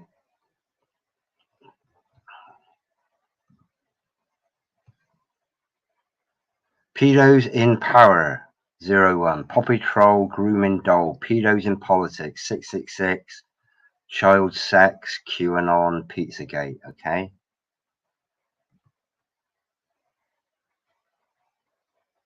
Now this was about a dolly. A little child's dolly that had a button between its legs. Okay. That when it was pushed, it went something like, Okay. Now this, leave what this got. I got a strike for this as well, I think. Removed. Okay. Removed by me. I spent a lot of time on that video. Oh, terms and policies. Let's have a look. Let me run through this a minute.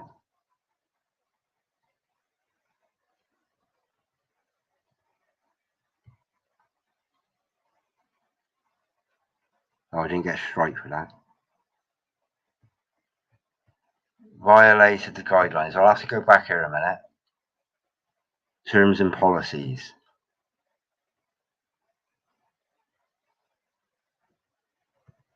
What's the crack? This video has been removed. Inappropriate content. Okay, now I'll tell you why it was removed. It was because it was classed as cyberbullying.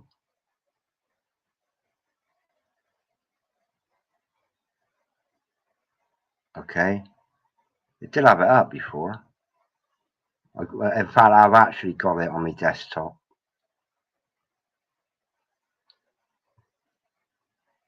It was classed as cyberbullying.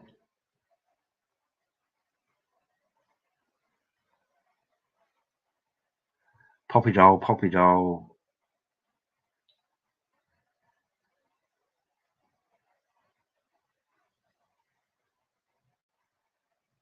Poppy doll. There it is.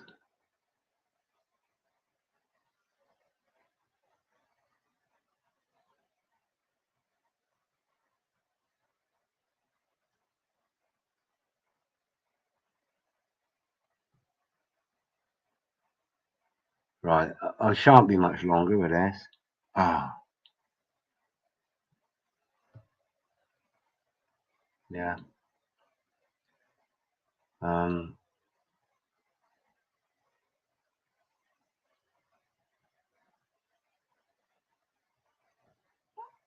Oh, that's a good point. There, I'm going to get that up a minute because. Oh, wait a minute. That's a perfect point. Break the cycle. Perfect point. That.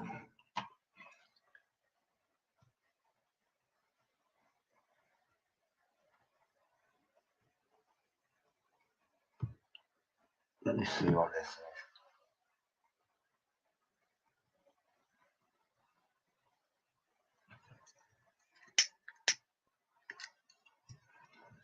Well, that loads. I'm going to get this up a minute because that is it.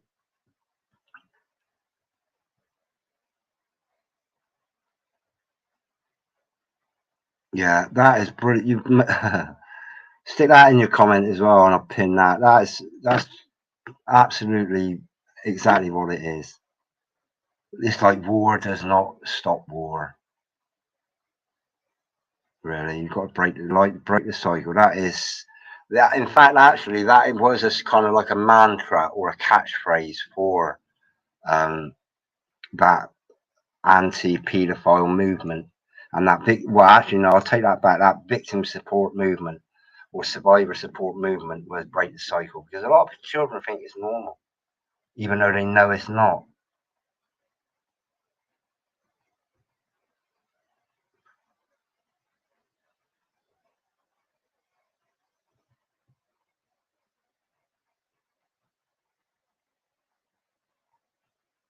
Oh, this is it. Look, I don't know whether that's showing that. This one down here. Paedophiles in power. I'll upload it onto BitChute. I didn't upload it onto BitChute, I don't think. But if I upload it onto BitChute,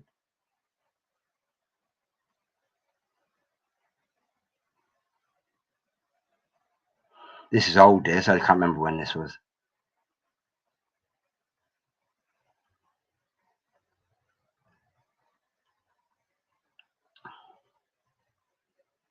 Oh, I did get a strike for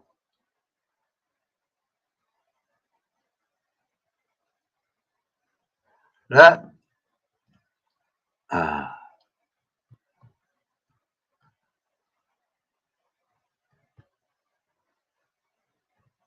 Harassment and cyberbullying.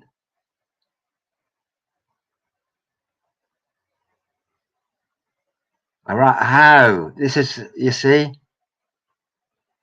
And I wasn't harassing anybody. I was pointing out. I was just pointing out. Did that show? I was just pointing out. Oh, let me remove that. That's a brilliant. I like that.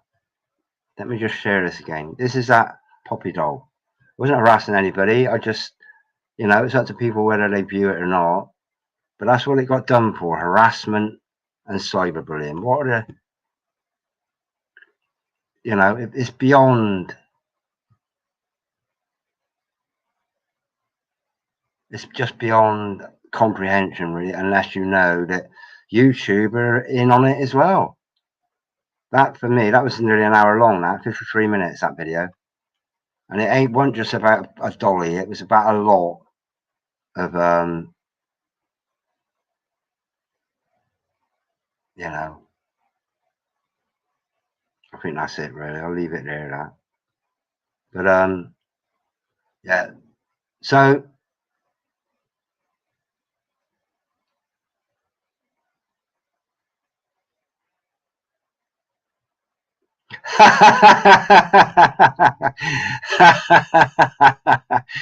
listen, mate, I'm ears. I'm all ears, mate. Honestly, I'm all ears.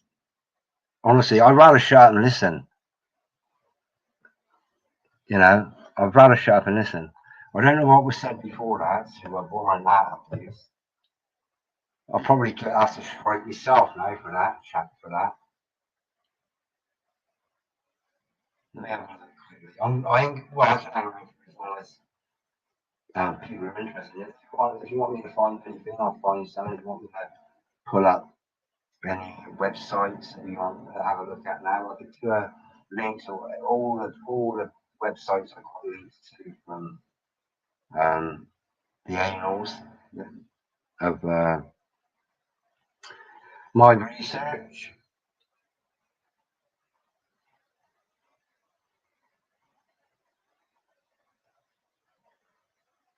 Yeah, I don't want to put this one up here, but honestly, I'm like, enjoy it again, my friend.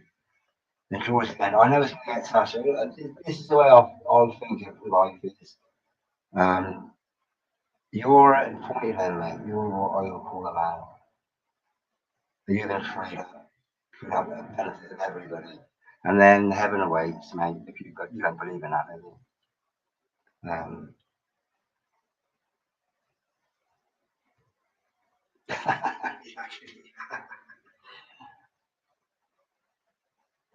What's this? I can't be arsed with all that, mate. I mean, a lot of people threaten YouTube with court and this and that. I think, nah, no, that's a system that you're trying to beat this.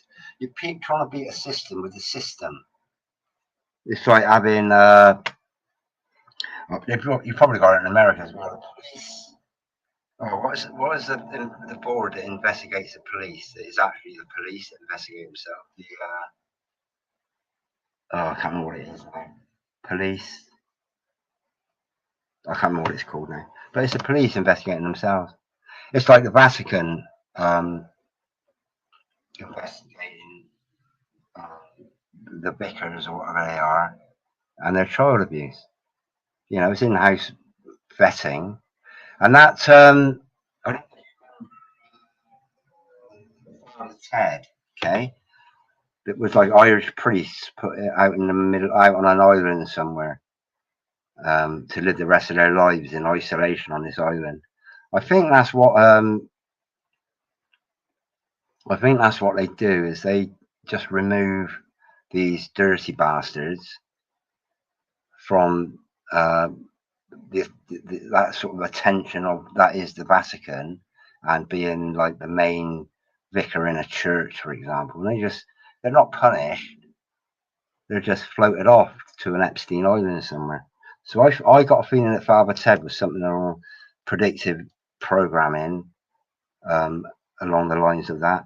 And if it wasn't specific, that is what I think happens. And we know that the Vatican, for one, deal with paedophiles in the house. So, Bill, yeah, I treasure anybody that wants to come on, but like I say, you're like my next door neighbour, really, that lives 5,000 miles away, and yeah, so I doubt we'll meet in this lifetime, because like I say, there's plenty of work to do in various places all over the world, and wherever we're most comfortable. Not as in, chilling out comfortable. It's just that we know the area, we know the people, we know the language. We formulated little communities up and down the country. Um, with like networking stuff with victims of certain things. you know. So I'm not really starting with a blank slate when I'm starting my community thing, because it's been going for a long time, over a decade. Hello, darkness, my old friend. I've come to talk with you again, because a vision softly speaking left this mind while I was sleeping, and a vision that was planted in my brain still remains. Silence ain't golden, ignorance ain't bliss. So, right, I could keep going for ages and ages, but I'm just, taking up oxygen. I'm increasing my carbon footprint by chatting to that. And I mean, it's 1:15 in the morning now. I've got a lot of comments. I'm very crap at getting passionate comments on videos and things. So I might do that. Spend an hour just going through. I like to take my time.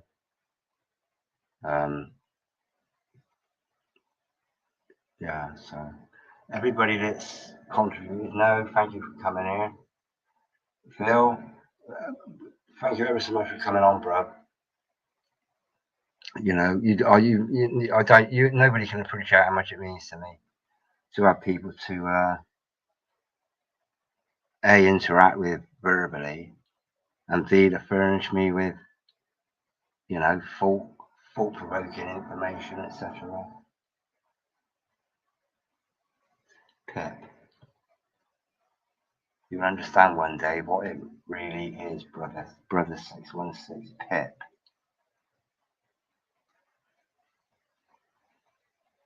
Matthew, hello, and I guess good night. Have you made a comment up here somewhere? Yes.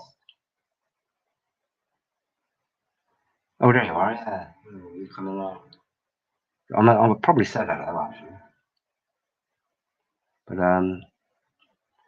yeah. So I'm gonna wind this up, I think now. Is there any links anybody want me to share before I toggle off?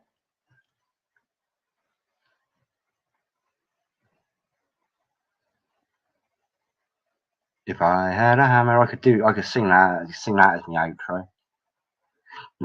But it was this that prompted me to go live, really. Okay,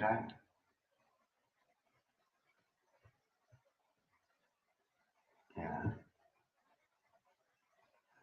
Snuff one of us if you were neighbours. Well, I'll have your back, and I don't just say that lightly, really.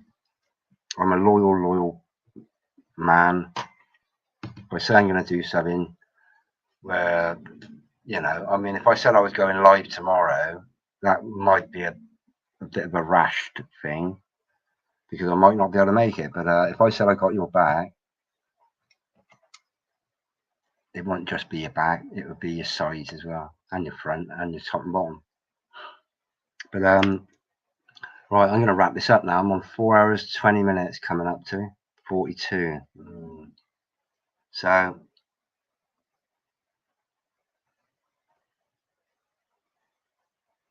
yeah, but like I say, I've got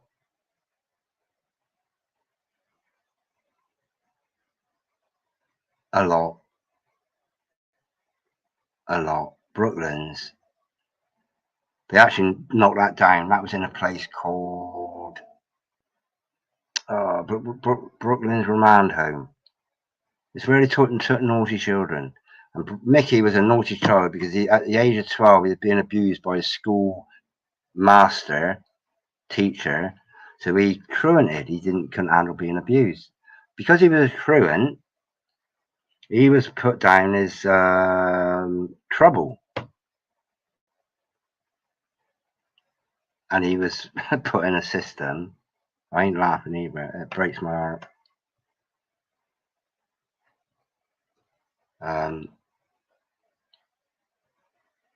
Yeah, there's a lot here.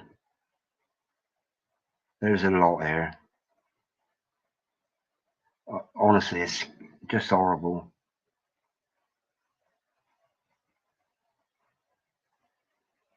Yeah. What's that? I haven't used Facebook for years.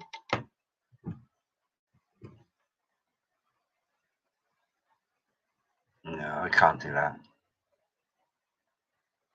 See, Facebook won't let you in unless you log in.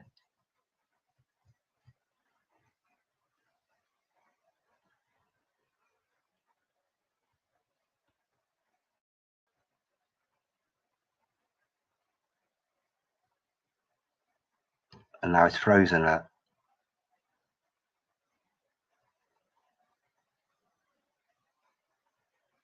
Frozen. Is that coming out?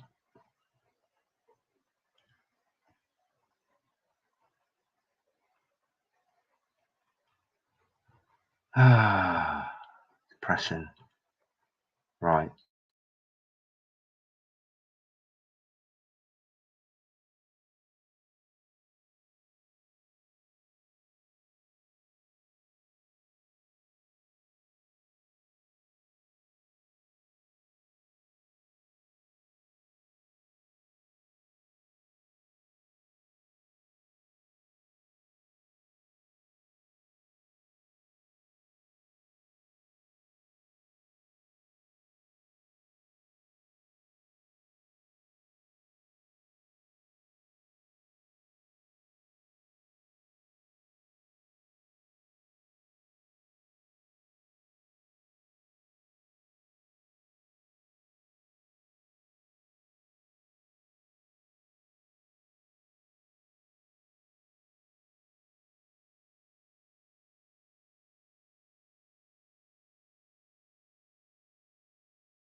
Okay.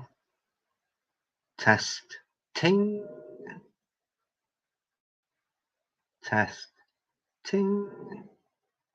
Yeah, you see what? I don't know if that come out actually. I got bombed out when I went on Facebook. So I am going to end it now.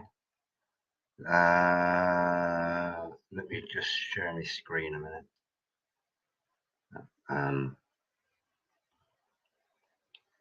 But yeah, bad news. Bad news. It's bad news week. Someone dropped a bomb somewhere. It's good news week. Right. So 2 left.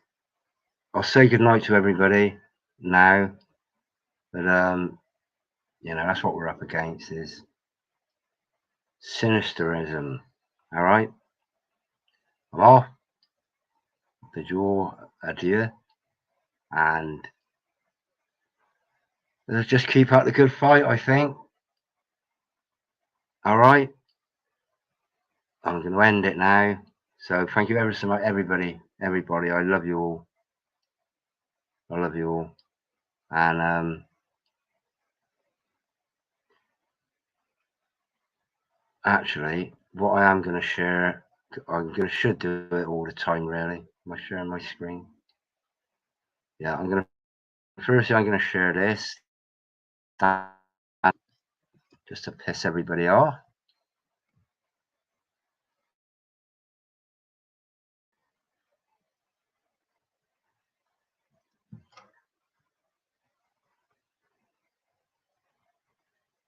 $4.20. Yeah, I got that when I was standing in the park.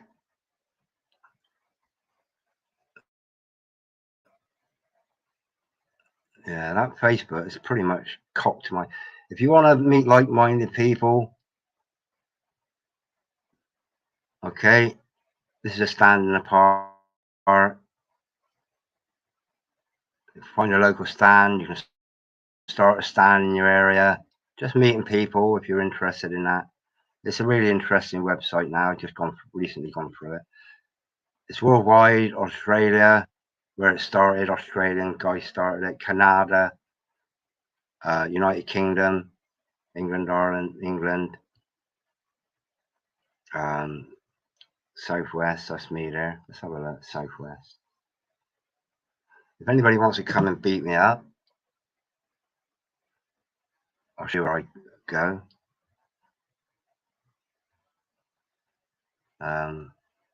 Look at all these in the Southwest. Bristol, that's my hometown. They've got 1, 2, 3, 4, 5, 6. It's a big place, mine, but they've got 6 in Bristol. That's a city. All those in Cornwall. Bristol is well supported. This is me down here somewhere. Wellington's just up the road from me, not far away. This is mine here. Want to come and have a chat with me in person? Ivory Park, the bandstand, Taunton. Okay.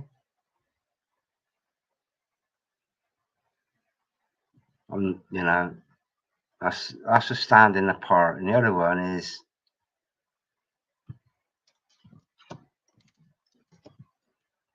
the lights. I've gone through this before. I'm going to go through it again because I can. Okay.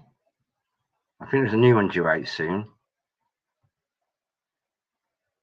You can download it. This is issue 32. You can go right the way back to issue 1. You can download it, or if you live in Great Britain, you can get this. You can find out where you can actually pick one up. It's free, although it is like sponsored. So I pay for ones. They're like 10 pence. You get them in bundles of 100 if you want to distribute them. If you're interested in that. Or you can just download them there. So I'll put a link to this. If you're abroad, it's interesting, but if you go back through their annals, pardon the word,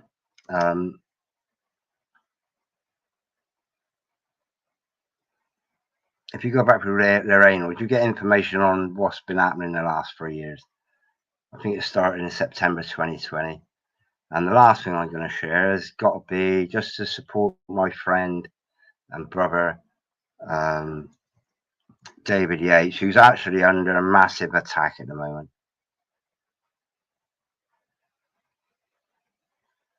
He's under massive attack at the moment.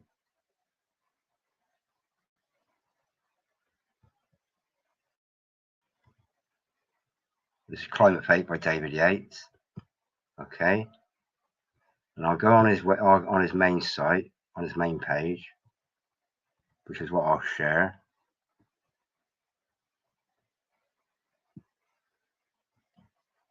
Okay, I'm going to share these. But he don't bullshit, David. He don't bullshit. He's a deep, hard researcher. I couldn't do what he does. My mental capacity and my patience ain't. I just wouldn't be able to do it. Okay. And he needs all this, you know, support his encouragement as well. What's that there? X11V. 10, 11, 12. V11, 13. It's not real, is it?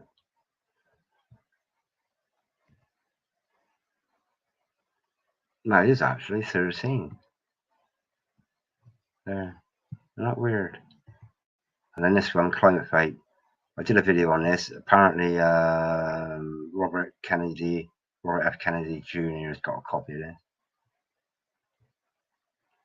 You know, I know this has got patents and things like that in it. He done bullshit, David. He's got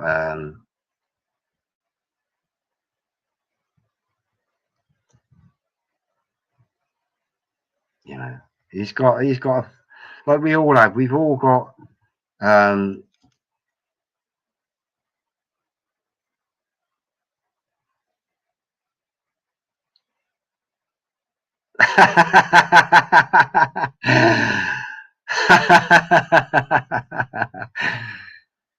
issue. That's funny. It's funny that. Yeah, that is funny that. Yeah, I got quite a few mates that sell a big issue. Yeah, in Taunton. I've got quite a good collection of big issues actually. And you know, they got on when they got on the old illness. They got on board with the old illness. I thought, nah, there's some things in there I can't handle really. But you know, there's a lot of good information. There's a lot of bullshit. It ain't really about that. It's about support in it in the community. What's that wow then? Big issue. Yeah, I'll give you the. I'll stick that in as well then. But yeah, small issue. The small issues. We ain't interested in the small. The big issue. What's the biggest issue? Everybody's got a big issue. You know. Wow, Richard. All right, my friends. I'm going to leave it in peace there. But yeah, anything if I can remember, well, I'll have to go back from history. But anything I've come across, I'll put it in the description. And if anybody's interested in any of these like websites I've got here,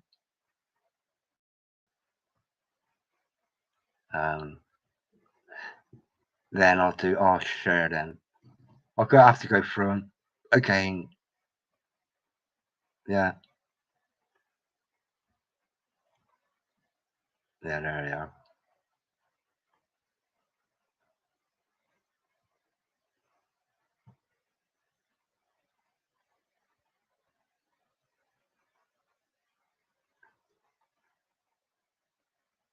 Oh, here's the thing about Nick Clegg as well. Now I got some video of Nick Clegg being approached, and it's still on YouTube actually. He was approached by Bill Maloney, who's been outed as a bit of a gatekeeper. He's not all he claims to be. A pile of mash films. But he accosted Nick Clegg when Nick Clegg was was leader of the Liberal Democrats. Okay. Now Nick Clegg actually works. He worked for, although he might still work for him. Now Nick Clegg was a British politician in a nothing political party, Liberal Democrats. Now, yeah, actually ended up working for Facebook on the Meta project. Did you know that? Good night, no. Thanks ever so much for your company. We need to talk. Yeah, well, you say I talk too much. You mean you need to talk, I need to listen. Is that what you mean? Yeah. Well, we'll get together at some point if you want. If you want to talk in private, I can set one of these up. Or if you just, have I done something wrong? That's the question. I don't want to talk if I've done something wrong, one. Maybe wrong information I've given out. Yeah, I can handle that, but I'm quite happy for that to be in the open. But if you're going to tell me I need a haircut or something, you just type it in the comments. Yeah, I'm just trying to think. There's so much.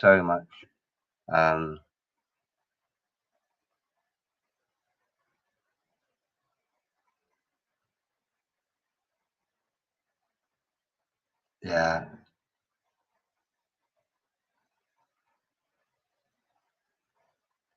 what's that? Yeah. All right then. So I'm sort of running out of things to say now, apart from onward Christian soldiers, I say. And if you ain't a Christian, then just just onward soldier then. On your onward righteous soldiers. Okay. So, all right. So I'm going to end it now, Phil. I love you, brother. Thank you ever so much for your input. Everybody else, I love you as well, brothers and sisters. But a lot of things grieve me, but nothing grieves me more than that. Okay. So there you go. That's the end of me for the night. Okay. I'm going to end the broadcast now. Okay. 4:37:33. I've got to add the numbers out so I don't end up with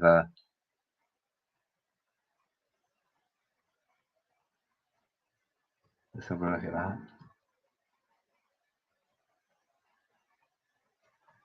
I would have to give him a graze if I saw him on the train. John Stain would be going under it. John Stain. Who's John Stain? Oh, Hancock. Listen, at some point, the Lang themselves, honestly, the Lang themselves. And this is the thing, death is too good for these people, honestly. Death is too good for people that need to,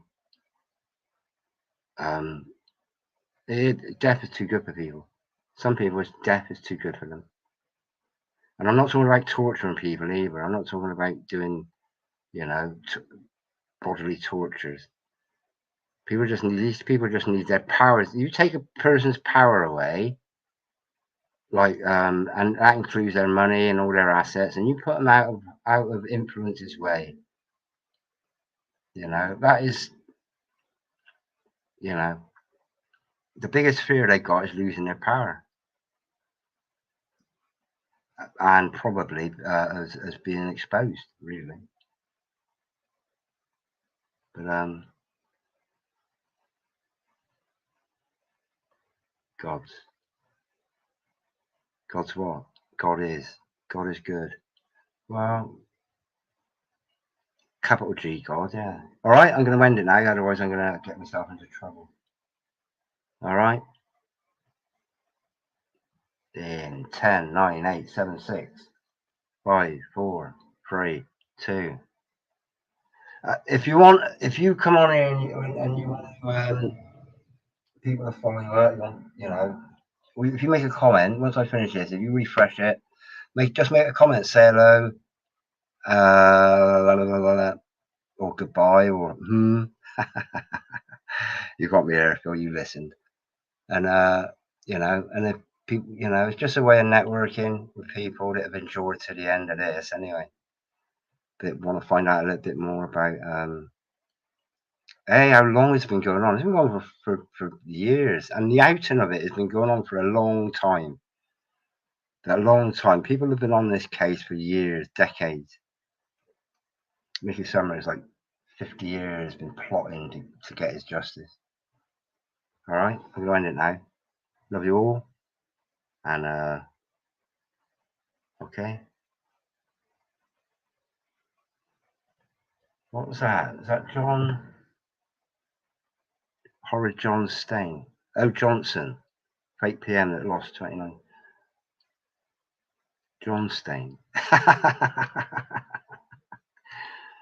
Yeah, and Hancock Stain.